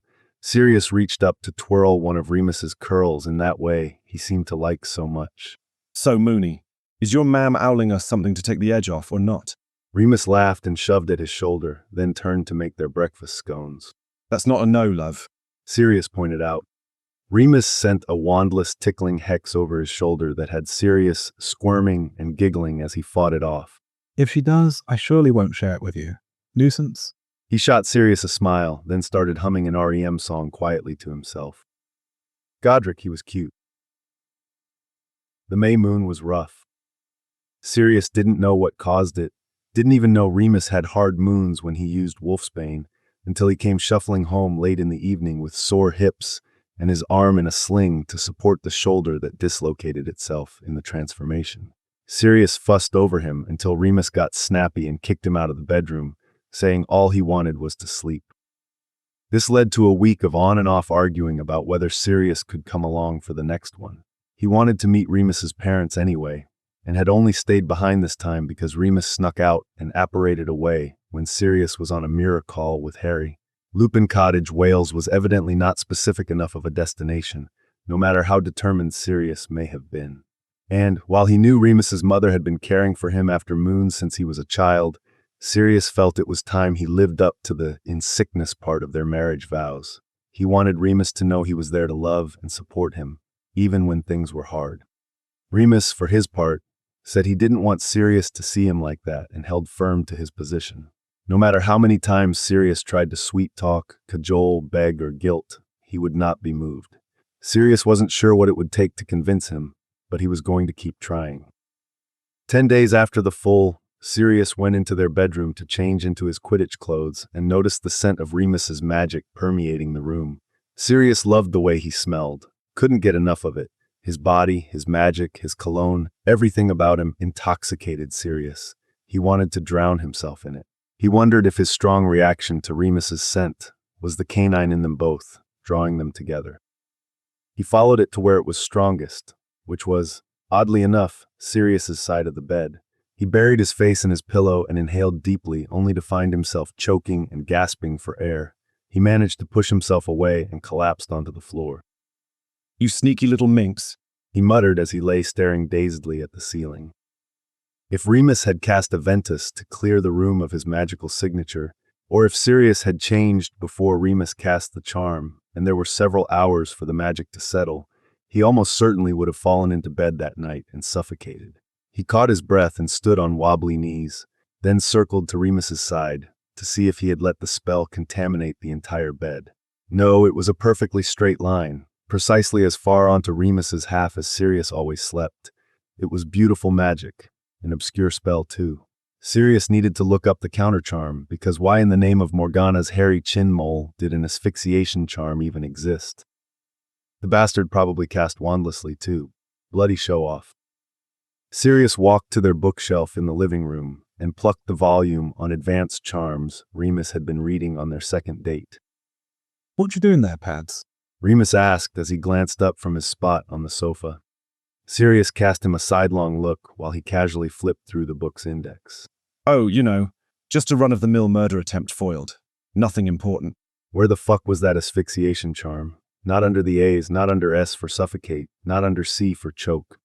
Sirius, I can't believe you'd accuse me of that. Remus vehemently denied it, though a smile tugged at the corners of his lips through his scandalized expression. I was just taking care of the fleas Padfoot brought home. Well, that was a reason for the spell to exist, Sirius supposed. He flipped to E for extermination, and there it was. He nodded along while he read until his brain caught up to Remus's words. Hey, Padfoot does not have fleas. Remus gave him a sad, sympathetic look, though laughter danced the cha-cha in his eyes. I'm sorry I had to be the one to tell you, babe. He does. No, he does not. Sirius protested, defensive on his dog self's behalf. Because yes, okay, maybe Padfoot did like a good roll in a dead thing from time to time, and he'd been known to get a little too invested in a sniff on occasion and accidentally follow his nose right into someone's crotch, so sue him. But that didn't mean he had fleas. Prove it. Where are the itchy little buggers? I vanished them. That's bullshit, Remus. I don't believe you. There's no way. Sirius crossed his arms over his chest and settled his mouth in a firm line. Mooney looked like he was holding back a laugh, but he crossed the room to embrace Sirius anyway. Remus ran pacifying hands up and down his back, one stopping at the top to bury itself in Sirius's hair and scratch his head.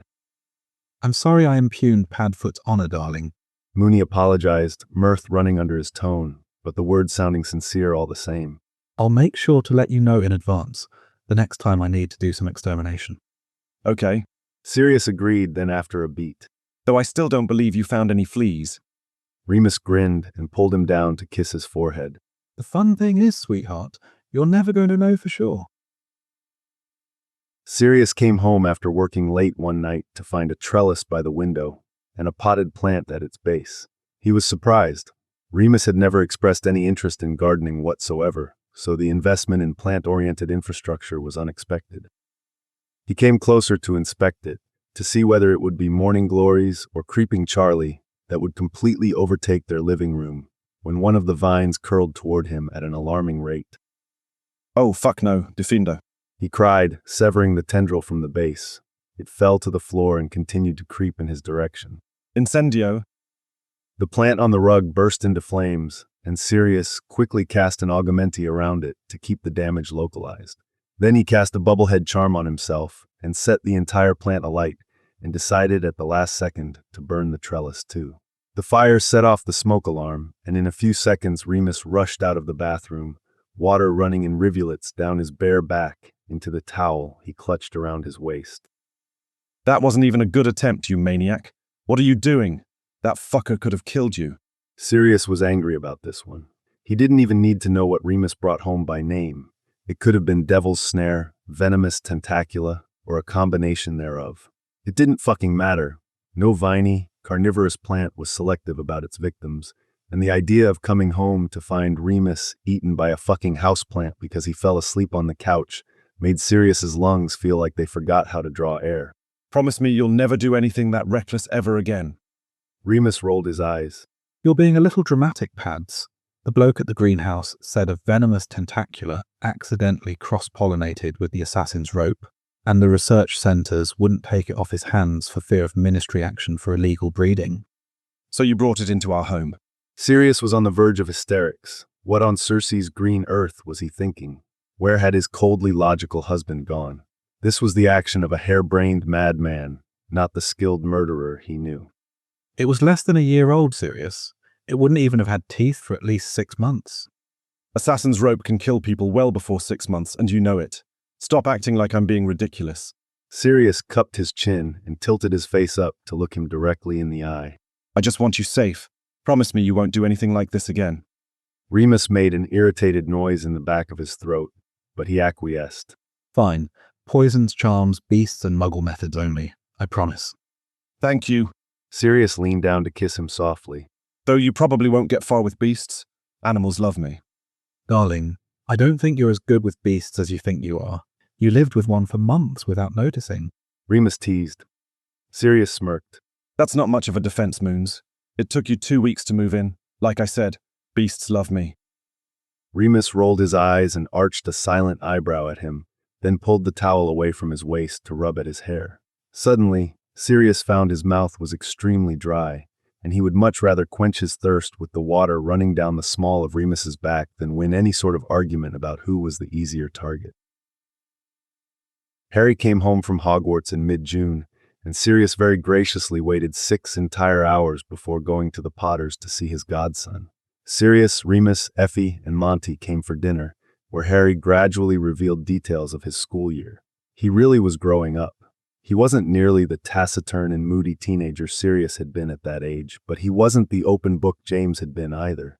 Though, when Monty asked about Gryffindor's Quidditch Cup, he happily jabbered away about the final match, giving a play-by-play to his grandparents, who weren't able to attend. Sirius kept an eye on Remus, who was working hard to win over both Harry and Sirius's adoptive parents. He listened intently and agreed with Harry about the most exciting plays, winning him an occasional nod and small smile. Effie spoke to him warmly and asked him questions about himself, which he answered with a shy flush in his cheeks. Sirius couldn't tell how much was coy charm and what was genuine. Remus knew how to read people and play the role of an injured little lamb when he needed to. At the same time, Effie had a way of making people feel seen in a way that was likely to make Remus squirm.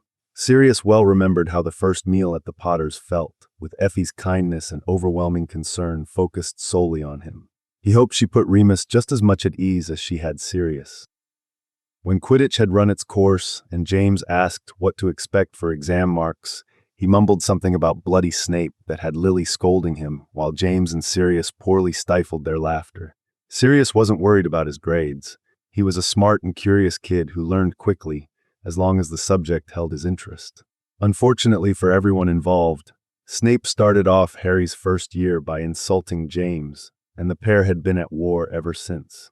Lily tried to convince him the best revenge would be succeeding out of spite, but Harry had gone for the more prongs-like approach of exploding cauldrons and using school potion stock to make babbling brew to slip into the Slytherin goblets at dinner. After they finished eating, Harry asked to be excused to his room, where Sirius assumed he planned to owl Ron about his narrow escape from potions-related trouble. Effie and Monty excused themselves to flew home, Effie kissing a very pink-cheeked Remus's forehead, along with the rest of her boys on the way out the door. With Harry safely squirreled away in his room, Monty and Effie taking their leave, and Regulus and Kingsley able to show up after a late working dinner, which usually meant Kingsley charming and Regulus threatening some poor Wizengamot member into voting for a bill, James poured a round of drinks.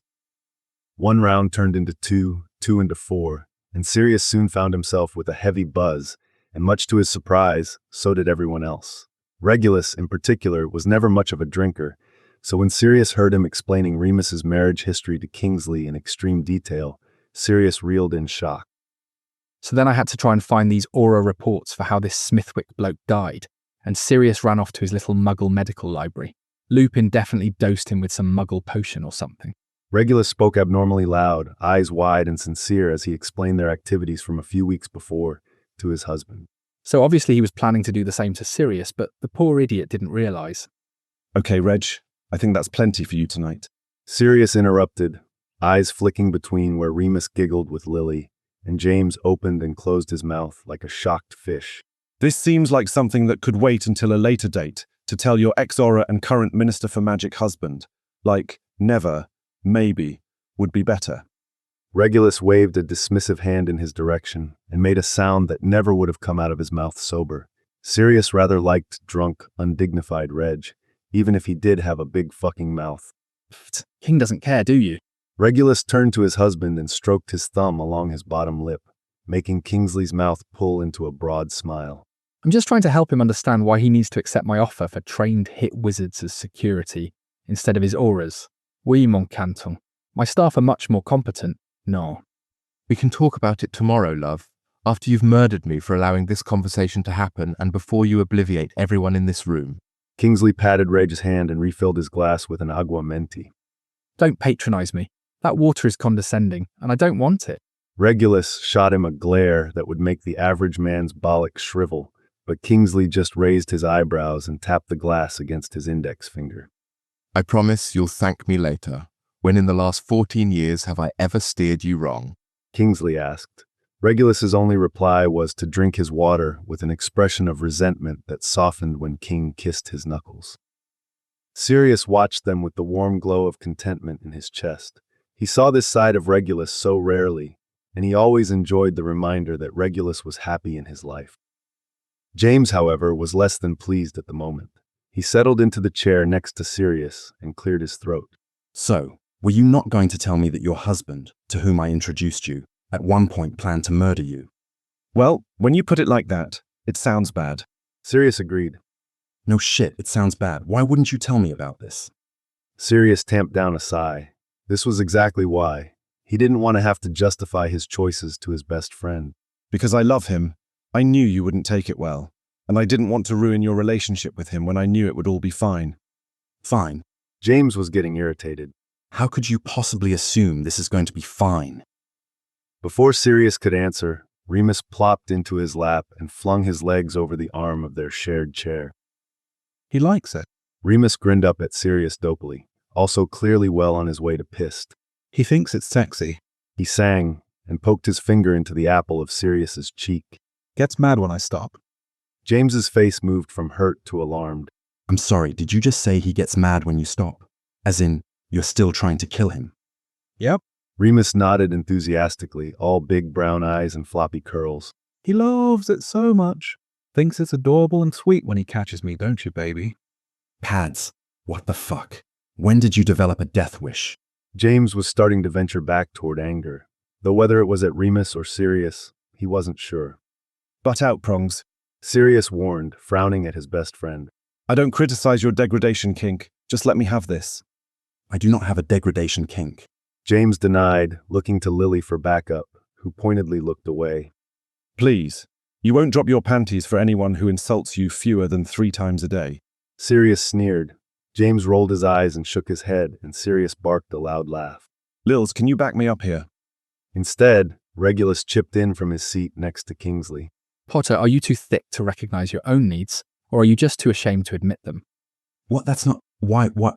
James stuttered, panicked under Reg's calculating glare. Regulus hummed as he dragged his eyes over James's body, measuring him and finding him wanting. You're pathetic. He concluded scathingly. James tried to maintain eye contact, determined not to prove Regulus's point, but he soon dropped his hazel eyes and shivered. Reg smirked and raised a victorious brow, and Kingsley nipped his earlobe with a quiet behave. See, this is why I picked him first. Remus crowed, still curled in Sirius's lap, and Sirius turned to look at him so fast he felt his neck crack. You picked him first for what? Marrying. Remus clarified, shooting James a soft smile. The hardest part would have been stealing him from Lily, but oh, he would have been so easy to kill. He sighed dreamily. What? Sirius shouted, recoiling away from his husband and the idea of dead James. Regulus snorted. With your complete lack of skill and subtlety, please. Even James wouldn't have fallen for it. Hey, I happen to be very good at murder, thank you very much. Remus pouted, tossing Regulus a look that would pluck the feathers off a hippogriff. Love, you're really not, and that's okay. You have many wonderful talents, but murder just isn't one of them. Sirius ran soothing hands up and down Remus's arms. Remus huffed. I have 4 dead husbands who would beg to differ. Baby, I'm still pretty sure you only murdered 3 of them, and they were all idiots. It's more about their inadequacy than your skill. It's okay, Moonbeam. I still love you, and I can overlook it for the sake of our marriage. Remus crossed his arms and settled into a proper sulk. I could have killed James easily. I'd just hand him a vial and say, here, drink this, all bossy. And he likes that, so he would. And that would be the end of it. Why do you all think I couldn't outsmart Remus? I was in the top 3 in every single subject. I would not fall for that. James looked offended, and Sirius patted his hand in comfort. Lily looked at him with evident pity. You would, dear. I'm sorry. He'd have taken you out in a matter of weeks. James's expression was one of utter betrayal, and Sirius turned back to Remus, still upset and dismayed by the revelation. Why would you ever want to hurt Jamie? I don't understand. Baby, I'm not going to do it now. Remus reassured him, as though this were a matter of jealousy instead of abject horror at the idea of a world with no James. Besides, it's not about killing. It's about inheriting. And he loves Lily so much. I'd never have been able to steal him away. And I like Lils too much to kill her. He blew Lily a kiss from across the room. James and Sirius each made indignant noises on the other's behalf. Remus evidently didn't notice. He leaned up to kiss Sirius's cheek and squirmed out of his lap, then went to engage Lily in an intense conversation. James stared after him for a few moments, dumbfounded, and then coughed awkwardly before picking up the conversation Sirius had hoped they left behind. I'm just a little worried about this situation is all. He spoke low enough not to be heard, trying to keep the conversation between themselves this time. I'm not suicidal, James. He just won't be strategic enough to kill me, and I love him. There's no problem. Sirius loved James, he really did, but he had this situation well in hand. He didn't need a lecture about it. There might be one problem. James protested, eyes boring into Sirius's face as he watched Lily gesture wildly at Remus across the room. And what might that be? You love him. Does he love you? Sirius scoffed. Answer the bloody question, Pads. I just don't want you to get hurt because you're in a relationship where the commitment is unequal. How do you know? James's tone softened and Sirius melted a little at the concern. He might overstep on occasion, sure, but James wanted what was best for him, and they were pathetically codependent for a reason.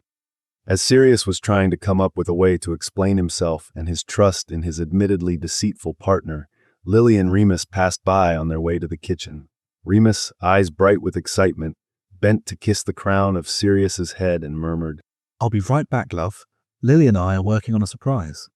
Sirius felt himself blush and watched him walk away. He turned to James and motioned after him. That's new. He never used to call me that. It was always darling or sweetheart, then Pads. Love is new, and he only does it when his guard is down. He loves me. He just doesn't know it yet. I'm giving him time. James looked skeptical. He hasn't had an easy life, Jamie. I don't have the whole story yet, but I'm getting close. In the meantime, just trust me on this one, okay? I know what I'm doing. Sirius's big eyes implored James to give him and Remus a chance. James sighed from deep in his chest. If I get so much as a hint that he's actually going to kill you, I will end him. Sirius barked a loud laugh. I'm not kidding, Pads. Everyone else around here seems just dandy with murder, so I guess I will be too if it comes to it. James wrinkled his nose like the idea made him feel nauseated. Prongs, you can't even stomach saying it, and you'd have to beat Reggie to it, which frankly would never happen. Sirius shook his head. Stop worrying, I'll be fine. At that moment, Lily led a grinning Remus back into the living room. He was levitating a tray of plastic cups in front of him, and when he flicked his wand, they floated into everyone's hands. Sirius wondered if he and Lily had a bit more to drink while they were baking. His eyes were less focused, and his aim wasn't quite as good as usual. Reg nearly toppled off his chair trying to catch his. His impeccable seeker reflexes were also a little unreliable 5 drinks in. Sirius gasped in delight when he examined his cup and met his husband's eyes. Eaten mess. Aw, Moons, you shouldn't have.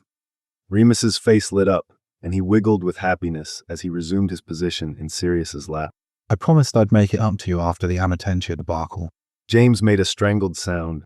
And Lily has a stand mixer. I wanted to try it, so we whipped the cream ourselves. He was positively beaming at Sirius, who thought his heart might just explode with love and kill him where he sat. He couldn't have that. It's the only scenario where James might be able to exact his revenge. Sirius swiped a finger across Remus's cheek, wiping away a blob of whipped cream gone rogue. I can see that, love. What do you think? Do we need a new appliance? I think so, yeah. Remus nodded. Sirius made to lick the cream off his finger, but Remus caught his wrist and took it in his own mouth, holding Sirius's gaze as he licked and sucked with an intent that had Sirius stiffening in his trousers. When he pulled off with a lewd pop, Sirius pulled him in for a proper snog, licking across the seam of his lips and tasting strawberries on his tongue. Remus turned, now straddling Sirius's lap, and cupped his jaw to draw him deeper into the kiss. Sirius sighed into his mouth, and Remus started slowly, unconsciously rocking his hips. Regulus gagged across the room, and Sirius broke the kiss to see his younger brother look a bit green. You all right there, Regulus? Asked Lily, who was just returning from dropping pudding off in Harry's room. I'll be fine as long as I'm not subjected to a live sex show put on by my brother and his incompetent husband, thanks. You sure, Reggie? You look a little ill. Come on, let's get you something just in case. Sirius gave Remus a quick peck on the lips and tapped him on the thigh. Remus let him stand before stealing his seat and talking James's ear off. Regulus huffed and rolled his eyes, but followed Sirius to the Potter's bathroom anyway. Sirius dug through their potions cabinet, searching for some pepper-up and hangover cures. He found them hidden behind the burn ointment and set them on the counter before turning to his brother. Okay, Reg, before you take these, do you want to talk about this before or after you're sober? Regulus eyed him warily. What are we talking about? World domination. Sirius rolled his eyes. Your marriage contract, obviously. Why else would I corner you alone? Regulus made a face. After, unfortunately. Bottoms up, then. Sirius motioned for him to take the vials and ran a glass of water to follow them down. Reg took both like they were shots. First the hangover cure, then the pepper-up. He snatched the water from Sirius's hands, ears still faintly smoking, and drank that in 3 large yet polite swallows. Regulus set the glass next to the sink and tidied the vanity, scourgifying the potion vials, wiping up a few water droplets Sirius spilled, even vanishing a few stray whiskers and toothpaste spots from the mirror. Sirius let him fuss, recognizing his anxious fiddling for what it was, until Regulus finally met his gaze. What? Are you done cleaning James and Lily's bathroom? Or would you like me to ask Lils where she keeps the toilet brush? Fuck off. What do you need to tell me? Regulus asked, flexing his fingers around his wand.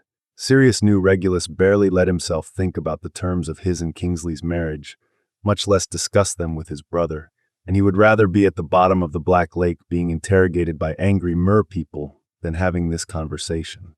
The dual wand grip was just a nervous habit. He wasn't actually going to curse Sirius. Probably. Sirius grimaced and cautiously offered up his research. So, I found some things that might work to reverse blood magic, and some other things to untie the bonds of an unbreakable vow, which is how most arranged marriages are sealed, from your magical core. You and every curse breaker we've talked to before. What's the but? But I have no way of knowing exactly which magic they used, which means I can't know how the spells will interact with each other, and it's far too dangerous for me to just try to reverse everything. Sirius sighed and Regulus clenched his jaw, no doubt biting back some sort of sarcastic tirade that boiled down to, "I told you so." I think I could do it if I had the parchment the original arrangement was drafted upon. It should be imbued with the magic, so I could trace it and figure out how to narrow the search. Do you and King have it at your place? Regulus laughed, a humorless sound that confirmed exactly what Sirius suspected. What? You think Mother respects me enough to hand over the key to my own chains? You know where it is, Sirius. Father's study. Of course, Father's bloody study, you mountain of troll bogies. Regulus hissed venomously. Where else would it be? But you've read it, right?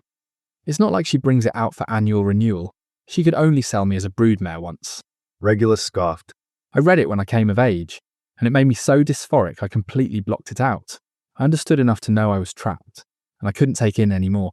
He recounted bitterly. Regulus stiffened his shoulders and readjusted his grip on his wand. Kingsley read it at the same time, and confirmed the fucking progeny clause was in there, and he was so furious he went to the curse range and blew up training dummies for 3 hours. I don't think either of us was clear-headed enough to tell you exactly what brand of evil was oozing off the page. Sirius studied the cold, blank set of his brother's face. He wanted to reach out and hug Reg, remind him he was here for support, but at the moment, that seemed like a good way to end up at the wrong end of a severing charm. Sirius considered their options and decided there was only one reasonable choice. What if we stole it? Regulus's eyes snapped to his face. What? What if we stole the contract? Like you said, it's not like they look at it for a yearly review. It probably hasn't been outside the wards it's filed under for years. We can make a copy to replace it, just in case. Sirius shrugged. They won't even know it's missing. And when exactly do you plan to complete this caper? The solstice party. It's the only time they could see me at Grimold without it being suspicious. I love you, Reggie, but I'm not going there more than once a year.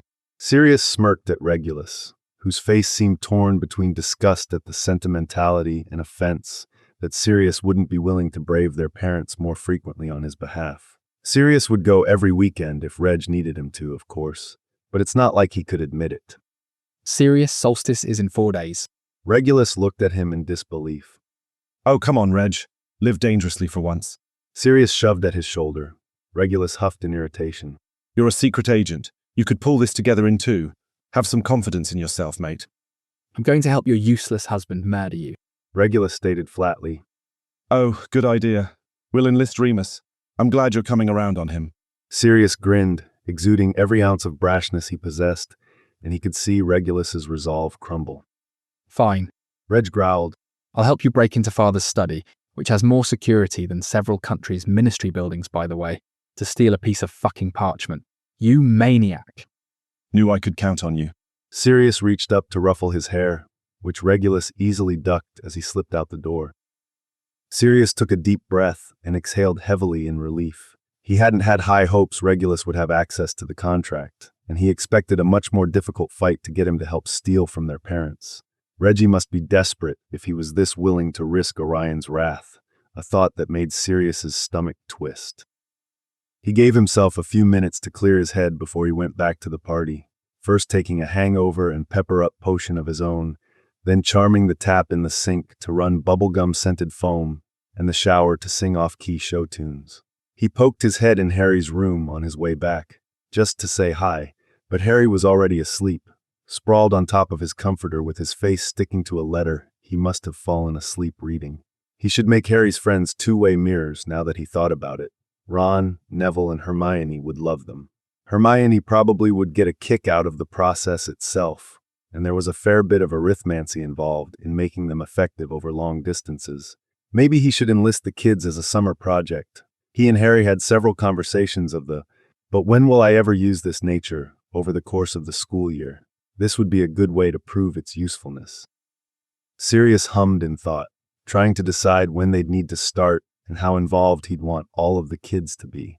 Maybe he should include Remus. He'd love for Harry and Remus to get to know each other better. He wanted two of the most important people in his life to build a relationship. When he finally re-entered the living room, he found Remus had situated himself next to Regulus and was studying him intently. He had his chin propped in one hand and his lips twitched to the side, looking puzzled by his very existence. You know, He mused. I reckon I should probably hate you a little, or at least fear you. That would be in your best interest, yes. Regulus agreed. And you probably don't like me very much, what with me trying to off your brother and all. Remus was slurring happily, and Sirius fought down a laugh. He'd have to make sure Remus paced himself better in public in the future. Drunk Mooney was far too willing to incriminate himself. The attempted murder is fine. It's the incompetence I find irksome. Regulus corrected, and Remus giggled guilelessly. Oh, he was absolutely adorable. Remus waggled a finger in front of Regulus's face. But see, Reg, can I call you Reg? You may not. Reg, you're pretty funny, in a prickly fuck-off sort of way. And you're brutally ohms when you're not busy doing spy stuff, which is a funny contradiction.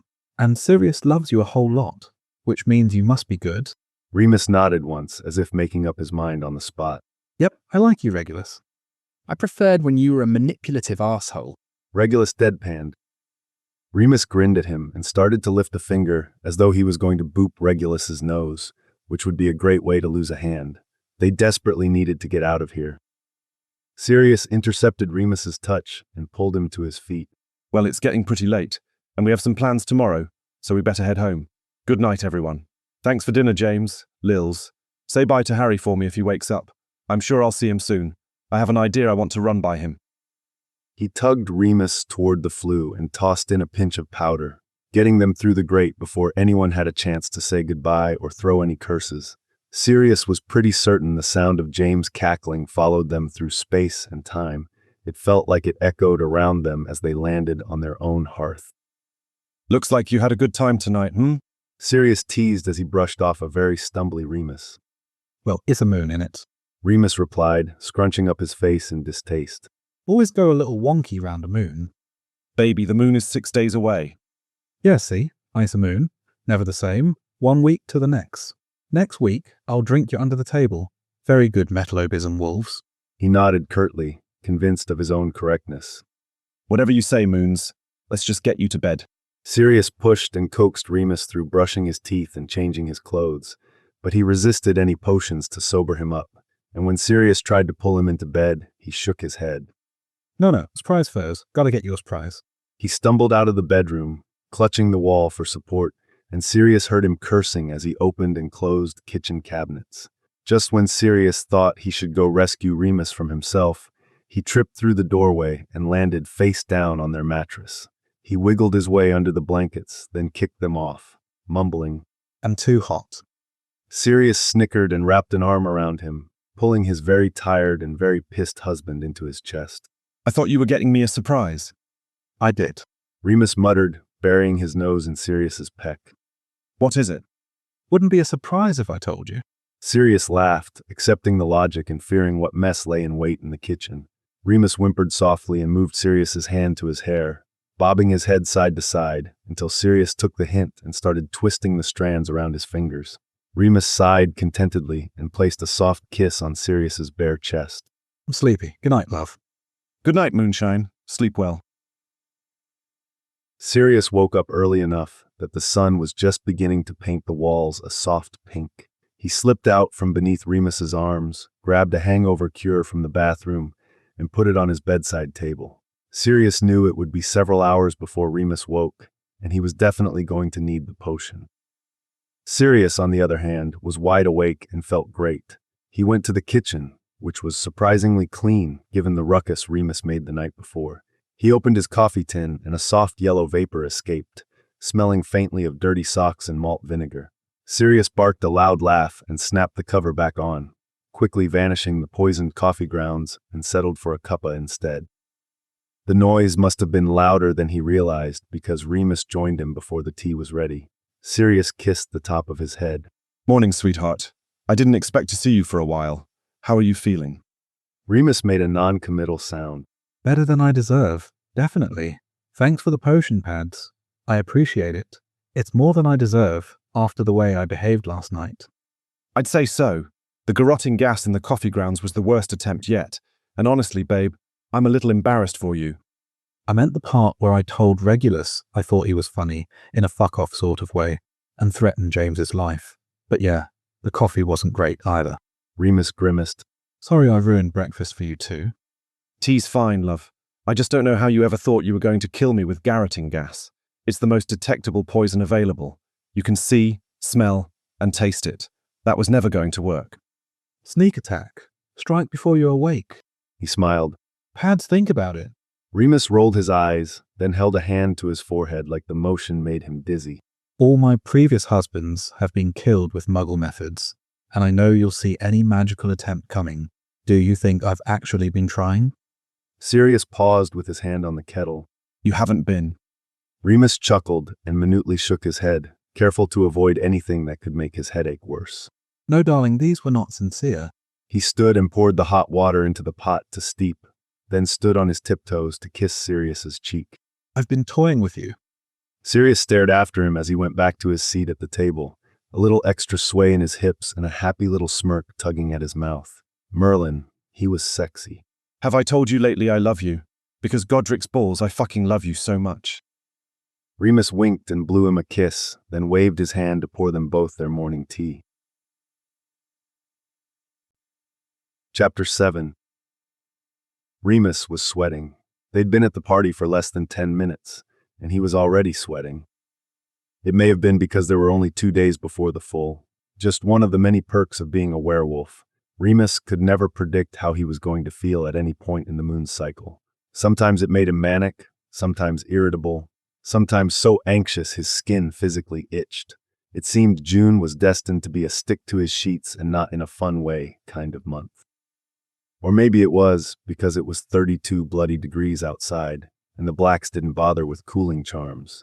Why bother, since all the rich pricks at this soiree had enough money to buy robes woven with Tahitian Cascade skygrass or feathers from Saharan hippogriffs to keep them cool. Yes, Remus was the idiot who wore a corset to a garden party in June, but it was the only thing he owned imbued with protective charms, and he didn't trust anyone at this event other than Sirius. Maybe Regulus if he was in Remus's eyeline. Most likely, it was because Remus was meeting his in-laws for the first time while helping his husband steal from them. Yeah, it was probably that one. He took a sip from the glass of champagne held loosely in his fingers and shifted his weight so his trousers could absorb the sweat from his other thigh. Fuck, it was miserable out. Would it be rude to cast a cooling charm on himself? Is that considered insulting to the hosts? Maybe it would be better by that salamander ice sculpture. At the very least, he'd be able to rest his forearms against it. That would feel fucking amazing. Remus slipped his hand to Sirius's lower back to try to steer him to the table next to the carving, but Sirius held his ground. I've got to meet Reggie before we can mingle, and the prat always uses his husband's job as a reason to be late. Just give him a mo. Love. Sirius whispered in his ear and dropped a kiss on the top of Remus's damp hair. He hummed quietly in understanding, and Remus sighed in relief as a cooling charm washed over him. Better. Much. Remus stood on his tiptoes and kissed Sirius's cheek in thanks, his eyes flicking over the expansive estate, hoping to see Regulus and Kingsley. No sign of them, but there was a bloody hedge maze back here. How was this garden so huge? They were in the middle of London, for fuck's sake. How many undetectable extension charms can one patch of grass hold? How did they manage to steal the gardens of Versailles? He hissed in Sirius's ear. Sirius chuckled darkly. Don't let Walburga hear you imply she copied the Muggles. Remus snorted, and Sirius shot him a warm smile. Yes, she did. Obviously. I'm not joking, though. She'll curse you if she hears you say it. To answer your question, my cousin Narcissa married a Malfoy and suddenly had prize-winning gardens, and Walburga didn't, which of course couldn't stand. A sack full of galleons to get the charms approved. A series of increasingly creative torture methods for some poor French magi landscape designer, and she had a new garden by the next year's solstice. Honestly, if they didn't seem like such awful people, I'd admire their pettiness. Remus scanned the crowd again, and his eyes settled on a familiar face. Oh, Ares is here, I should have guessed. Do you mind if I say hello? He nodded to a beautiful, haughty-looking woman who had just stepped under the floral arch at the entrance to the garden.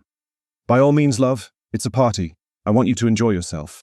Sirius squeezed the hand on his waist, then let him go, and Remus crossed the space to greet his ex-wife. Ares, lovely to see you. Remus said as he kissed the air over each of her cheeks. Remus, my darling, what a surprise. The smoky timbre of her voice effectively hid the lilt of her Welsh accent and gave her an air of mystery that men couldn't seem to resist. Or most men anyway. And which unfortunate soul has the pleasure of bringing you here today? Oh, I married Sirius Black last autumn. Remus dipped his head and felt a flush creep up his cheeks. Maybe his cooling charm was wearing off. The black air. Nice pull, you. Ares swatted him on the shoulder and laughed lightly, slipping for a moment into her natural mannerisms. They'd become close during their marriage and subsequent divorce, and Remus enjoyed the real woman behind the facade. He got on well with the former working-class Welsh girl who saw opportunities to make her son's life easier and seized them. You know, I tried to seduce him once, shortly before Blaise started Hogwarts. Remus wheezed out a surprised chuckle. Oh, he mentioned it. Alas, he's very gay. So were you, and yet... Ares trailed off and patted his cheek fondly. What a pity. He could have given Blaise a very pretty sibling before he passed. Remus instinctively shifted his weight to place his body between Ares and Sirius and fought down the growl rising in his throat. This close to the moon, any implication someone may have designs on Sirius got Remus's hackles up.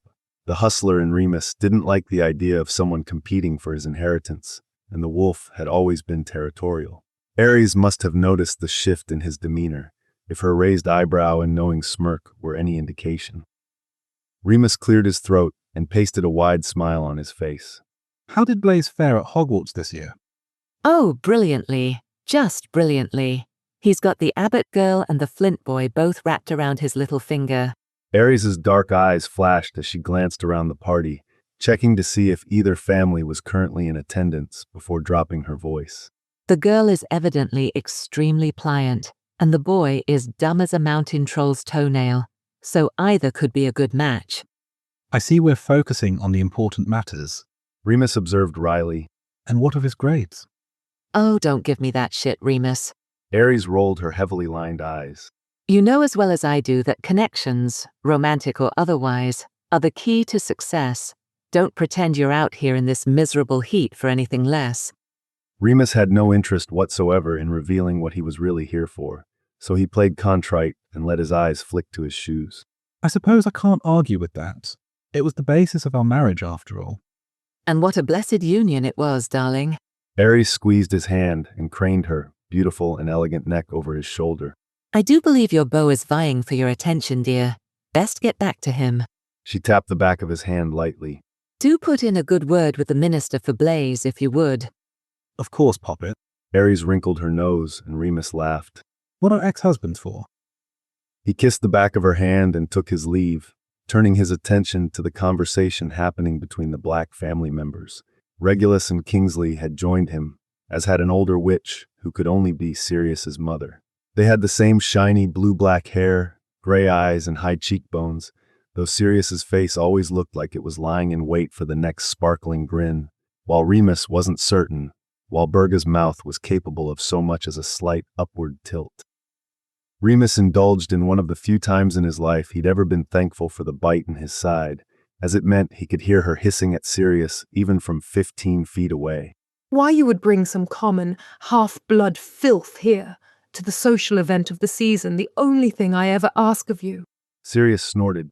When you know he is completely unacceptable is beyond me. You know you need to find an appropriate partner, Sirius, and under no circumstances are you allowed to bind yourself to another wizard.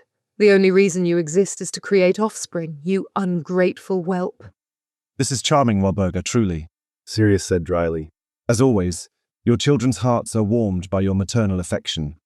Walburga's hand twitched toward her wand. I should not be surprised. Your failures have always plagued the family. Such a waste of effort and superior genetics. I may not have been cursed with such a useless flobberworm of an heir. If only I had used the Cruciatus on you when you were small. I regret few things as much as the day we taught you to throw off an Imperius. None of this would have happened if Orion had just let me handle you the way I would have liked. At least your brother knows his place and understands his duty.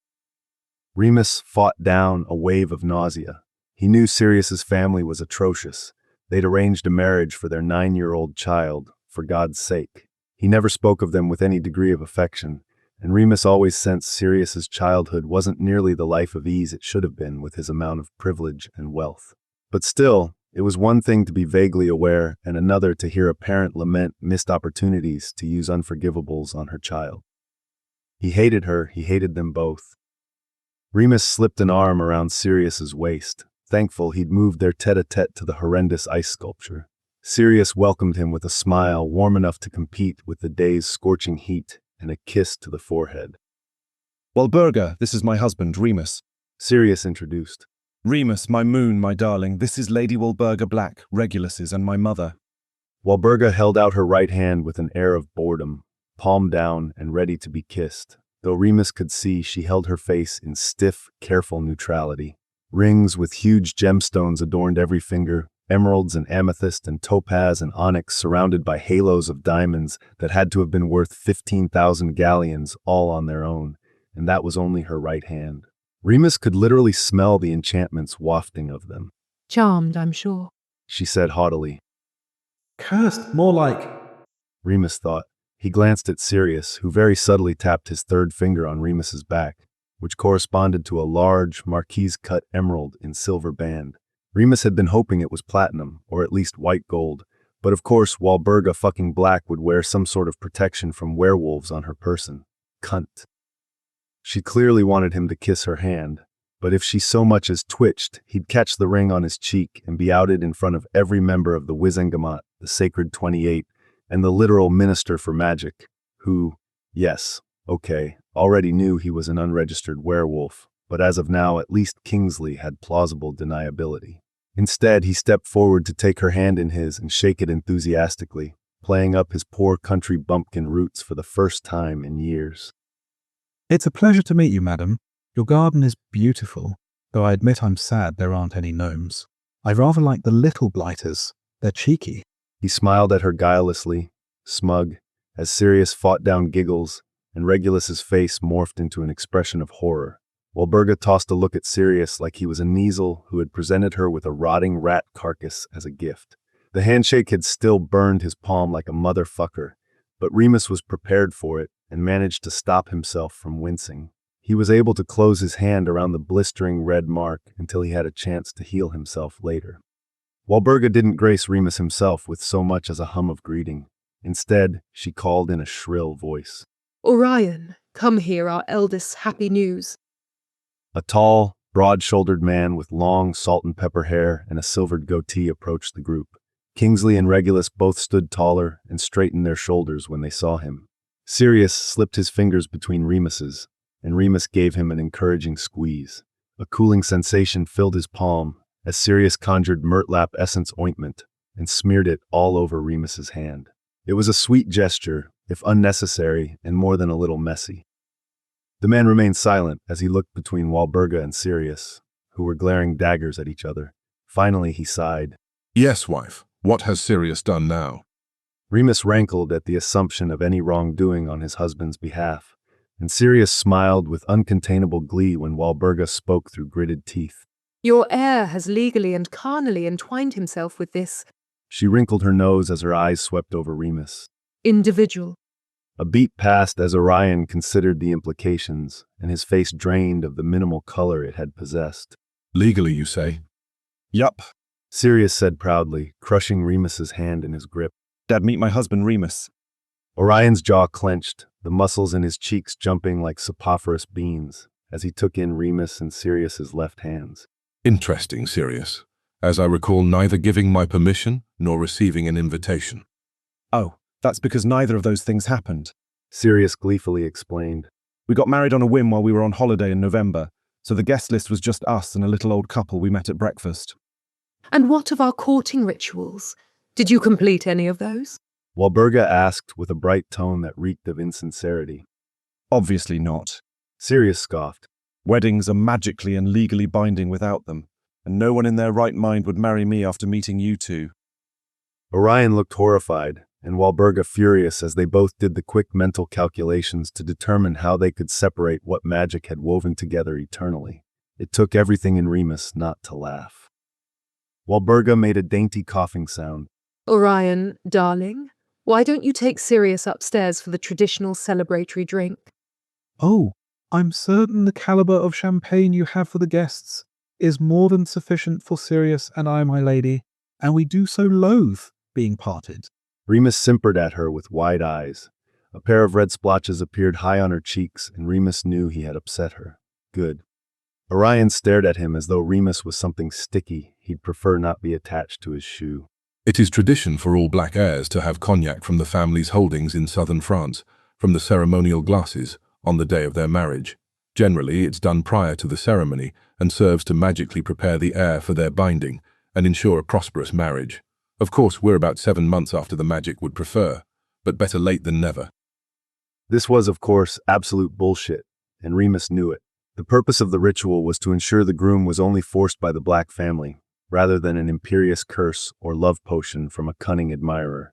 But Sirius knew this was necessary to enact the plan he was so determined to carry out, and so Remus played his role and accepted Orion's irritated explanations. I'll be fine with Regulus and Kingsley, darling. Enjoy your magical prep. He stood on his tiptoes and kissed Sirius's cheek, then whispered in his ear. Though you know I prefer when you do it manually. Remus felt a huff of laughter against his neck, and when he made to step away, Sirius pulled him in for a proper snog. Remus heard a disgusted noise from Walburga's direction, so he wrapped an arm around Sirius's lower back and pressed their hips closer. When they were sealed together from ankle to chest, he opened his mouth to let Sirius's tongue slip inside, and he sighed loudly when Sirius's teeth scraped his lower lip. Finally, Walburga could stand it no longer. Sirius, She hissed, sibilant and snake-like in her rage. an ounce of decorum, if you please. Remus drew out the kiss several seconds longer, savoring Walburga and Orion's rage just as much as the feel of Sirius's body pressed against his. When they finally separated, both a little breathless as their lashes fluttered open, he grinned at the soft smile on Sirius's face.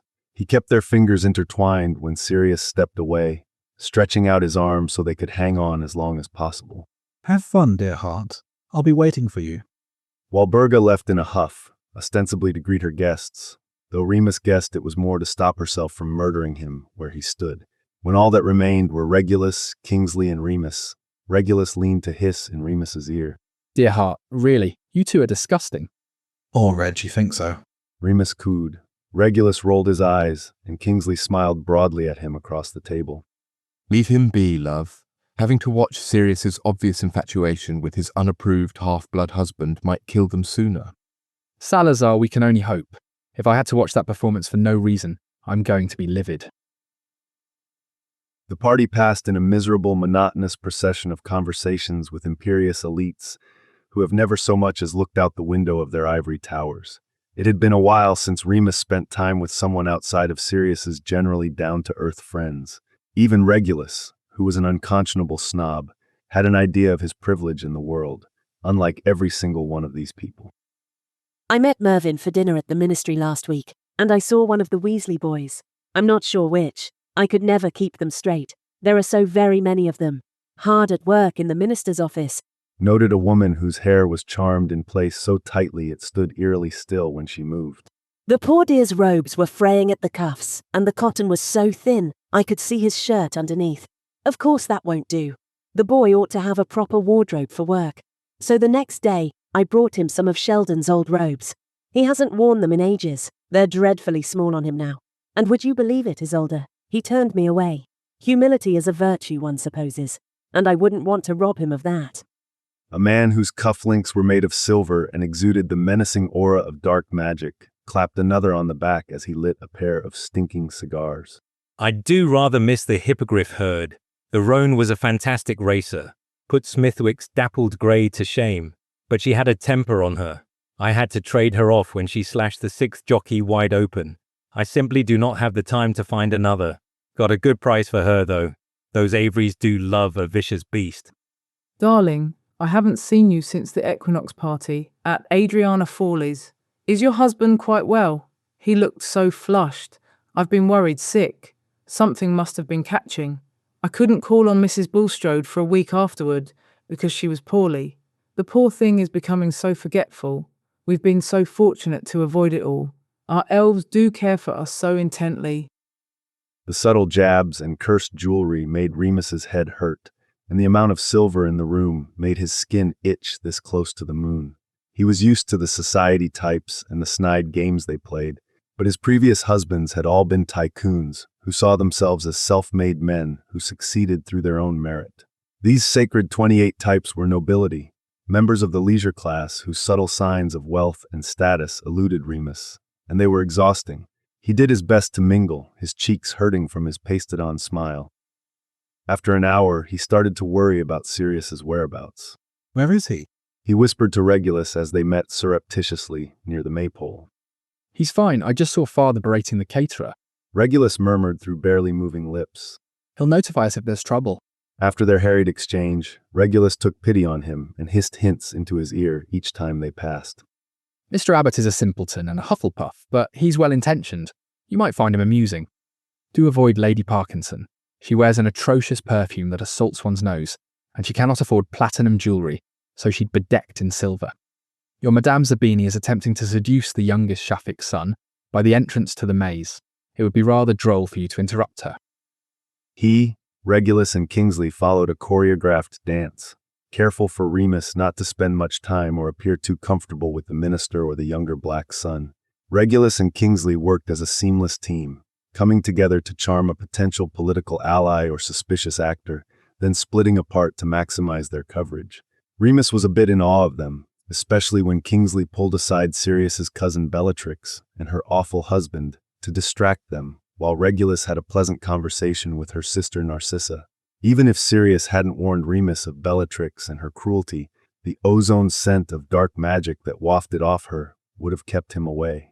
His stomach wasn't strong enough to handle someone like her, this close to the full. Remus had just taken a salmon and dill canapé off a passing waiter's tray when his watch vibrated 2 short dits and a long da on his wrist. He checked the time and searched frantically around the party, finding Sirius's father in the crowd. He breathed a sigh of relief, then stiffened as a sharp voice called his name. Lupin, you inconsequential filth.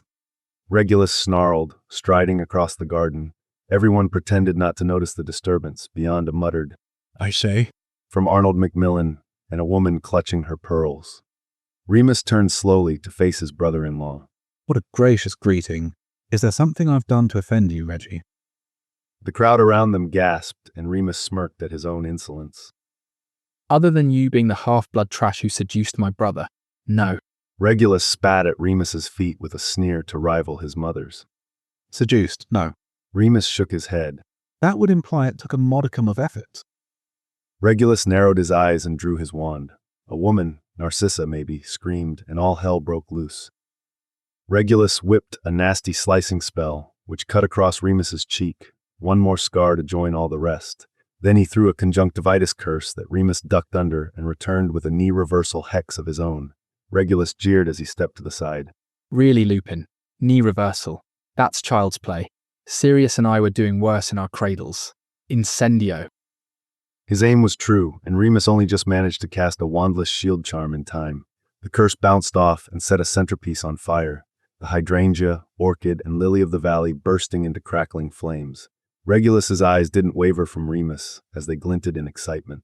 The very fringes of Remus's consciousness picked up on rushing bodies and terrified shouts, but the only thing that existed for him was the slight, dark-haired figure in front of him.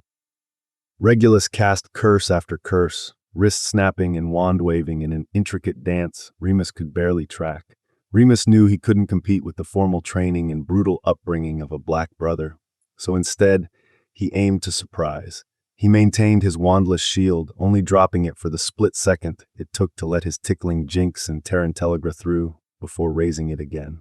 He was sweating profusely, but the wolf living just below his skin howled with delight.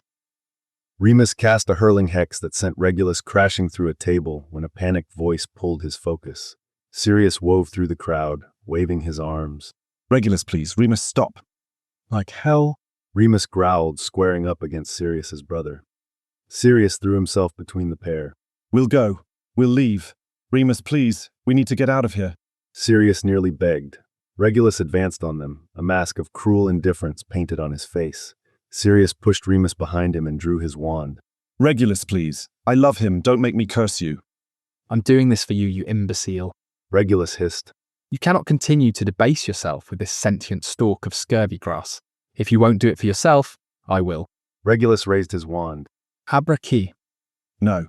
Sirius cried, cutting off Regulus's words with a tongue-locker curse. He was livid, his cheeks flushed a brilliant red, lip curled in a snarl. If you so much as send a cheering charm in my husband's direction again, I will cast an entrail-expelling curse so strong it'll make your great-grandfather shit blood. He's your great-grandfather too, you Mercury paperweight.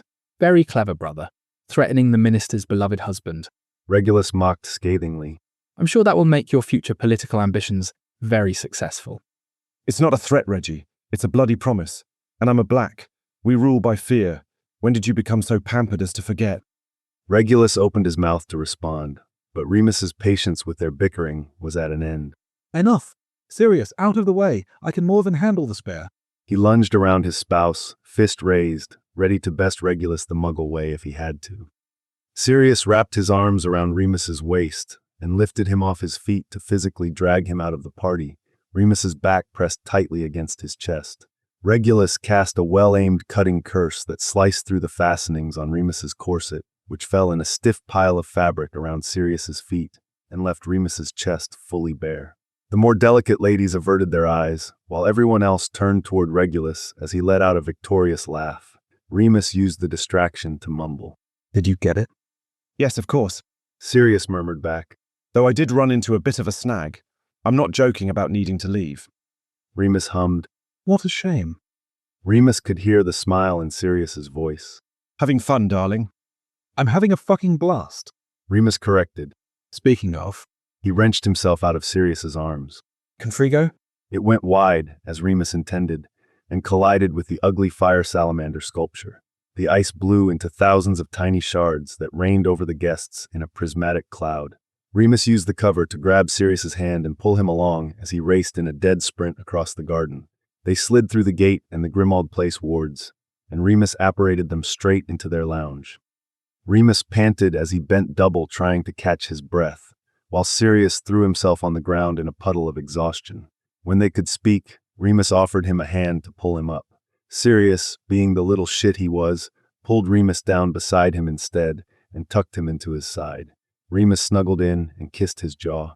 You have it. Sirius dug into his pocket and pulled out a scroll of yellowed parchment. It reeked of binding spells and dark magic, and Remus just caught a glimpse of signatures scratched in the bottom before it disappeared back into Sirius's robes. Was it worth it? Every single bloody second. I'd do it again tomorrow. Sirius said instantly. Good. Remus fingered the wand tucked into Sirius's thigh holster. You know, I feel like I understand you and Regulus a lot better now than I did 3 hours ago. Yeah. Remus smirked into Sirius's neck. If I grew up in that household, I'd be looking for poison in every glass too. though more from a sweet release of death perspective than out of concern for my well-being. Sirius barked a laugh. Oh no, love. The poison identification is intentional, meant to keep you alive when the people you fucked over want you dead. It's the death by cursed object that would be accidental. How many near-death experiences did you have in childhood? Remus squawked. Probably 1 or 2 a year until I was 9. How else are you supposed to scare kids into performing accidental magic? Sirius shrugged. Jesus Christ. Remus muttered. Your parents are awful. Sirius pinched his side. That's why I don't claim them, darling. Good decision, that. Remus agreed. Though, I'm surprised by how respectful they are of Regulus. They use his pronouns and didn't dead name him at all. Sirius snorted derisively. Not in front of you. We were at a garden party with the Minister for Magic, Lord Black of the Wizengamot, and their spouses. Kingsley's position guarantees Reg's comfort now, but my father still doesn't hesitate behind his back. And when King was just an aura, never. Anger flared in Remus's chest. As if the ignorance wasn't bad enough, the fact they were capable of respecting Regulus in public meant failure to do so was a choice. I fucking hate them. Yeah, join the club, love. It meets any time Reg, James, and I are in the same room. Sirius kissed the top of his head. You said they'd recognize all major poisonous potions. Remus asked, an idea starting to form. Definitely. Sirius confirmed. Well, that's a pity. Remus sighed. I suppose I can't have everything I want. Shame about losing that corset too. I was quite fond of it. Sirius hummed. We'll buy you a new one. Or 2. Or 1 for every day. I rather liked it as well. Remus huffed. Yes, dragon bone garments just grow on trees. That one was a gift, Sirius. I can't afford another. Just get some gold out of our vault tomorrow. There might be some dragon bones in there, now that I think about it. Sirius met his shocked eyes. What? Remus stared at him blankly. What, Mooney? Do we have plans tomorrow or something? No. Remus said slowly, like he was talking to a small child. Last I checked, only blacks are allowed in the Black family vault. Yeah. Sirius nodded, as though this were obvious. You're my husband. You're a black. You have a key. They'll let you in. Remus raised a brow. I absolutely do not have a key. You don't. Sirius frowned. I didn't give you a key. Have you been spending your own money this whole time? Obviously. Sirius waved his wand, summoning a heavy iron key from somewhere far off in the house. He slipped it in Remus's pocket and kissed the top of his head. Sweetheart, you really are terrible at the gold digger thing. Chapter 8. Holy shit, Moons. Remus swanned into the lounge, the hem of his robes fluttering behind him. It was 10 minutes later than Sirius intended to leave for Walburga's solstice party, but Sirius never wanted to spend more time there than necessary anyway. That went doubly so if it meant Remus looked like this. The robes were cut into a deep V to his narrow waist, tapered further by a black corset with charcoal damask embroidery. The shirt he wore beneath was just the right side of sheer and opened 2 buttons too far to be entirely proper. Sirius wanted to eat him. You like it? Remus did a twirl, revealing an iridescent green shimmer to the black robes. Sirius didn't often see him in Wicks attire. They both preferred the comfort and convenience of Muggle clothes. But if this is what Sirius was missing, they might have to spend more of their nights out in the magical world. Merlin's fucking balls, Remus. Did you have to wear that on the one solstice we can't sneak away and defile my childhood room? Godric, if 15-year-old me could see you, he'd never take his hands out of his pants. Remus laughed and slipped his arms around Sirius's waist. He stood on his tiptoes until their lips were just shy of brushing and whispered, Well, darling, there's always next year. I'm holding you to that. Sirius smiled and kissed him, slow and filthy, with their bodies pressed together, and his hands splayed between the dimples on Remus's lower back. Remus's fingers danced up Sirius's spine and twined themselves into his hair, where they tugged hard enough to make a breath hiss through his teeth and his hips jolt. See that you do. Sirius whined and dragged himself away from the tantalizing warmth of Remus's body. He'd like nothing better than to pin his husband to the wall, throw his legs over his shoulders, and suck him until he was screaming Sirius's name. Alas, they had responsibilities to attend to and promises to keep. As if this party wasn't going to be bad enough, now he was going to have to survive the entire thing with a semi. He pressed his forehead against Remus's and sighed. You ready, baby? Course, it'll be fun. Remus's eyes were bright under his golden curls, his cherubic face belied by his sharp, mischievous grin. Don't get your hopes up. Sirius warned as he pulled Remus under his arm and apparated them away with a crack. As anticipated, the party was a bloody nightmare. It was hotter than Circe's snatch, Regulus was late, and Evan Rosier had the nerve to greet him cordially. Disgusting. At least Remus seemed to be enjoying himself with Mrs. Zabini. Sirius couldn't see either of their faces, as Remus's back was to him and his body was between his ex-wife and Sirius, but his head tilted back in the way that meant he was laughing. Brother, Greeted a quiet voice from over his shoulder. Sirius turned to give Regulus and Kingsley a friendly nod and an overly formal handshake. More often than not, Sirius greeted his brother with a smile and a tickling hex, which Regulus dodged with an eye roll. But being at Grimald brought out the worst in both of them. Sirius became sharp and argumentative, while Regulus went taciturn and caustic. Sirius did his best to push it away, trying to gather his wits and wipe his mind to a benign blank before either of the hosts could spot their heirs. are you ready? Regulus asked, his eyes searching Sirius's face for any hesitancy or doubt. Absolutely. Sirius threw on a bright, confident smile that felt hollow. We'll just stick to the plan, right? Regulus pursed his lips, which Sirius took for agreement. Kingsley wrapped an arm around Regulus's waist and tucked him protectively under an arm. Incoming. Sirius leaned his elbows on the table, slouching against it so hard he thought it might tip over. Regulus stood stiffly next to him, each preparing in their own way to face their mother. Hello, disappointment. Walburga's eyes flicked from Sirius's face to his feet and back with clear distaste. Walburga, lovely to see you. Sirius grinned manically as she schooled her expression into a practiced neutrality instead of palpable rage. Really? Regulus hissed in his ear. You can't even placate her by calling her mother on the day you're planning to rob her. Sirius shot a silencing charm at him, which he easily deflected, but he seemed to get the hint. His jaw clenched as it always did when Sirius behaved like a nuisance, but he managed to paint his face into the careful emptiness Sirius remembered so well from childhood. Mother, the party is lovely as always. Thank you, Regulus.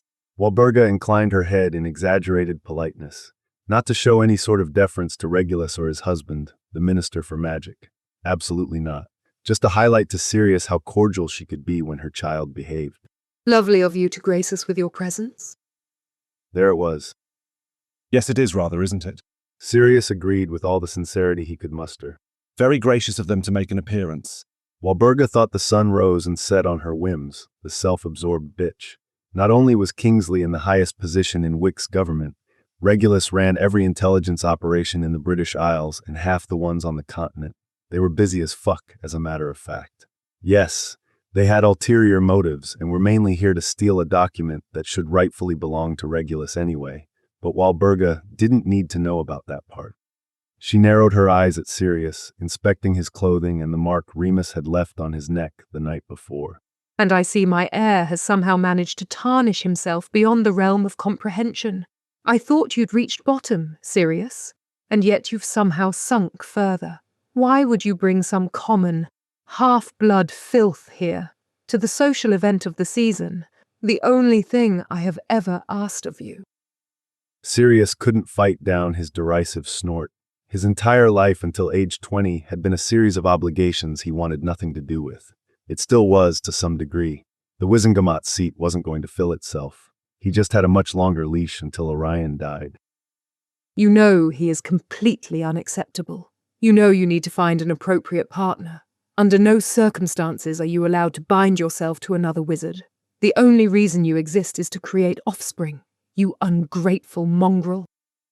Typical Walburga, putting her own needs over his happiness.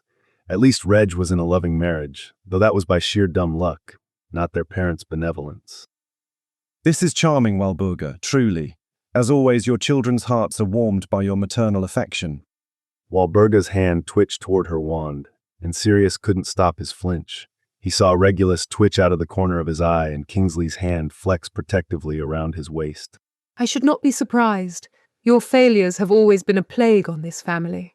What a waste of effort and superior genetics. I mightn't have been cursed with such a useless flobberworm of an heir. If only I had used the Cruciatus on you as a child. I regret few things as much as the day we taught you to throw off an Imperius. None of this would have happened if Orion had just let me handle you the way I would have liked. At least your brother knows his place and understands his duty. Sirius shuddered internally at the idea of what his life would look like if he hadn't been able to throw off an Imperius. Even with his practice, he still struggled more than he would like. Something about the fuzzy weightlessness that accompanied the curse appealed to him, and he had to claw himself out of its comforting embrace. Walburga's boldness shocked him, though. Of course, Kingsley knew the environment he and Regulus had grown up in, but the audacity to admit it in front of a former Auror and the current Minister for Magic, unbelievable. He caught Kingsley's gaze for a moment, but was distracted by Remus striding with purpose toward their table. He had a pink flush high in his cheeks and a hard glint in his eyes. Merlin Sirius loved him. Remus tucked himself under Sirius's arm and stood on his tiptoes to kiss Sirius's cheek, which Sirius matched with a gentle press of his lips to Remus's forehead. He turned to her with unprecedented glee. Walburga, this is my husband, Remus. Sirius introduced. Remus, my moon, my darling. This is Lady Walburga Black, Regulus's and my mother.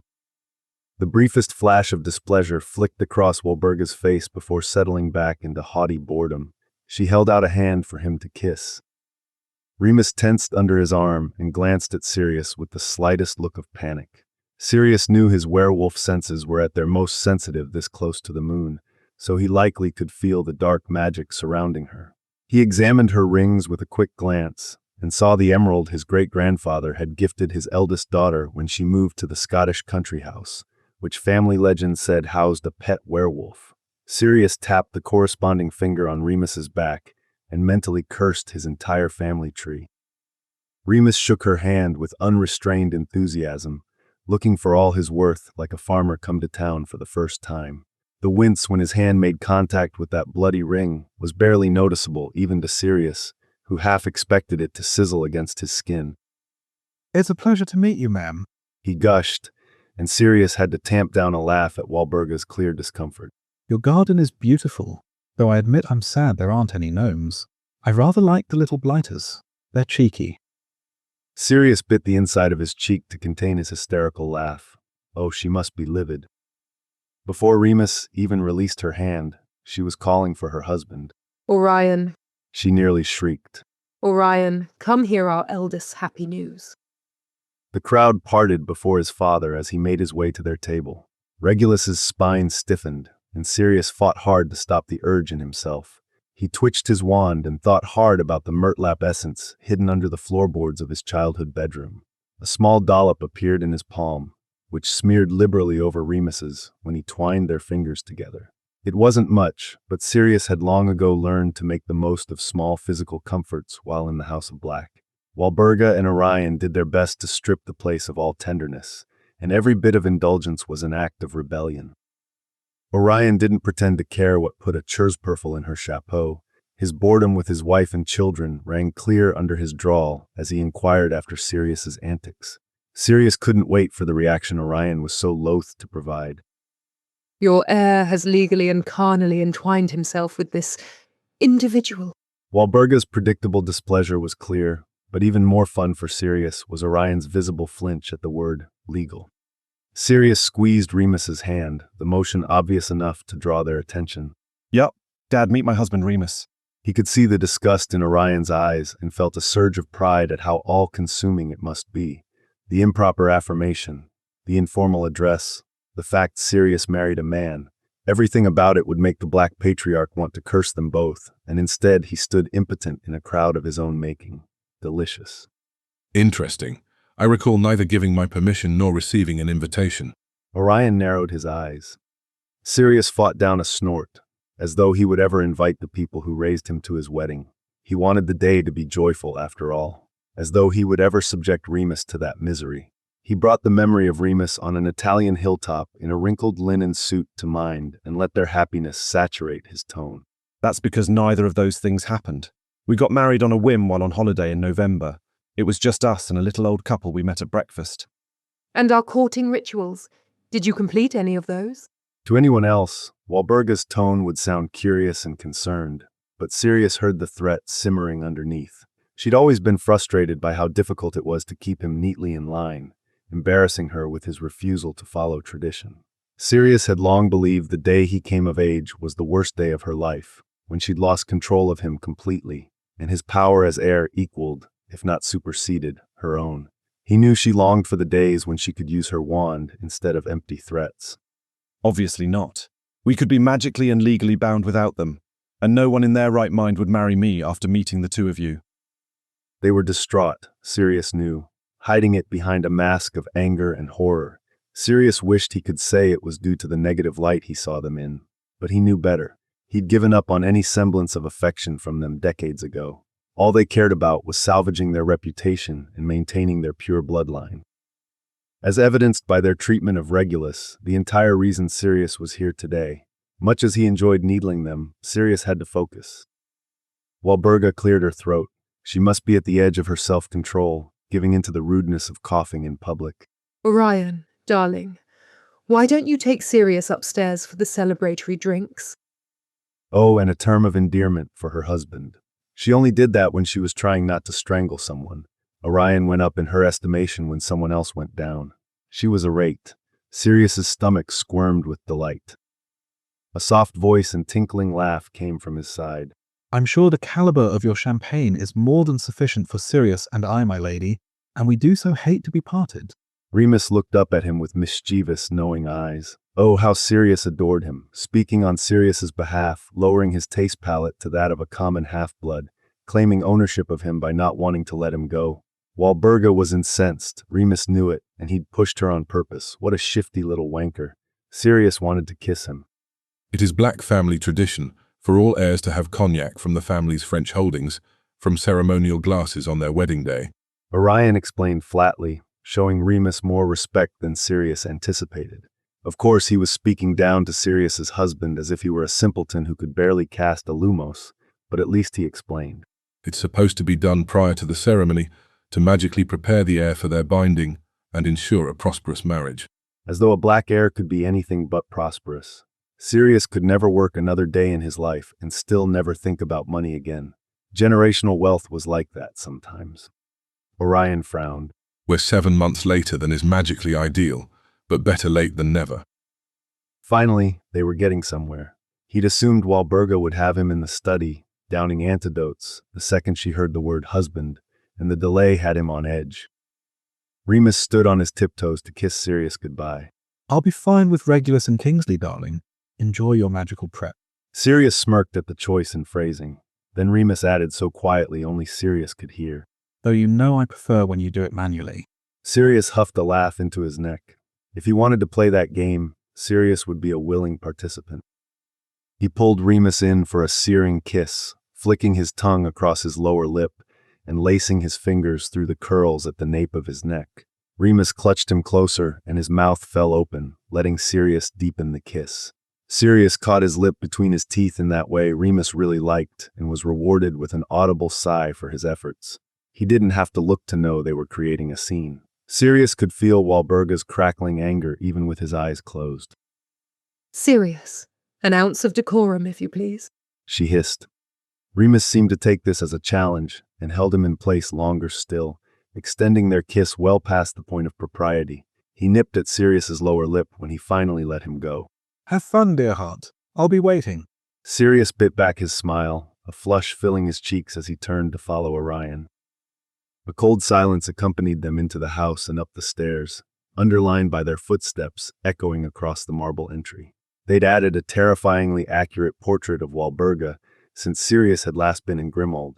Its cutting insults paired with Orion's icy rage made Sirius feel a bit like a child again, heading toward the painful end of a wand after swapping all the sleeping draughts and pepper-up potions vials.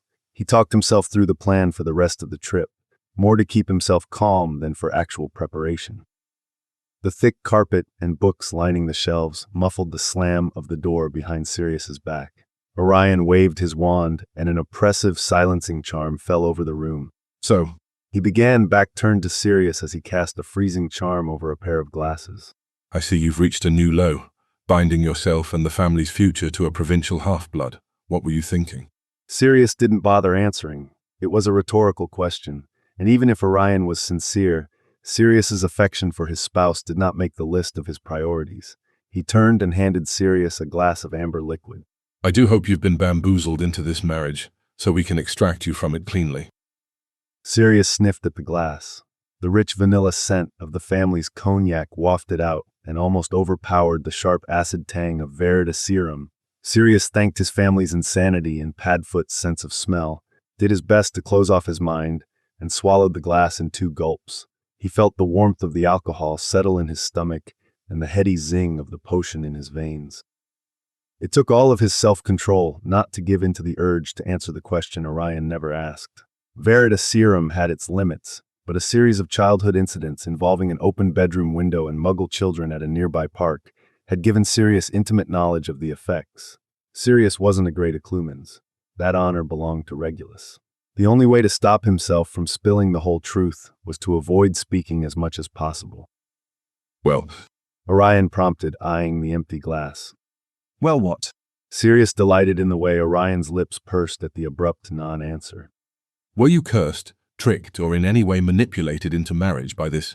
Sirius could hear Orion mentally shuffling through words humiliating enough to describe his husband before settling on the lackluster man. No, he replied, pleased Orion had been foolish enough to ask a simple yes or no question. He was completely upfront with who he is and what his intentions were. Orion asked, skepticism evident. That one was a bit more complicated. Is anyone? So you admit he had ulterior motives? Orion looked delighted by the admission.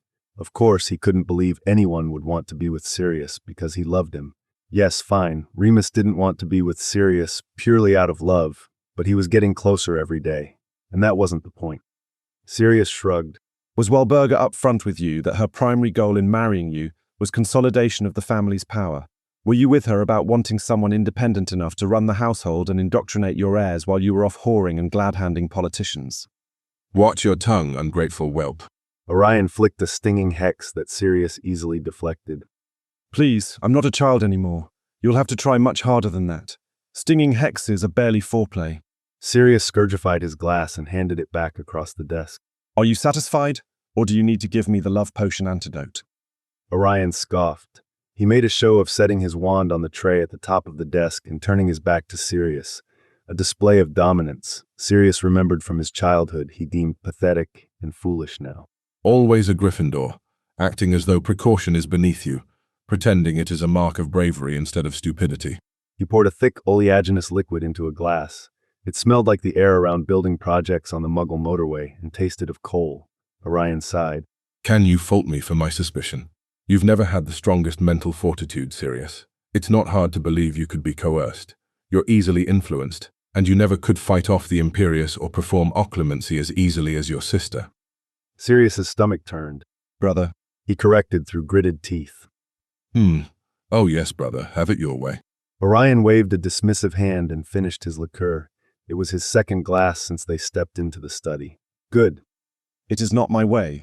Sirius snapped. Regulus is my brother. He is your son. He is the Minister for Magic's husband, which I only mention because I know his status as such is more important to you than any of the other. Frankly astonishing. Pieces of magic he's accomplished, and he respects you and our mother more than either of you will ever deserve. Orion would have rolled his eyes if it wasn't so plebeian, and Sirius's control shattered. He drew his wand and cast the confundus before Orion could even reach for the desk. His eyes glazed over, and he stared blankly at Sirius, waiting for instruction. Sirius felt a little thrill of power zing through him. It was nowhere near the godly feeling of an Imperius, of course.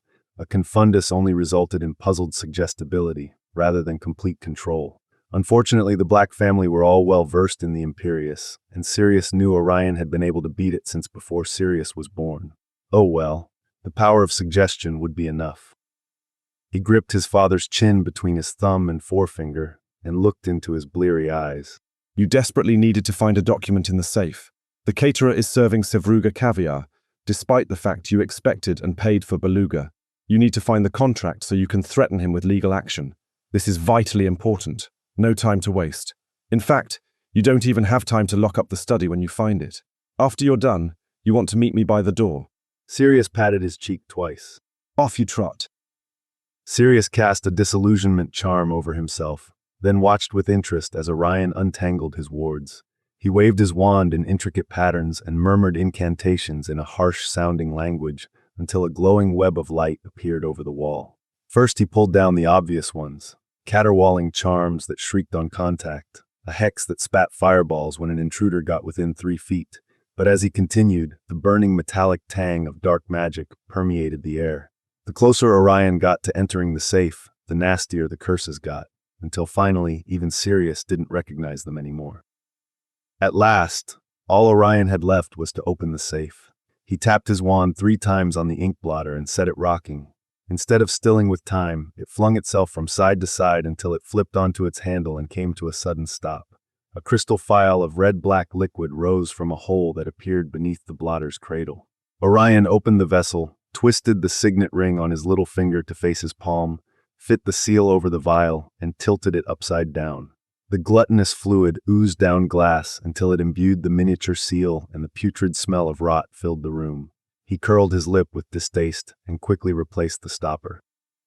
The safe's door glowed a violent, pulsing acid green that seemed to get stronger as Orion approached. He smeared what could only be black family blood across the door, which popped open with startling vigor. The drawer raced halfway across the room before he could stop it, overflowing with roll after roll of parchment. Contracts and spells and blackmail fell haphazardly to the Black Patriarch's feet. Orion's quick fingers riffled through them until he plucked one out from the front of the drawer. He rushed toward the door, but Sirius stopped him with a hand to his chest. Oh no, He scolded, though Orion's frantic eyes looked right through him. we have one more step before you go. We can't have you remembering this at all, can we? Obliviate. Orion's eyes glazed over again as he stared into the empty space above Sirius's disillusioned shoulder. Good, very good. Sirius cooed. You won't even remember I was here. When your wife broke the news your eldest was a married man, you congratulated me and told her to go fuck herself instead of bringing me up here to interrogate me. I haven't been inside this room since I was 15 years old. Sirius clicked his tongue and frowned. Too bad for the caterer, though. He really should have brought the right caviar. Poor sod.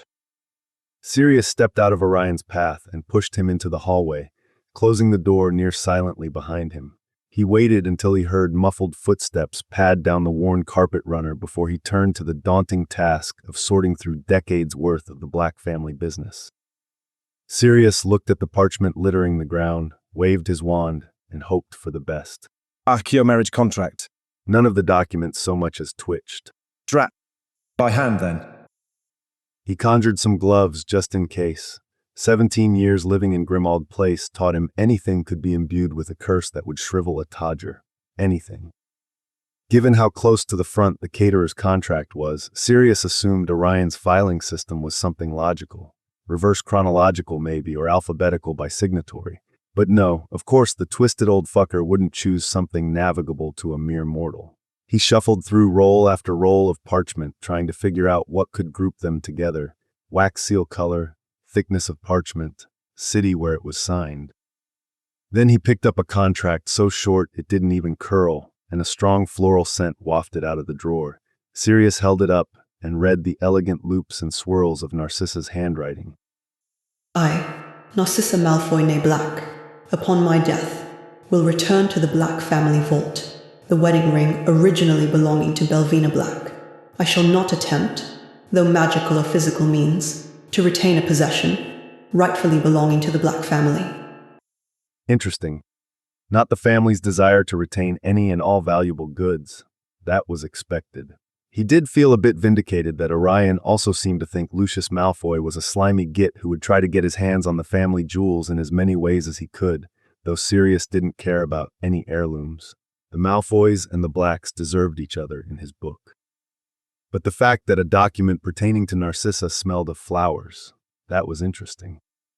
He dug deeper and deeper through until his fingers brushed against another piece of parchment that flooded his nose with the cloying sweetness of honey. It was the deed to Uncle Alfred's property in Fiji. More flowers, more Narcissa. Sirius stopped to read the one that smelled of damp spring earth and laughed out loud at its contents. Have your bloody binding quill take this as a verbal contract then.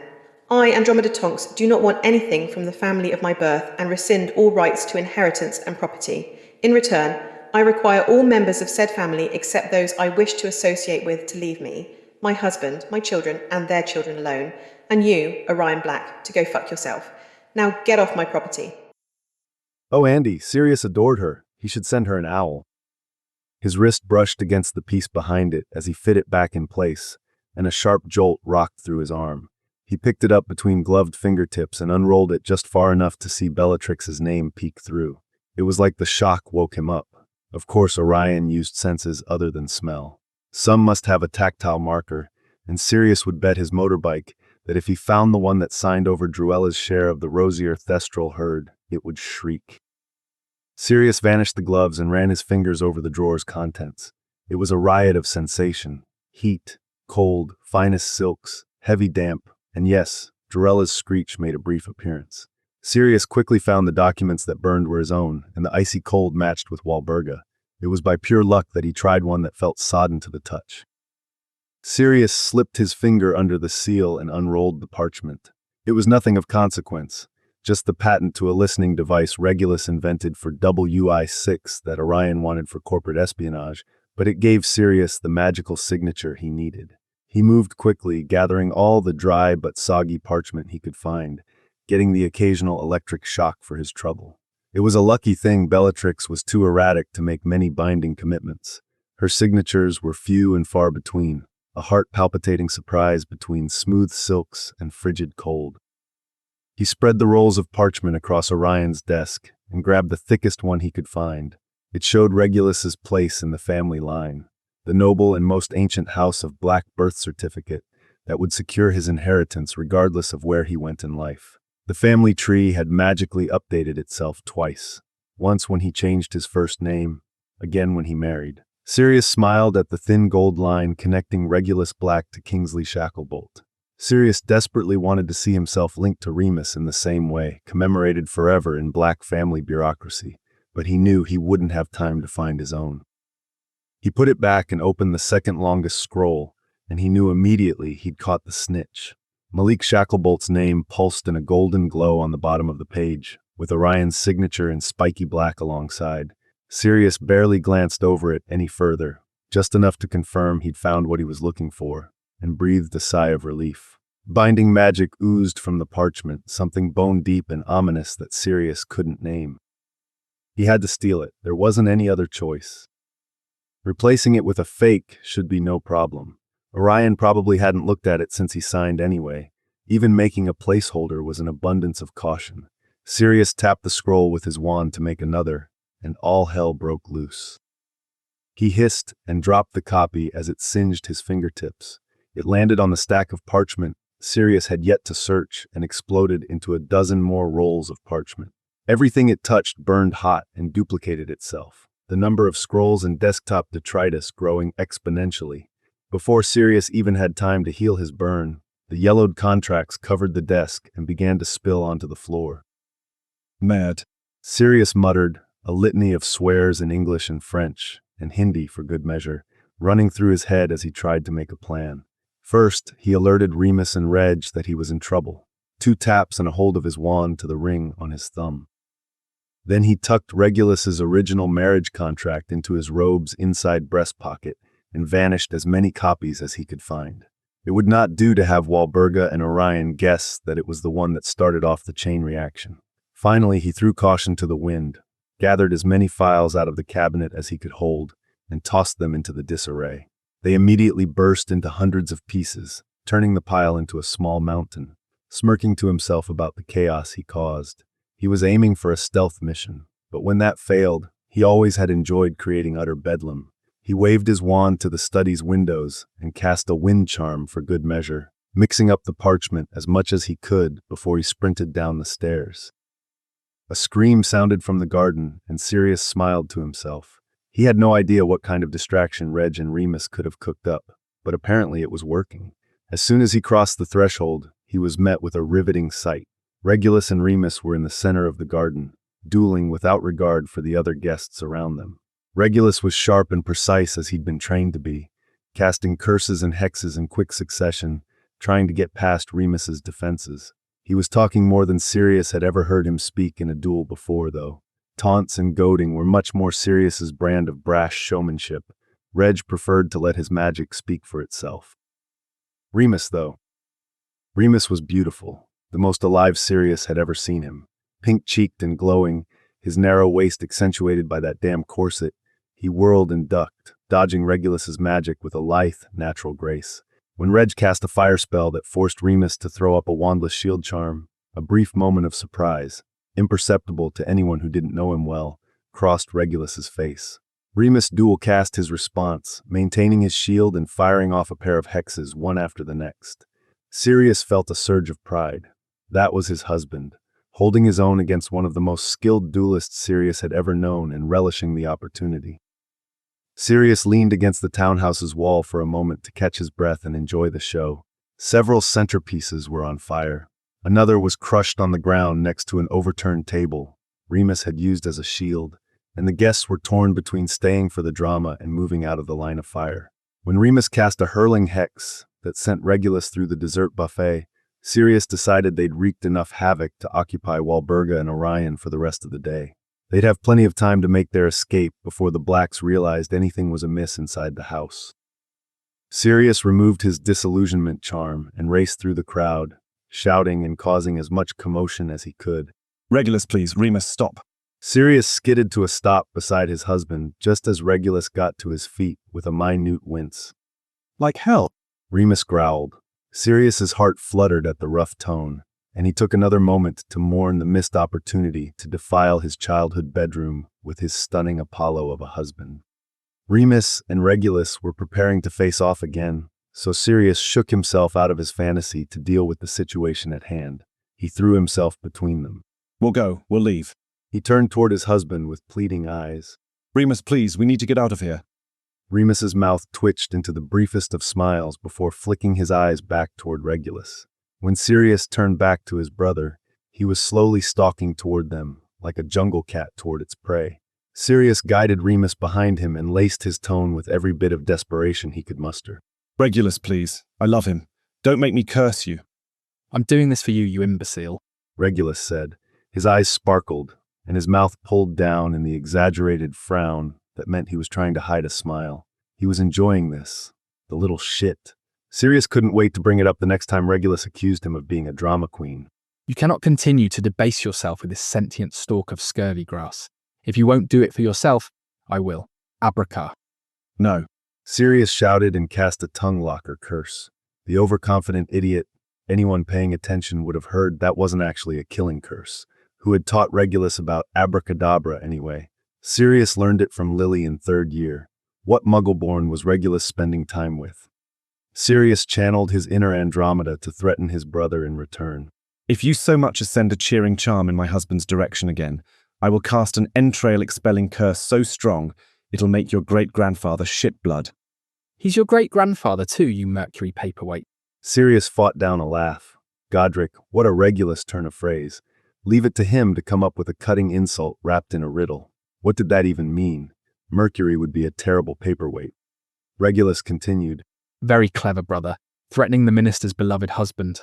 I'm certain that will make your future political ambitions very successful. It's not a threat, Reggie. It's a bloody promise. And I'm a black. We rule by fear. When did you become so pampered as to forget? Regulus gaped as Sirius gave him a smug little smirk. Sirius loved the way Kingsley cared for Regulus. Actually, how he was soft with him in a way Regulus never got from his family of origin. That didn't stop Sirius from teasing him about it, though. It was the quickest way to get under his skin. Enough. Remus shouted, pulling Sirius back to his side. I can more than handle despair. He threw himself at Regulus, fist raised. Sirius seized him around the waist to hold him back. He desperately wanted to throw his husband over his shoulder and carry him out. This close to the moon, Sirius showing that kind of dominance could lead down a very fun path indeed. Remus would hate it, though.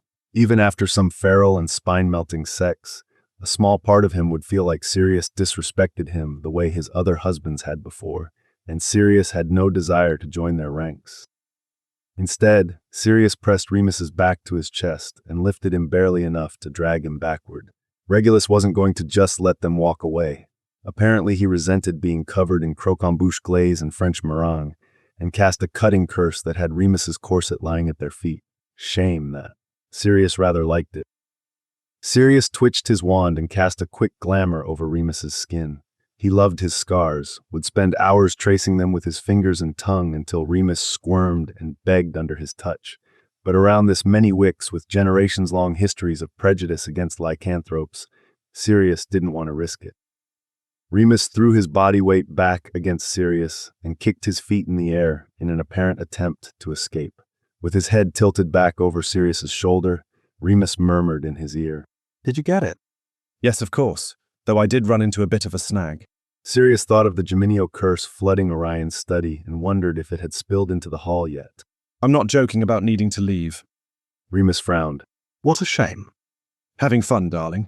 Sirius grinned into the back of Remus's neck, amused by Remus's dramatics. Sirius supposed he didn't get much opportunity for this type of open-field combat, since most of his violence was carried out in secret. It was a shame, really. Remus was very good in a duel.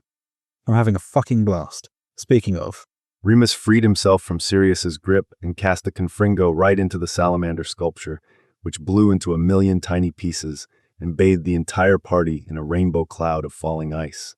Remus grabbed Sirius's hand, cackling madly at the chaos as they sprinted across the garden. As soon as they were free, he gripped Sirius's arm and apparated them home.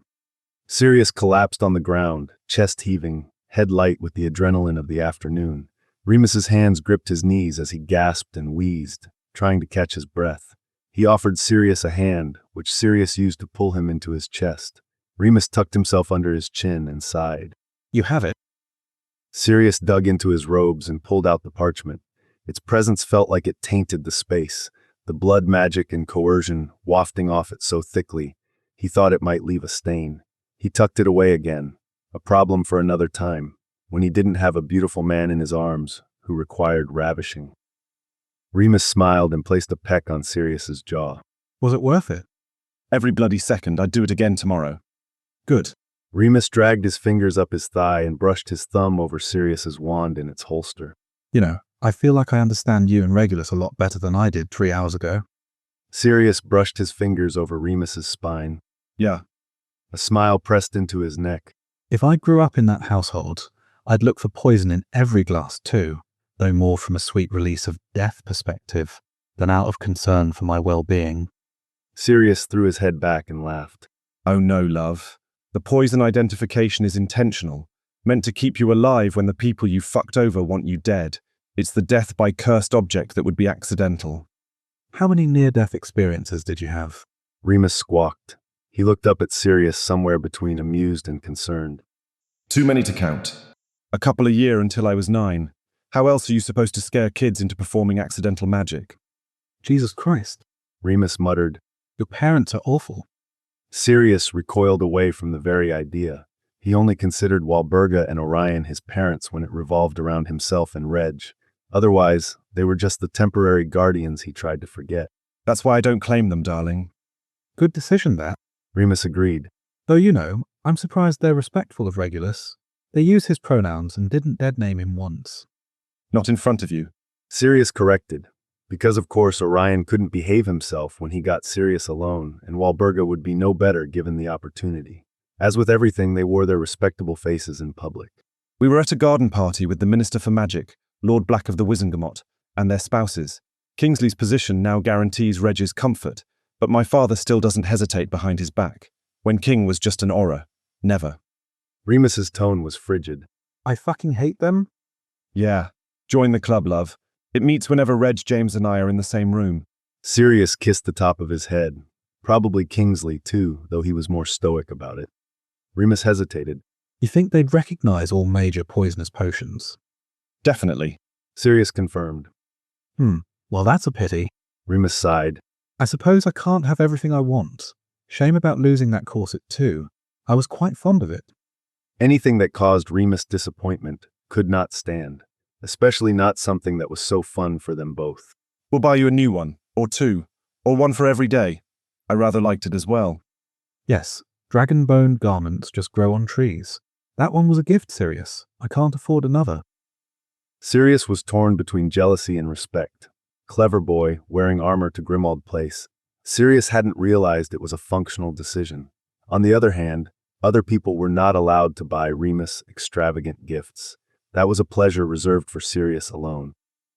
Sirius was going to make sure he didn't forget it. Just get some gold out of our vault tomorrow. There might be some dragon bones in there, now that I think about it. Sirius was fairly certain there was. His great-uncle bred Welsh greens as in his retirement. Remus gawped at him. What, Mooney? Do we have plans tomorrow? No. Remus said slowly, like he was choosing his words carefully. Last I checked, only blacks are allowed in the Black family vault. Sirius didn't see why that was a problem. The magic should recognize their marriage, even if Remus hadn't changed his name. Yeah, you're my husband. You're a black. You have a key. They'll let you in. I absolutely do not have a key. He didn't. You don't. That couldn't be right. Sirius would have given him one right after he moved in, right? Sirius had never expected Remus to pay their bills. I didn't give you a key. Have you been spending your own money this whole time? Obviously. Well, no time like the present to rectify a mistake.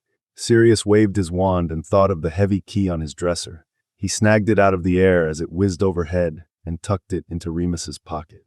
Sometimes Sirius wondered how he made it this far in his career as a conman. Spending his own money seemed like the opposite of the goal. He kissed Remus's head and tried to break it gently. Sweetheart, you are really terrible at this gold digger thing. Chapter 9. The morning after the solstice party, Sirius got a package and a thank you note from Reg. His owl, Argo, was standing regally on the other side of the kitchen window when Sirius got up to make their coffee. He let the black barn owl in and detached a stiff package from his foot. A note slipped out from under the satin bow.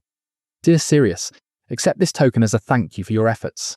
King's family has a squib tailor on Savile Row, whose skill set is so advanced, it's practically magic. Madame Malkin weeps with envy when she thinks of Theron's talent. Please apologise to Remus for ruining his garment. He had rather vexed me and I lost control of my temper. I will admit he'd be harder to kill than I originally suspected. Very few wicks can dual cast and fewer still can do so without a wand. Kingsley and I stayed at Grimold Place long enough to help clear away the disaster you created in Father's office. Mother suspected you, but Father was adamant you haven't entered his study since the summer after 4th year. He blames Webster Boot, whom he hasn't trusted since he overheard him call young Terence Terry. How terribly gauche. For now, our secret is safe. I'm afraid I've been called away for business on the continent. I will notify you upon my return.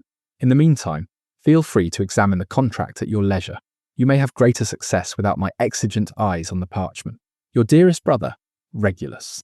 Sirius slid his finger under the spellotape damask paper and laughed. Remus's corset slid onto the table, restored to flawless condition. His husband would be thrilled. Sirius had just given Argo an owl treat and sent him on his way when warm arms slid around his bare waist. Remus kissed his back and pressed his forehead against Sirius's shoulder. Good morning, baby. What do you have there? Letter from Reg. He's gone for an undetermined amount of time, and he says you'd be harder to kill than he expected. Remus gasped with delight. That's dangerously near a compliment. Pads, does your brother like me? I think he might a bit. Sirius smiled. The first step to winning over Reg was gaining his respect, and their duel yesterday made an impression. He sent a little thank you gift. He nudged the corset. No need to go to the vault, so I'll be taking that key back. Sirius leaned his head against Remus's with a soft smile. Remus snorted. Over my dead body. Over your dead body? There's my little switch. Sirius turned and rested his hands on his husband's waist. What would you like for breakfast? We could do a full English at that Muggle cafe you like. You're quite perfect, did you know? They walked to the cafe, a locals-only place close to their house Remus had discovered shortly after he moved in. It was a dingy little hole in the wall with sticky tabletops and grease spots on the menus, run by a crotchety old man who made the best bloody bubble and squeak Sirius had ever had. Cy had a soft spot for Remus, too. Extra black pudding always seemed to make its way onto his plate. He'd begrudgingly taken their orders and set down their plates with a grunt before retreating back to the kitchen, leaving Remus to inhale his bacon, tomatoes, and mushrooms in peace. Remus was halfway through his sausage when Sirius drummed his fingers on the table. So full moon tomorrow, yeah? Remus choked on his food. Jesus Christ, Sirius. He coughed and hammered on his chest, swallowing down a gulp of tea to clear his throat. What? Is it a surprise? Was I not supposed to notice? As though Sirius would ever forget a full moon again. The lunar cycle had imprinted itself on the inside of his skull, every day scratching at his consciousness as he watched the way its waxing and waning pulled at his husband. Sirius thought he'd be able to tell how close they were to the full based on how Remus put on his pants. The idea he would forget was laughable. No, we're just, Remus gestured around vaguely. in public. They're muggles. What do they care? Sirius waved a dismissive hand. If it makes you feel better, I'll just... He waved his wand twice in quick succession, casting first a Notice Me Not, then a Muffliato for good measure. There. All nice and private. I just wondered how you plan to spend it. Remus looked confused. At my parents' house. He said it like a question. Just as Sirius suspected, the perfect inn. Your parents, huh? Sirius propped his chin in his palm and batted his lashes. Remus took a big bite of beans on toast and chewed it so slowly it had to be disgusting paste by the time he swallowed. He washed it down with a swig of tea and finally looked up to find Sirius still staring at him. Sirius smiled, soft and non-threatening, hopeful he could persuade him. I seem to remember you saying something about me meeting them the next time you visited. Remus shook his head. This isn't a visit. Moonbeam. It's not. It's a painful necessity, not a social call. Baby. Sirius tried to keep his tone near scolding, but a hint of a whine snuck in. Sirius, please, it's not. You can't. Remus buried his face in his hands with a groan. I don't want you to see me like that. He muttered. Like what? You take Wolfsbane. Sirius's hand crept across the table, reaching his finger forward to stroke his moonies. Remus drew his hands into his lap. You don't know what you're asking. Well, I might if you'd fucking tell me, Remus Merlin. What are you so worried about? What can't I see? Sirius was frustrated. They'd talked about this. Remus agreed to let him come, and then he slipped him Amortentia and a line about how upset they'd be if they didn't get to meet him together. He promised to stop lying. He promised to try. This isn't about you. Remus threaded his fingers through his hair as though he wanted to tear it out, then let his hands fall limply to the table. This is hard for me, Sirius. It hurts. It's humiliating. I scream, and I cry, and sometimes I vomit. There isn't a pain potion or muggle drug that works. Trust me, I've tried most of them. The wolf's body chews them up and spits them out as fast as I can put them in. It's better now than when I was a kid, yes, because I don't spend all night trying to chew off my own limbs. But fuck, Sirius. I have enough to worry about as it is. I can't manage your feelings on top of my own. Oh, if that didn't just break Sirius's heart. His perfect, strong, beautiful moonshine, in agony every month, and Sirius didn't even know. He saw the little discomforts, the winces and aches Remus tried to smooth over, but Sirius never realized how painful the transformation itself must be. Why could his body change so smoothly into Padfoot and back out again, while Remus's transformation was 2 bouts of torment? What's the point of the potion then if it's still excruciating? Who do you think cares? Who do you think gives a single fuck if a werewolf is driven half mad with pain every full moon? Nobody, Sirius. They only care about how our condition impacts others. They care if we bite someone and that's it. So the potion lets us keep our minds. Comfort is irrelevant. He sounded defeated, resigned. The injustice of it all made Sirius lightheaded with rage, followed closely by shame. Remus was right. He'd been making this about himself, his desires. It was easy for him to treat this as a fun weekend away. It wasn't his body about to shatter into a million pieces. I'm sorry, baby. It's not your fault. The words were forgiving, but Remus's tone was short, sharp. Anger at Wicks society at large spilling over and combining into frustration with Sirius's selfishness. Not all of it, but I shouldn't have pressured you. I won't do it again. Thank you. Mooney still wouldn't meet his eyes, but his face had softened. He looked more sad than angry now. Sirius didn't want him to be either, ever again. Sirius let the silence settle over them, suffocatingly heavy, until Remus finally looked up. Sirius needed him to see, to read the sincerity in his eyes and the adoration in his face. I love you, every part of you. Nothing could change it. Nothing ever will. Sirius. Remus whimpered, high and pained. I'm just being honest. That's how I feel inside. Sirius smirked. Deep inside. You should know. You've been there. Remus's lips twitched, and he reached across the table to lace his fingers with Sirius's. Sweetheart, I know you mean well, but sometimes I could strangle you. Do you know that? Sirius huffed a laugh. Might have picked up on that a bit, yeah. Good. Wouldn't want you getting complacent. Remus smirked, the usual mischievous sparkle back in his eyes. Honey, I would never. Sirius hesitated, watching as his husband picked up his fork to finish his now cold breakfast. Yeah, Pads. I know you usually stay with them for most of the day, and you can if that makes you the most comfortable. Hell, you could stay for a few days if you want. I won't give you a hard time about it. Sirius bit his lip. But you can come home too.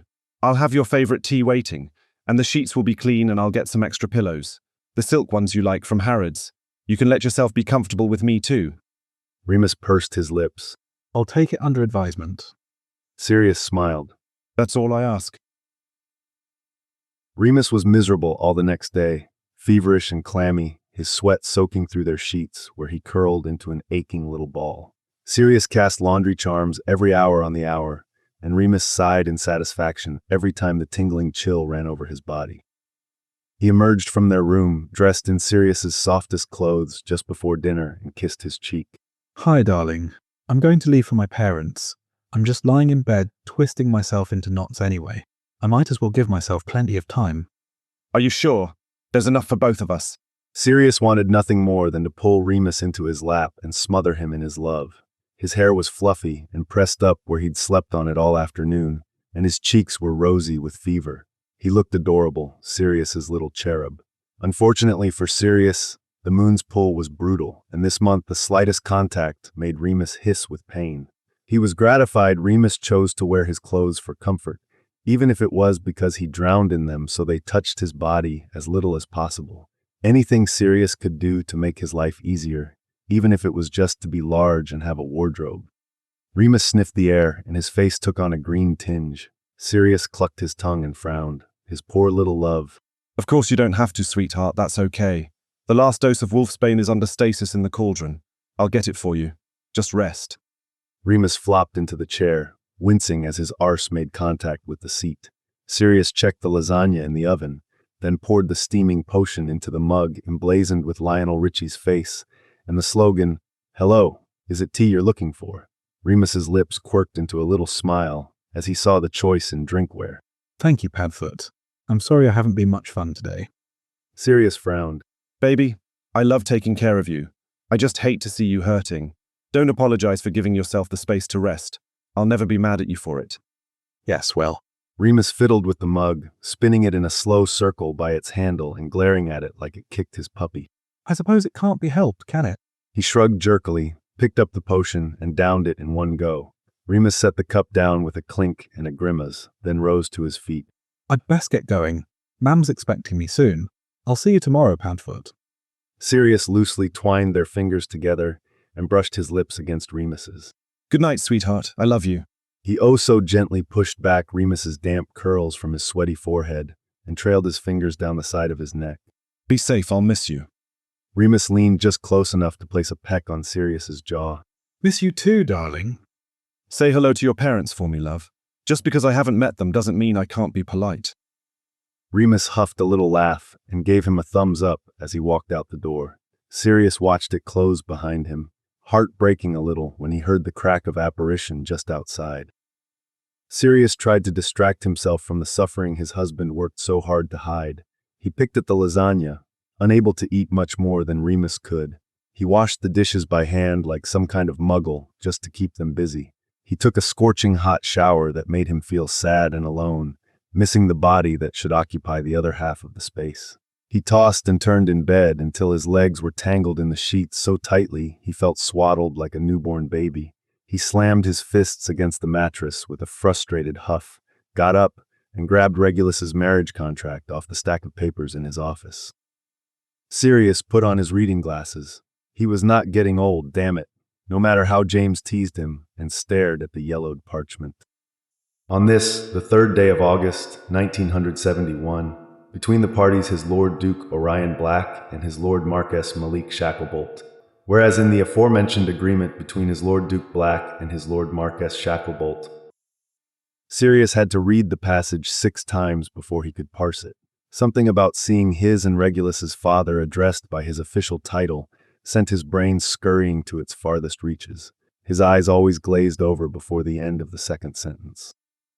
He shook himself and headed to the kitchen to make himself a strong cup of coffee. If he wasn't going to sleep tonight, He might as well get through this ridiculous contract. When his cup was ready, he settled in on the sofa. Whereas in the aforementioned agreement between his lord, Duke Black, and his lord Marquess Shacklebolt, in the presence of executor Charles Dimbleby, solicitor, regarding the marriage of their children, the heir of House Shacklebolt, hereafter referred to as heir, to the sole daughter of House Black, hereafter referred to as daughter. The heir shall, within 2 years of the daughter's coming of age, take her as his wife. This marriage shall bestow upon the couple the holdings of House Black in Hertford, Shropshire. Circe fuck, what a miserable text. Is this what Sirius had to look forward to when Orion finally kicked the bucket and he inherited his Wizengamot seat? This marriage shall bestow upon the couple the holdings of House Black in Hertford, Shropshire, henceforth known as Onyx Spire, as well as 150,000 galleons and 37 sickles. Good Godric, when was this bloody thing written? It was like they'd used some form left over from the 15th century or something. Neither Regulus nor Kingsley were ever referred to by name, and it carried on for pages and pages. It listed every property held by the Shacklebolt family. Sirius took a second to be outraged on behalf of Kingsley's sister Regina, and the way they reserved nothing for her, as well as a significant amount of the Black family vaults. Sirius knew a dowry was expected, but the complete lack of respect for Regulus's position as an heir himself lit a fire of low-burning scorn for the traditions of the old families. His brother was important. He was Sirius's equal in every way, his superior in some, and yet this contract treated him as an inconvenience to be traded for the sake of the family's social status.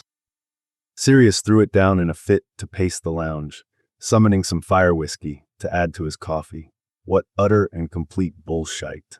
The nerve of his parents to auction off his baby brother, the sibling he'd spent his childhood loving and defending, the child they'd never had enough compassion for to see as his own human being with his own needs and desires. To hand him over to a family they barely knew, and for what? To manipulate him into accepting whatever future they laid out for him. It made Sirius feel sick. He wanted to set something aflame. Instead, he turned into Padfoot. For how long, he wasn't sure. The dog didn't have a good sense of time. Just long enough to let his mind clear and his pulse slow, enough time to remember his purpose. Regulus needed him to control his temper. He needed him to find a solution, not spin out into an uncontrollable rage that would prevent him from doing anything but cursing their parents for the next fortnight. Sirius changed back, took a deep breath, and picked up where he left off. This union shall, by the rise of the daughter's 35th year, produce offspring capable of inheriting the family's titles and holdings. Should the couple not produce a suitable heir, they will be stripped of their magic. Their magical cores shall be purged and redistributed among the remaining members of each family according to their rank. Merlin's curly bollock hair. So if Kingsley and Reggie didn't have a baby, Sirius was going to inherit Reg's power. Oh no, that wouldn't do at all. It made Sirius want to curl into a little ball and never see the light of day again. He never asked for this shit. He didn't want it. He didn't want to take his brother's power, so inseparable from who he was as a person, and steal it for himself. And he didn't want the only solution to be for his brother to sacrifice his body, his happiness, and the only bit of control he'd ever had to keep it. No. Sirius's brain could barely absorb the information. He went Padfoot again, whining as he curled into a ball pressed into the corner of the wingback chair. He wished Remus was here to stroke his fur and scratch behind his ears, those comforting motions he made without even realizing he did them. Padfoot loved Remus. Remus would help. Padfoot whimpered, the loneliness of the full overtaking him suddenly, and he changed back into Sirius. It wasn't doing any of them, himself, Reg, or Remus, any good to hide in his animagus form. He needed to figure this out. He ran a finger across the roll, trying to feel underneath the strange tactile sensation Orion imbued in the parchment. It felt like the page should disintegrate under his fingers, and the ink should run, smearing black rivulets down the page. The unnatural disconnect sent a chill down Sirius's spine. It felt a bit like stepping through a trick stare at Hogwarts, the split second of panic when physical sensation didn't match the visual, sending his heart racing in his chest. Sirius flicked his wand and muttered a quick finite incantatum, and the sogginess disappeared, leaving behind only an all-consuming sense of dread. Whatever Orion used to bind this contract was nasty. Another flick and an advanced defense book on curses and blood magic flew from the bookshelf and into his hand, followed by the volume on charms Remus favored. He dug through both until his head ached and his eyes crossed. There was a charm that detected damage to magical cores, though it seemed useless given it didn't offer any solutions to help heal them. The spell that must bind the Black family members to the tapestry was in the charms book, which Sirius made a mental note of in case he ever needed to reinstate a family member when he took over. Andromeda might like to be welcomed back into the fold if there weren't any strings attached. Then he found a parasitic curse that allowed one Wix to draw power from another for a short time, though it seemed to be an ancient remnant from days when large battles in a field were common. Blood curses and generational binding spells abounded, for sins as great as producing a pure blood squib and small as sneezing in public. He tried a few counterspells to what felt like the more likely culprits, but it didn't cut into the malintent seeping off the parchment. And that was all before he got to the unbreakable vow of it all. What a bloody mess. Sirius sat slouched over with his forehead in his hand, staring blankly at the contract in front of him, when his eyes caught on a word: daughter. It said daughter. Sirius unfurled the scroll to read the very top. Yes, just there, heir and daughter. He read the rest of the scroll again, searching for every instance where the married parties were mentioned. Over and over it cropped up, daughter, daughter, daughter. Nowhere did it call Regulus by name, just the sole daughter of House Black. Last Sirius checked, their branch of House Black didn't have any daughters, and he'd seen the documentation to prove it. Regulus's birth certificate was updated. The magic agreed. It was possible the contract's term would be tied to Orion and Walburga's magic instead of Regulus's own, given they signed it for him, but at the very least there was hope. He banished the bloody thing back to his office. Good riddance, and stood with a back-cracking stretch. This was good. This was progress. He shuffled to their room and considered changing the bedding, but he wanted it fresh if Remus came home. Instead, he set out a new set and planned to do a switching spell when he heard the door open. He crawled between the sheets and hugged Remus's pillow tight as he waited for morning to finally come. The soft oranges and pinks of sunrise were streaming through the bedroom window when Sirius woke to the sound of a closing door. Remus. He'd come home already, as soon as he could. Sirius was thrilled, though a little tremor of nerves worked its way into his hands. He popped out of bed and waved his wand to change the sheets, then rushed to meet his husband. Hi, sweetheart. Sirius cooed, scanning him quickly for signs of injury or pain. He looked tired, with dark circles under his eyes and swollen lids, and he was holding his body stiffly like it ached, but otherwise didn't seem any worse for the wear. Sirius bent to kiss his cheek and took his hand to lead him to bed. I was going to make that chamomile you like, and I can black out the windows if you'd prefer. Are you hungry? What can I get you? I'm sorry, baby. I don't know what you like when you feel like this, and I want everything too. Remus cut him off with a soft kiss. The chamomile sounds great, and just a bowl of porridge. It's all I can stomach. We should have some in the cupboards. You're doing great, love. Don't be anxious. He peeled his shirt over his head, pushed off the joggers he'd stolen from Sirius's closet the day before, and collapsed into bed with a groan. God, Sirius, this feels amazing. Why don't I do this every month? I wish you would. The option is always open. Sirius bent to kiss his forehead. I'll go get started on breakfast. Remus mumbled something that sounded vaguely like a thank you, though he was already half asleep, and so mush-mouthed it was indiscernible. Sirius closed the door silently behind him and headed to the kitchen. He found the package of oatmeal on the fourth try and flicked on the electric kettle. The instructions said milk or water, but Sirius thought Remus probably could use something a little richer the morning after the full, so he took the milk out of the refrigerator.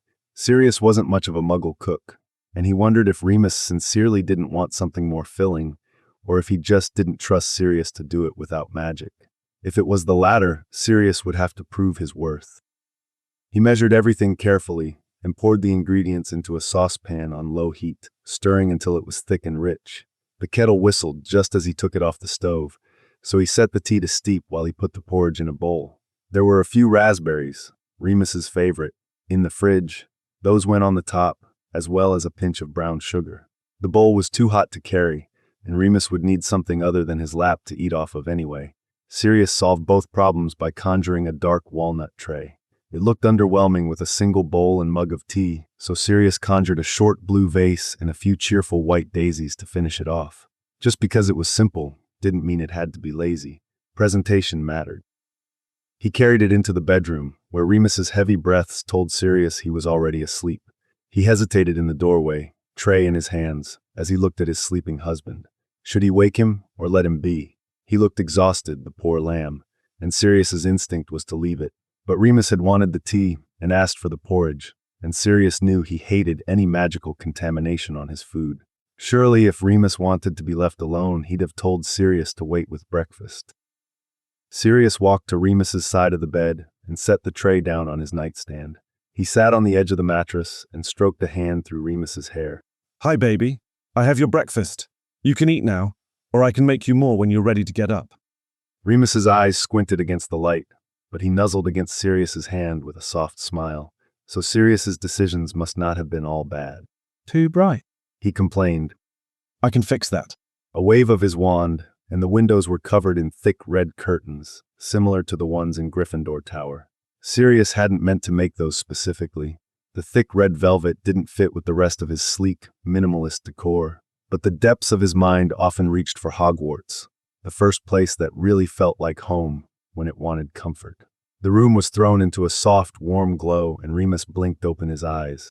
Hi, baby. Hello. Remus croaked and placed a soft kiss on Sirius's palm. Thank you for feeding me. Sirius chuckled. I'd do anything for you, love. You know that. This is the least I could do. He helped Remus shuffle up against the headboard and piled pillows behind him until his back rested against a feathery cloud.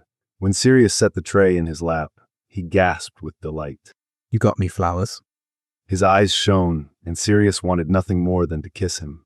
He laced their fingers together instead, not wanting to push, but Remus wrapped his fist in Sirius's t-shirt and tugged him forward. He pressed their lips together, and Sirius's eyes fell closed, the world narrowing to only the points where he and Remus touched. Remus let him go with a soft sigh and a brush of fingertips over his cheek. What did I do to deserve you? Padfoot, this is perfect. Sirius felt his cheeks flush in the face of his husband's wide-eyed sincerity. It wouldn't have been the first time Remus drew him in with a soft voice and feigned coyness, but this felt different somehow, like he was letting Sirius in on a great secret. Sirius knew Remus worked hard to hide the effect the moon had on his body and his moods. He suspected none of his previous husbands knew Remus was a werewolf at all. Showing Sirius this side of him, allowing him to be cared for and catered to, was a kind of vulnerability he rarely indulged in. Sirius was going to make sure he lived up to the trust Remus was placing in his hands. He cleared his throat. You just eat. I'm going to clean up and I'll be back in a bit. Thank you, love. I can't say how much I appreciate all of it. Remus bit his lip and smiled shyly into his porridge. An awkwardness hung between them, something new and heavy Sirius didn't know how to shoulder. Sirius retreated. He hid in the kitchen for longer than was necessary, making himself a cuppa and washing the dishes by hand. He needed a few minutes to himself, a little time to adjust to this new squirming in his stomach. Maybe it was the tender way Remus looked at him, or maybe it was because Sirius would willingly put his life in this man's hands. Maybe he'd just given himself food poisoning. Whatever it was, something had shifted, and he needed to regain his balance. Kitchen cleaned, tea drunk, and nerves settled, Sirius went to check on Remus. He tapped his knuckles against the door and waited until he heard a quiet, "Come in." Remus still sat against the headboard, the empty bowl and mug on the tray beside him. How was it? Delicious, thank you. You know I love raspberries. Remus smiled and the squirming in Sirius's stomach started again. How silly. They were married for Godric's sake. These schoolboy crush feelings were embarrassing. Good, I'm glad. Sirius smiled back. I'll just, He wasn't sure what to do next. Did Remus want him here, or did he want to be left alone? Should Sirius make himself scarce? He reached for the breakfast tray and a little wrinkle appeared between Remus's brows. Oh, he said, a note of disappointment in his voice. Were you leaving? I'd kind of hoped. His eyes shifted to the empty expanse of mattress beside him. Yeah. Sirius asked, a swoop of joy moving through his chest. Remus wanted him here. He wanted him. Course. Sirius stripped down to his pants and clambered into bed, the cold headboard pressed against his back, and his long legs stretched across the mattress. Remus slid down until his head rested in Sirius's lap with a happy sigh. Are you staying up? Sirius smiled down at him. For a bit, make yourself cozy. Remus flipped on his side and threw an arm across Sirius's thigh. Sirius stroked his fingers through Remus's hair, twirling the strands around his fingers in the way that turned his limbs to rubber. His husband hummed, his eyelids fluttered shut, and in no time at all, his slow breaths told Sirius he was asleep. Sirius summoned yesterday's prophet and his glasses and started the crossword. It was too dark with the Gryffindor blackout curtains, so he vanished them and conjured something a little gauzier to let the light in. He was staring into space whilst he considered 52 down, 6 letters, stone sorcerer, when he noticed a faint glitter in Remus's hair as it slipped between his fingers. He placed the newspaper on his bedside table and bent down to look closer, and sure enough, Remus's tawny curls were shot through with sparkling silver bleeding down from his hairline into the ends. That little sneak. He'd been charming his hair color and robbing Sirius of his natural silver and gold. What was next? What other delectable treats was he hiding? Did he secretly know how to knit? Did he make all of his own jumpers? Merlin, Sirius hoped so. That would be so sexy. A wrinkle formed between Remus's brows and he whimpered. He tugged at Sirius's hand without opening his eyes, a petulant little frown on his lips. Come here. It's nice. Sirius obliged, slipping down in bed so he lay next to his adorable sleepy husband. Remus rolled to his other side and took Sirius's hand with him, wrapping himself in Sirius's arms and wiggling back so his back pressed into his chest. He hummed, a happy little sound that warmed Sirius all the way to his toes, then kissed the inside of Sirius's wrist. Good night, love. Good night, sweetheart. Sirius kissed his nape and buried his nose in soft gold and silver curls. When they woke a few hours later, it was to the suffocating heat of late afternoon. Sirius was still wrapped around Remus, his face stuck to Remus's clammy back. He carefully extracted himself and watched as his husband's face tensed with every slight movement of the mattress. Poor baby. Sirius snuck to the bathroom to grab a pain potion, some ouch oil, and a temperature tonic just in case. By the time he got back to their bedroom, Remus was awake and blinking blearily at him. How are you feeling, sweetheart? Sirius murmured, smoothing Mooney's hair off his forehead. Remus stretched his arms overhead with a groan and a series of loud cracks. I'm okay, I guess. Sore. Here, take this. Sirius handed off a brilliant pink pain potion, then wiggled the bottle of ouch oil. Spa day, Moonbeam, flip over. Mooney obeyed, lying on his stomach with his eyes closed. Sirius straddled his hips and drizzled some oil onto his palm. It smelled like mint and tingled to the touch. Remus shivered when it first made contact with his warm back. Sorry, love. Is that okay? I can use a warming charm on it if you'd like. Remus shook his head, his hair crackling with static. No, it's good. Feels nice. Okay. Tell me if you want anything changed. Sirius dripped the oil across his nape and shoulder blades, then smoothed it up his neck. He started gently, conscious of how sensitive Remus tended to be around the moon, and the way he'd been wincing in his sleep. He moved in slow, smooth strokes until Mooney's face relaxed, and he sighed. Then Sirius dug his thumbs in a little deeper, kneading away the knots that buried themselves in his muscles over the course of his transformations. Sirius once again thought about how unfair it was for him to be able to pop in and out of Padfoot's skin as naturally as breathing, how the dog was a quiet place for his active mind to take a break. Meanwhile, his Moonbeam didn't have a choice. He went wolfy on the full, whether he wanted to or not. And of course he didn't want to. The transformation itself was torture. Fuck whoever decided Wolfsbane didn't need to help the pain. Honestly. When Remus's shoulders stopped hiking themselves up around his ears, Sirius moved down his back. Strong fingers traced lines down Mooney's spine and over his ribcage. Broad palms pressed at his hips. Calloused thumbs caressed circles into the dimples on his lower back.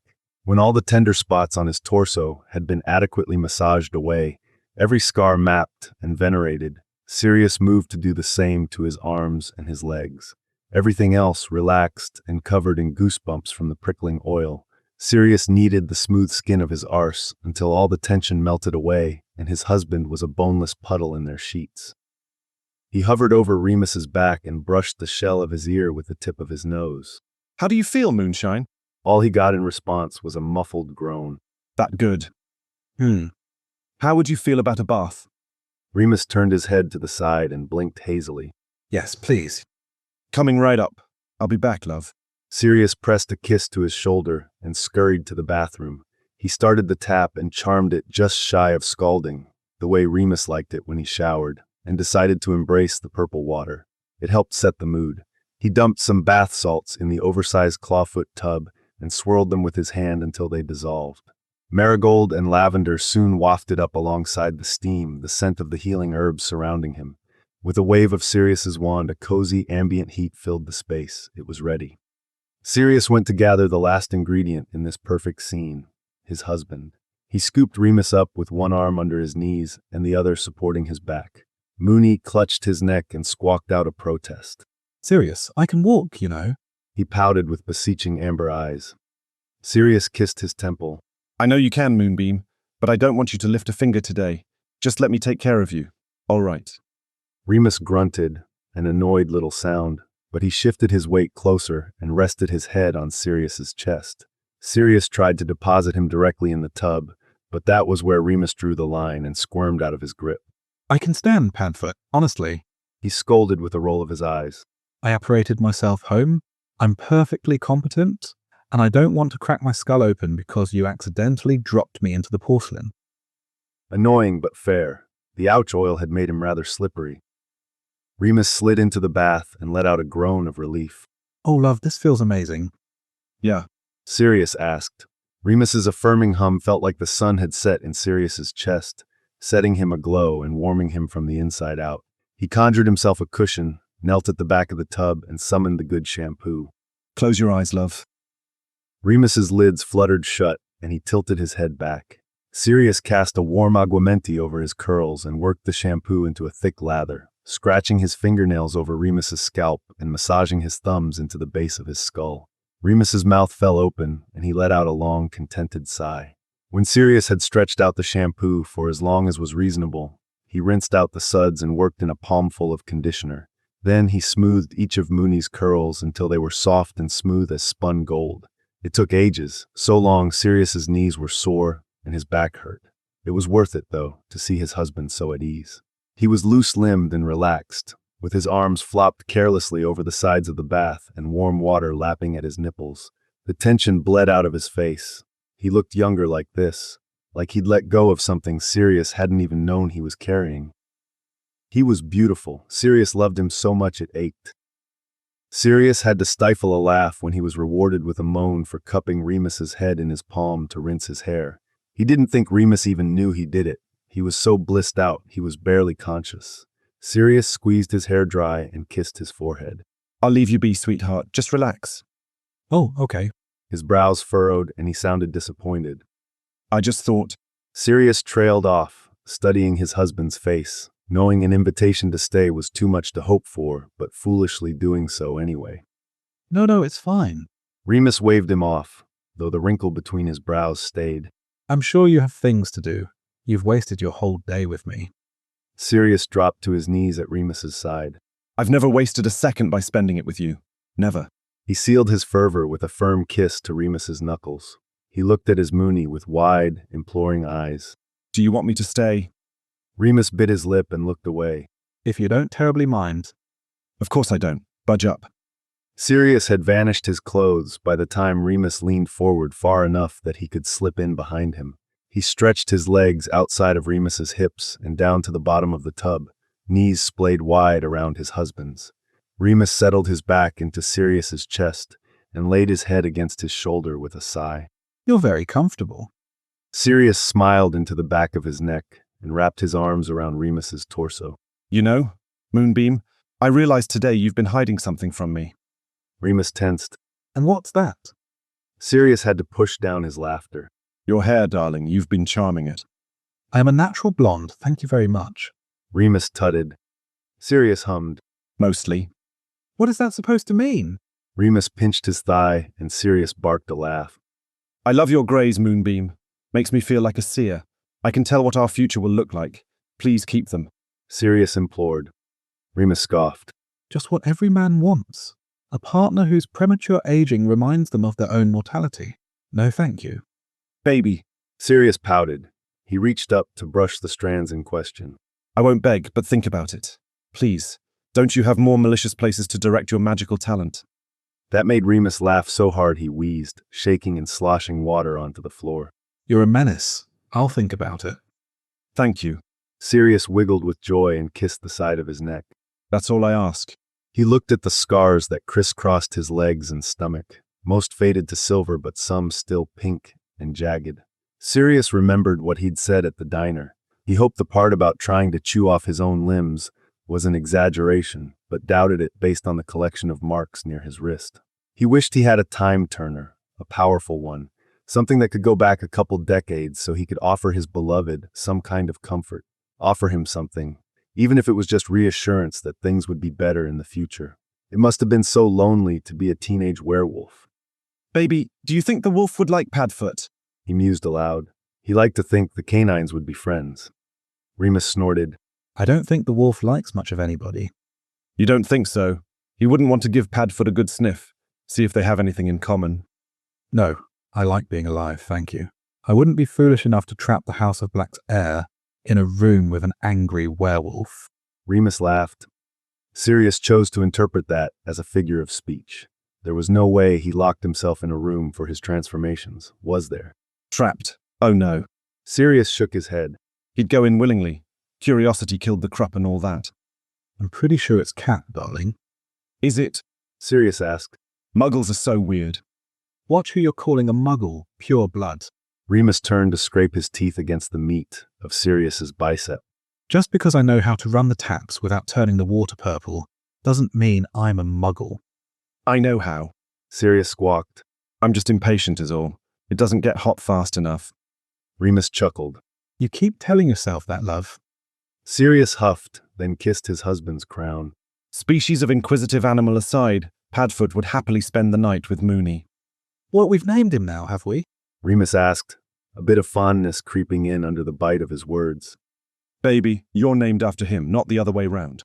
Sirius laughed when Remus wrinkled his nose. I'd like to introduce them, I think. It'd be safe. After all, werewolves are only dangerous to humans, and Padfoot's a dog, and you're still you, even if you are a bit furrier. Sirius ran his fingertips across the barely there dusting of blonde hair on Remus's thighs. Remus was silent for a long while, his eyes focused intently on a spot against the opposite wall. I'll think about it. That meant no. Sirius had been half joking when he suggested it. He knew Remus would never say yes. He wouldn't even let Sirius be in the same country when he transformed, much less at the same address. Still, it was worth an attempt, and Remus didn't seem upset, he asked. He leaned all his weight back into Sirius and let his head loll against his shoulder. Sirius's hands explored his body, the prominent ladder of his ribs, the soft flesh of his stomach, the sharp bone of his hip, the golden trail of hair below his navel. When his fingers lingered over the angry red scar on the outside of his thigh, Remus shifted away. Sirius took the hint and changed course to instead stroke the sinew of his inner forearm with featherlight brushes. Remus sank further into the bath and further into Sirius, giving himself to them completely. Sirius felt like they lost hours there, Remus half asleep on his chest while Sirius committed his body to memory. Everything about him enchanted Sirius. The contrasting softness of his freckled skin and his calloused hands, the faint scruff on his cheeks finally starting to show, days after Sirius knew he last shaved, his stomach and chest expanding with each slow, even breath. Sirius could watch him for the rest of his life. Remus didn't seem inclined to stop him.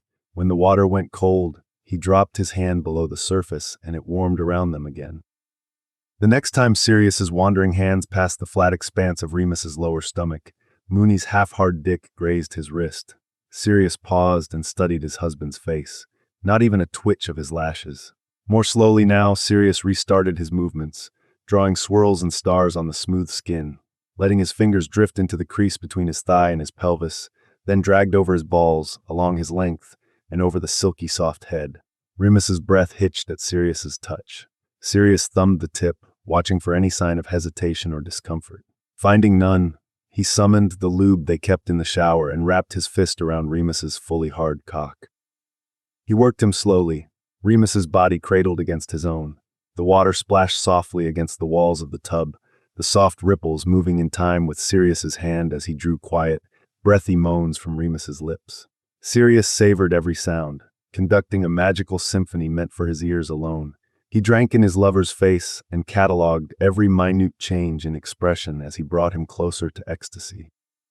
I love you. He didn't say it out loud. He didn't want to push, didn't want to make Remus feel obligated to say it back. I love you. He pressed it into skin instead, with adoring lips against his shoulder and reverent touches to his chest and between his legs.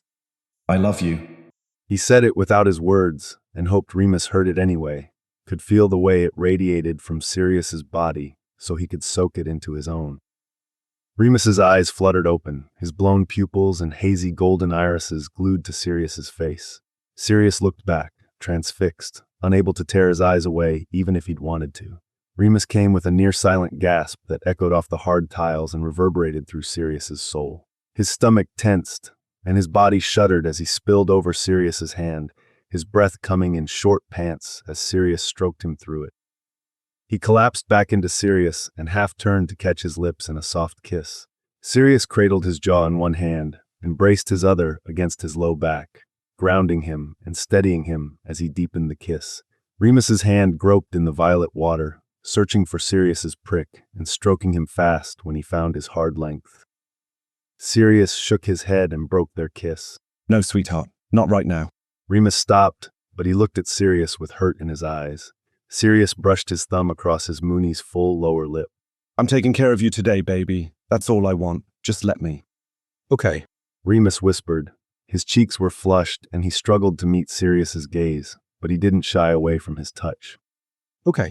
Sirius smiled and kissed him softly, chastely on the lips. He pulled the plug, helped Remus out of the tub, and dried them both with warm towels. Then he scooped Remus into his arms, without a word of protest this time, and carried him back to bed. Chapter 10. Things shifted after that post-full moon day at home. Remus wasn't sure how to feel about it. He didn't want or need Sirius's pity, and it was hard to interpret it another way. Why else would he spend all day waiting on Remus, only to turn down sex at the end of it? Sirius was too kind and chivalrous to allow himself to feel disgust at the reality of Remus's condition, the sodden sheets and tooth-rattling shakes of the day before, the doddering movements and decrepit body Remus slipped into the day after. The only people who'd ever accepted the harsh reality were his parents and Jonathan. Even the healers at St. Mungo's were barely willing to clean up the worst of his wounds as a child. Sirius insisted he didn't have any prejudice against werewolves, but Remus struggled to believe him. It was hard to fight against a lifetime of social conditioning, and lack of contempt wasn't the same as acceptance. Remus scolded himself for the weak moments when he let himself trust Sirius was showing him what his life could be like. It wasn't real. It couldn't be. Remus approached him cautiously for a few days, uncertain when the payment for Sirius's selflessness would come due. He must want something. Everyone did. The certainty started to wobble, though, as Remus paid attention to how Sirius treated the people around him. He always watched his marks closely, noting what made them happy, what set them off, the little bits and pieces of their preferences that could garner him favor or safety. But he hadn't been with someone who observed him in return, trying to sniff out his desires and soft spots with the sensitivity of a bloodhound. And then Remus realized this wasn't just for him. Sirius was like that for everyone. He should have realized it after all the fuss for Regulus. They'd plotted and schemed and wreaked havoc to obtain some mystery document from the parents Sirius hated in hopes it would make his brother happy. Then Regulus disappeared off to the continent, and Sirius sat patiently waiting for him to come back so he could explain what he found as though he hadn't taken on massive risk at no benefit to himself. It took Remus 2 full weeks to ask Sirius what was worth creating such a rumpus. Eventually, he caved to his own entitlement. He helped Sirius get the damn thing, and Regulus dug up information on Remus first, tit for tat. They were lying in bed, Sirius sprawled across Remus like a human blanket as Remus scratched idly at his scalp. Hey, baby. Sirius hummed, half asleep on Remus's chest. What's going on with Regulus? You don't have to tell me if you don't want to. I wouldn't want you to breach his trust. People were always much more accommodating when they felt like they had a choice. I don't mean to pry, Remus trailed off as he thought of Sirius's brother, who so kindly didn't feel the need to prosecute him for the crimes he knew full well Remus committed. I am quite clever.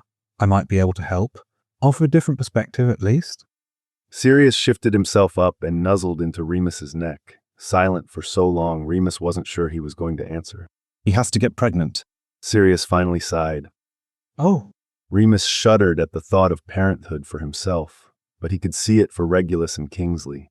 Both Sacred 28, traditional types. It didn't seem completely unexpected. Then Remus thought of how Regulus must feel about carrying a baby and almost had to vanish a puddle of sick. And he doesn't want to, I take it. He felt Sirius's shrug more than saw it. Hasn't let himself consider any other option, I don't think. At the very least, he doesn't want to by their family's deadline. Something sour swirled in Remus's stomach. That could have been his life, had his parents been a little more complacent, plodding hopelessly forward in the path laid out for him because he didn't have any other options. He'd run across plenty of lycanthropes like that, so stuck in the way the Wicks world treated them, they never considered the safe haven of a Muggle society that didn't believe they existed. He recoiled from the very idea. And what does that have to do with caving in the floor of your father's study under a mountain of parchment? Arranged marriage. Sirius grunted. Needed to see the magic. Figure out how to break it. Ah, I see. And did you figure it out? Sirius propped himself up on his elbows and gave Remus a cocky smirk. You better believe it, baby. He frowned. Or at least, I think I did. I'm waiting to see if he trusts legal technicalities over navigating magical labyrinths. What kind of legal technicalities? Remus asked, curious. He liked hearing how Sirius's brain worked, the twisting paths it meandered through as he solved a problem. If he was so smug about this one, it must be bloody clever. Sirius laughed. In the end, it was painfully simple. The contract is for Orion Black's daughter. He doesn't have one. It's void. Remus huffed a chuckle into Sirius's hair. Oh, you sneaky little minx. Does it feel especially satisfying that the solution isn't magical? A bit, yeah. Sirius's smile pressed into his collarbone. Remus's mind drifted as he stroked over Sirius's strong back, amused by how irate the Black Elders would be when they learned they'd been beaten by the English language. It was just so silly. The things Wicks didn't consider. Not everything needed to be solved by magic. Just look at electricity.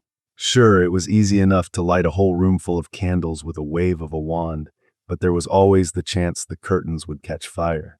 Sometimes the Muggle way was better. Actually, Muggles might have a solution to Regulus's problem, too. Remus hesitated. Sirius seemed confident he worked it out, and Remus didn't want to borrow trouble. Still, if they planned to have children anyway... Does it say Regulus has to have the baby? Remus asked. Well, I'm sure King would volunteer if he could, but last I checked that wasn't an option. Sirius teased. No, I mean, does Regulus, specifically, have to gestate the fetus? Or does it just have to be a continuation of the bloodline? An idea had taken shape in Remus's mind, and he found himself eager to help. He rather liked Regulus, much to their mutual surprise. I don't understand. Remus felt a strange eagerness, giddy with the excitement of helping. Muggles have this thing they do. It's called surrogacy. It's a lot of sciencey things I only know at a basic level, but they can combine sperm and eggs in a dish and stick it in a separate uterus, and that person can carry it instead. Biologically, two people's baby, grown in a third separate person. Sirius stared at him, dumbfounded. Wow, they can do that. The things Muggles come up with are balmy. Much more technical than a phoenix dropping them off on the doorstep. Remus laughed. It's a thestral, actually. Sirius corrected. Remus shuddered. Well, that's morbid as fuck. Wicks is so weird. Sirius was a bloody liar. Remus had known it the whole time. Sure, he lied about how long it took to make a two-way mirror. An afternoon, not multiple days, and the lie had worked in Remus's favor when they first started dating. Still, Sirius was a bloody liar. He disappeared one morning and came back with 4 children in tow, stumbling out of the flue from the Potters one after the next. Good morning, love. Sirius kissed Remus's forehead. I have a little project brewing with Harry, Ron, Hermione, and Neville today, and then I thought we'd order pizza for dinner. Would you like to help? Remus tore himself away from his book to see Sirius looking at him with big, hopeful eyes. If he were Padfoot, the tip of his tail would be twitching. It wasn't a good idea. He wasn't good with kids, and Harry especially barely tolerated him. Still, he knew it was important to Sirius that he try to build that relationship, and he had a hard time saying no to Sirius when he looked at him like that. Sure, how can I help?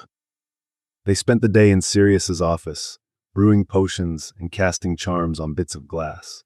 Sirius had the brilliant idea to etch protective runes in the corners to stop the mirrors from shattering, and Ron and Harry had a great time throwing them against the wall to test his new theory. It worked, of course. Remus knew it would as soon as he suggested it. What did surprise Remus was how much fun he had helping. The blatant disregard for the rules about underage magic was a treat for all 6 of them. The kids were excited to practice magic outside of school without professor supervision. Remus relished anything that would make the ministry unhappy, no matter how petty it may be. Sirius seemed to enjoy anything that reminded him of his pranking school days, especially if he thought it would aid Harry in having the same experiences. Sirius's goal of getting Remus to spend time with Harry, or, more accurately, Harry to spend time with Remus, was a tentative success. Harry actually asked him for help casting a charm, while Sirius explained to Hermione how the angle of the Earth's curve had to be multiplied by the potion's lacewing quotient to make them work all the way from London to remote Scotland. Harry didn't need much help. He was a bit overzealous with his Audicum charm and cracked the glass. Remus had him practice a reparo and cast it again from a bit further away. He suspected Harry hit the glass with his wand the first time around, and it turned out perfectly. Even better than his progress with Harry, which Remus only really cared about because it made Sirius grin so wide. Remus's cheeks hurt just to look at him, was watching Sirius with the kids. He was nothing if not an oversized child himself, barely bothering to behave as the voice of reason until Ron or Harry were in danger of blowing up the house. He worked to include Neville, who tended to sit to the side and let the others carry on without him. He answered every one of Hermione's endless questions with all the patience he possessed, though sometimes his instinctive flair for magic frustrated her. When that happened, she came to Remus for deeper answers on why the protection rune worked but the strength rune didn't. Sirius encouraged all 4 of them to experiment to their heart's content. It resulted in one compact that released a flood of thick white foam every time it opened. Another inexplicably played Kate Bush's Rubber Band Girl at top volume, and a third shrieked so loudly when Remus picked it up that it scared him, and he flung it out the window. Ron did make one that had a self-contained muffliato, so the conversation couldn't ever be overheard, which Sirius said he might add to Regulus's if he ever worked out how to stretch the connection further than France. As it stood, he couldn't have one when he was away on business in case it blew his cover. Mirrors made, experiments tested, and magic worn out, Sirius ordered 3 pizzas. When they were delivered and all 6 finally settled in, Hermione asked Remus for book recommendations after she saw his copy of Rebecca on the side. The boys chattered with each other as Sirius listened in, picking up bits and bobs of gossip and offering stories of his and James's Hogwarts adventures when relevant.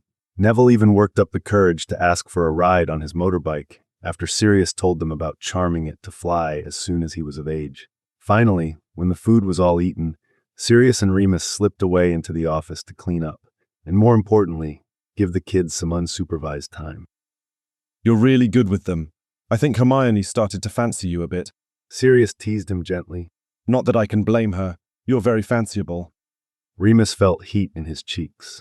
She just likes that I try to answer her questions, that's all. Maybe. Sirius agreed with a shrug. He'd already gotten what he wanted, Remus knew. He loved making Remus blush. You're good with them too. Remus murmured. You're all 3 of those boys' hero. You even managed to put Neville at ease. Sirius shrugged. Old pure-blood family. I think we have some distant cousins in common, actually. He reminds me a bit of Reggie when he was small, quiet, withdrawn, maybe a bit less naturally talented, but Neville's a fine wizard when he doesn't feel like you're pressuring him. He's a good lad.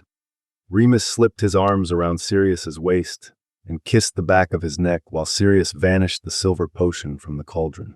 I like watching you with them, he admitted. He wasn't sure why. In a million years, he'd never be able to explain it. He didn't even like kids. Just something in Sirius shone when he was around Harry and his friends. He was the best version of himself, joyful and kind, clever and helpful, giving them the space they need to grow while guiding them in the right direction. It sent something warm and syrupy dripping down Remus's chest and into his stomach, making him feel content and sated in a way he didn't recognize. You kind of sparkle. It was Sirius's turn to blush, a brilliant red flooding his porcelain cheeks. Remus wanted to bite it. Yeah, well, I am a star. Sirius brushed it off. He spun and pressed their foreheads together. Thank you for trying with Harry today. It means a lot to me. I have a confession. Remus said quietly, letting a smirk tug at his lips. And what's that? I liked it. Sirius chuckled and kissed Remus softly. I knew it. You're not the big bad wolf you think you are you? I don't know what you're talking about. I'm terrifying. Remus smiled. They stayed like that for Remus didn't know how long, trading slow kisses without any intent. He took a strange comfort in Sirius's arms around his waist, in the gentle press of their lips and languid brushes of their tongues as they swayed in place. It was nice, knowing they didn't have the privacy to sneak in a shag, but Sirius wanted him anyway. A point that was very clearly illustrated when Harry banged through the office door. Ooh. He wrinkled his nose. Sirius pulled away and tucked Remus under his arm instead of against his chest. Padfoot, can the four of us spend the night? Sirius looked at Remus as though he had the authority to say no. Remus shrugged, which Sirius took as permission. If it's okay with everyone's parents, yes. The boys can flew home to get their things, and Hermione can call from the telephone in the kitchen so we don't have to apparate back and forth. Does she know how to use it? Does she know her phone number? Remus snorted and Harry rolled his eyes. Yes, Padfoot. We're not four. Well, I don't know. Sirius defended himself with a squawk. I only learned how to use it 2 months ago. Remus turned to Harry conspiratorially. He tried to write down his Chinese order and shove it through the mouthpiece. They hung up on him. Purebloods. Harry muttered, shaking his head. I know. Remus laughed as he dodged Sirius's elbow. I don't know if I like whatever this is. Sirius waved a hand between them with narrowed eyes, though he was beaming. Go on, Sproul, get your things. In the end, Hermione couldn't stay, so Sirius apparated her home while Remus conjured camp beds for the boys in the lounge. They were playing a game of gobstones whilst Remus dished up some of Sirius's odd ice cream, what was it with Wix and pumpkin flavor, when he apparated back with a loud crack. Need to get that family on the flu, he muttered, levitating the freshly scooped dishes in front of him. The poor girl was green when we landed. She should get the same freedom to move about as the boys, just because she's Muggle-born. The rest of Sirius's sentence was lost to the hallway while Sirius strode away. Remus watched him go fondly, feeling quite domestic as he cleaned the kitchen behind 4 loud teenagers and an overgrown puppy. Remus had barely seen his husband in the last couple weeks. Lily had a breakthrough when she discovered that stirring the cauldron clockwise twice and counterclockwise 9 times before adding the aconite stopped the potion from congealing.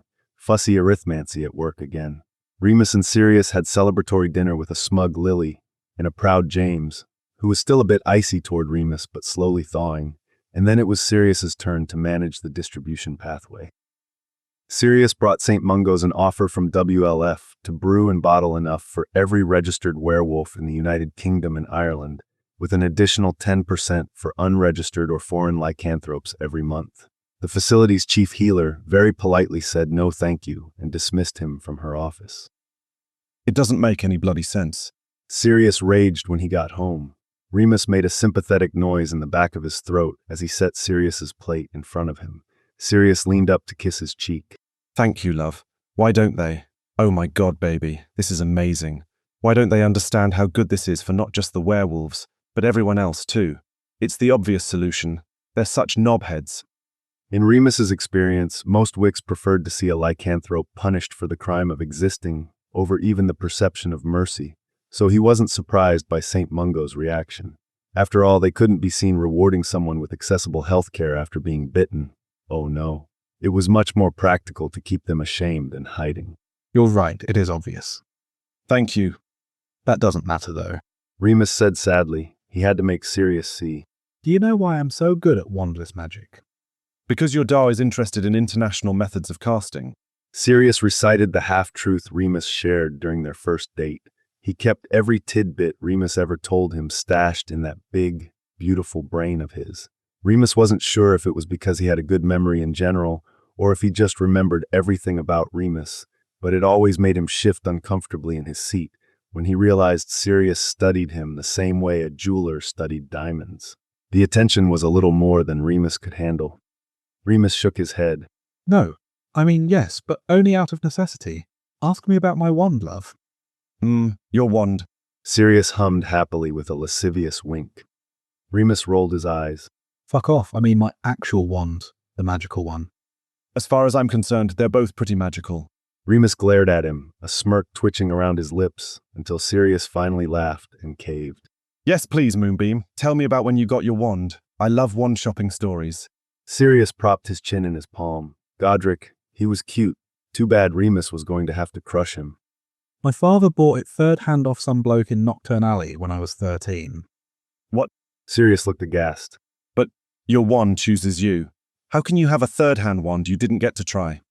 His idealism would be endearing if it didn't make Remus want to strangle him sometimes. It's not much stronger for me than wandless casting, which is why I often don't use it. Sirius looked bewildered. But that's not fair. It's such an important part of Wick's childhood. You shouldn't have had to miss it. We can go to Ollivander's tomorrow if you'd like. That's sweet, but no thank you. It was so very serious to want to give Remus every experience he missed through his unusual upbringing. Still, there was a reason Remus hadn't pursued a better-fitting wand as an adult. I like knowing I'll still be able to access magic if my wand is taken away. They can't do that, can they? I'll kill them before I let them do that. Sirius's cheeks turned red and his eyes sharp, looking for all he was worth like Walburga. The fierce protectiveness gave Remus that uncomfortable, shifty feeling in his stomach again. I'm a beast, Padfoot. Sirius opened his mouth to argue, but Remus cut him off. According to the Ministry, I'm a 5X categorized beast, the most dangerous classification available. Even the Black Air couldn't save me. They obviously don't know you very well. You're not very nasty when you're dragging your jumper sleeves through spilled tea. Sirius huffed. Remus smiled. It was adorable the way he conveniently forgot Remus had killed 3 husbands. I'm more deadly in my human form. Don't I know it? Sirius leaned in to kiss him. It's still wrong, though. You're a gifted wizard. You deserve the same opportunities as everyone else. Remus shrugged. I should, but I understand. Wolfsbane didn't exist until a few years ago. What would they have done with me every month? Locked me in a dungeon. Sirius shuddered. No, never. There's a whole forest. You would have been fine. Sirius. Remus chided. You know as well as I do that they couldn't do that. It would have been far too much risk to the other students. They should have tried. Sirius cried. We could have had so much more time together. I would have been in Slytherin. You would have loathed me. Remus grinned. Sirius shook his head. I like Reg just fine, don't I? Remus raised a skeptical brow. He's your brother. Yeah, and he's a right twat sometimes. I've always liked you. Slytherin be damned. I would have spent every meal staring at you across the Great Hall. Sirius's eyes were wide and sincere. If he had a big enough time turner, Remus suspected he would have taken him back and enrolled him in Hogwarts himself. It's wrong. They shouldn't exclude you based on something that isn't your fault. They shouldn't demand I register with the Department for the Control of Magical Creatures either, but they do. Or they would if they knew I existed. I hate this. Sirius pouted. His fork rattled against his plate as his hand shook in righteous anger. They don't get to treat you like that. You were bitten when you were 5. You didn't do anything. You're ill. It's not fair. Yes. Well, you're welcome to convince them of that if you'd like. Remus said flippantly, tucking away any resentment he may or may not feel toward the Ministry. Okay. Sirius's jaw was set. Okay, what? Remus laughed lightly. Okay, I'll convince them. I'm getting lycanthropy reclassified. Sirius pledged. I'm moving it out of creatures and into public health. It was ridiculous. It would never work. Nobody on the Wizengamot would ever agree to it. The strings Sirius would have to pull. Though if there was anyone with the connections, it was him. He didn't have the seat himself, yet, but he had access to the minister and Wix Britain's best blackmailer. And if it was a public health issue, things might be different. To be treated as a person instead of an animal. It was too much to hope for, yet Remus found himself doing so anyway. If anyone could make it happen, it was Sirius. It might just require a little nudge. Oh, Padfoot. Remus threw himself across the table and into Sirius's lap, peppering his face with kisses. He couldn't help it. It was the kindest thing anyone ever considered doing for him. That's very clever. You're brilliant, love. The August full was an exhausted moon. For the 3 days leading up to it, Remus could hardly keep his eyes open. Sirius kissed his forehead in the morning, put a cup of tea on his nightstand, and disappeared until lunch. A sandwich mysteriously appeared. Remus ate half of it, and the remains were gone when he woke again. When Remus finally dragged himself out to the sofa the day before the moon, the warm glow of the afternoon sun slanted across the room, and the house was quiet. Sirius, He called out. He didn't need anything, really. He was just a bit lonely and a bit hungry, and wondering if his husband wanted to order in Thai for dinner. Are you here? There was no answer. Remus sighed, trying to decide whether to summon the mirror to call or just nap in a sunbeam like an overgrown cat when the fireplace flared green. A curly-haired brunette in high-waisted shorts and an oversized t-shirt stepped through, Sirius right behind her. Oh, hello, Mr. Lupin. Hermione piped, her cheeks vaguely pink. Drat. I finished that Earthsea book you lent me. I should have brought it. I enjoyed it very much. you can keep it. I'm sure it will be more appreciated in your hands than in mine at this point. Remus told her through a yawn. Here, take the rest of the series too. Accio Le Guin. A pile of books flew into his hands, which the girl rushed over to take from him. Thank you so much. It's almost time to go back to Hogwarts, but I'll tell you what I think. The next time you and Mr. Black come visit Harry on a Hogsmeade weekend. I'm looking forward to it. Remus smiled. And thank you for connecting my parents to the flu, Mr. Black. It will be ever so much easier to go to Diagon Alley and visit my friends. You know you can call me Sirius or Padfoot, Hermione. I've known you since you were 12, and you're most welcome. Sirius gave her a little wave as she tossed some powder into the flames and stepped back into the fireplace. Then he settled next to Remus and kissed his crown. I think that kid might have just fallen in love with you. Remus laughed.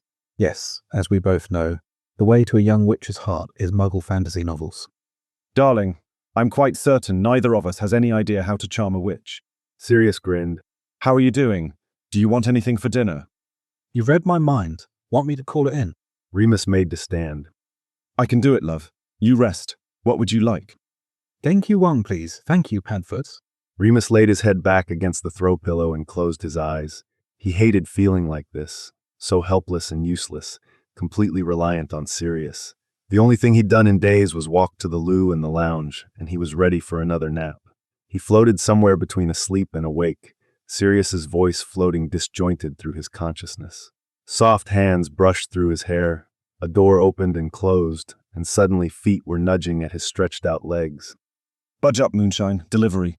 Sirius held the container of takeaway aloft, while Remus propped himself up, then sat across the sofa and tangled their legs together. They tucked into their meal, Remus relishing his curry and Sirius his toahu nuing king, until Remus cleared his throat. So, spent the day getting the Grangers linked into the flu network, did we? Sirius shrugged. It wasn't much. Just a few owls and a bit of gold. A bit of gold, as in, there's a fee to set it up, or a bit of gold as in, I had to bribe some people to allow the Muggle household access to the Wix world. It's not a Muggle household. Sirius grumbled, eyes flicking to his dish, a silent admission.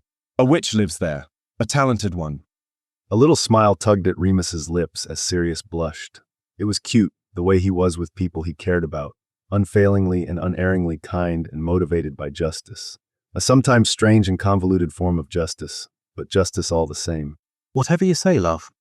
They ate in silence a few moments more before Remus's curiosity got the better of him. Baby, what do you do for yourself? Sirius frowned. What do you mean?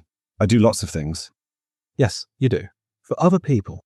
You brought me all 3 meals for the last 2 days. You've spent weeks petitioning and making deals with members of the Wizengamot, trying to get lycanthropy reclassified. That's for work. Sirius interrupted. Remus raised a brow and talked over him. Reclassified, which allegedly is for work, but is also at least partially for me. He paused to give Sirius a chance to deny it, though of course he couldn't. Remus continued his list.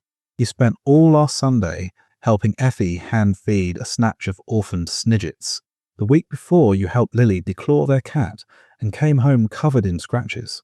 You spent an entire day with Harry and his friends, teaching them and giving them a highly advanced magical tool, while also giving their parents some time to themselves. Sirius, you committed theft to help your brother escape a shitty contract he's known about for a decade. Sirius opened and closed his mouth a few times. Well, yes, but... He trailed off with a huff, his cheeks scarlet. Remus set his empty takeaway container on the coffee table and crawled across the couch, knees straddling Sirius's hips. I'm just saying, sweetheart.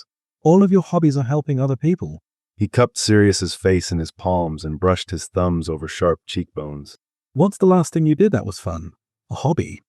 I play Quidditch with James. Sirius stuttered. Yes, the only thing James asks of you. Close. I don't think I can give you that. Try again, love. Anything selfish? Anything at all? My bike, I think. Sirius ventured. Fuck, that's been so long. I put the invisibility charm on it 8 years ago. That's more like it. Remus praised. More things like that, Pads, okay? You should have some nice things that are just for you. Sirius smoothed his hands up Remus's thighs and around his hips. You're just for me. Do you count? Remus laughed and flopped down onto Sirius's chest. No, we both know I'm not nice. Sirius scoffed. Remus leaned up to peck his jaw. Tell you what, in a few days, we can take your motorbike out for a ride. That can be your selfish act until you think of a new project. Yeah. Oh, I know what this is. Sirius smiled. You're going to get me in the air and shove me off, and your murderous plot will be complete. Remus shook his head and smirked. No murderous intent here. I don't make a habit of getting on flying death traps. This is all for you, baby. The way you'll look in leather doesn't have anything to do with it. I promise. Too bad. I was really looking forward to the adrenaline sex. Sirius teased. Are you sure you're not going to try and kill me? I'll think about it. After a nap. Remus said, then curled into Sirius's chest and fell asleep.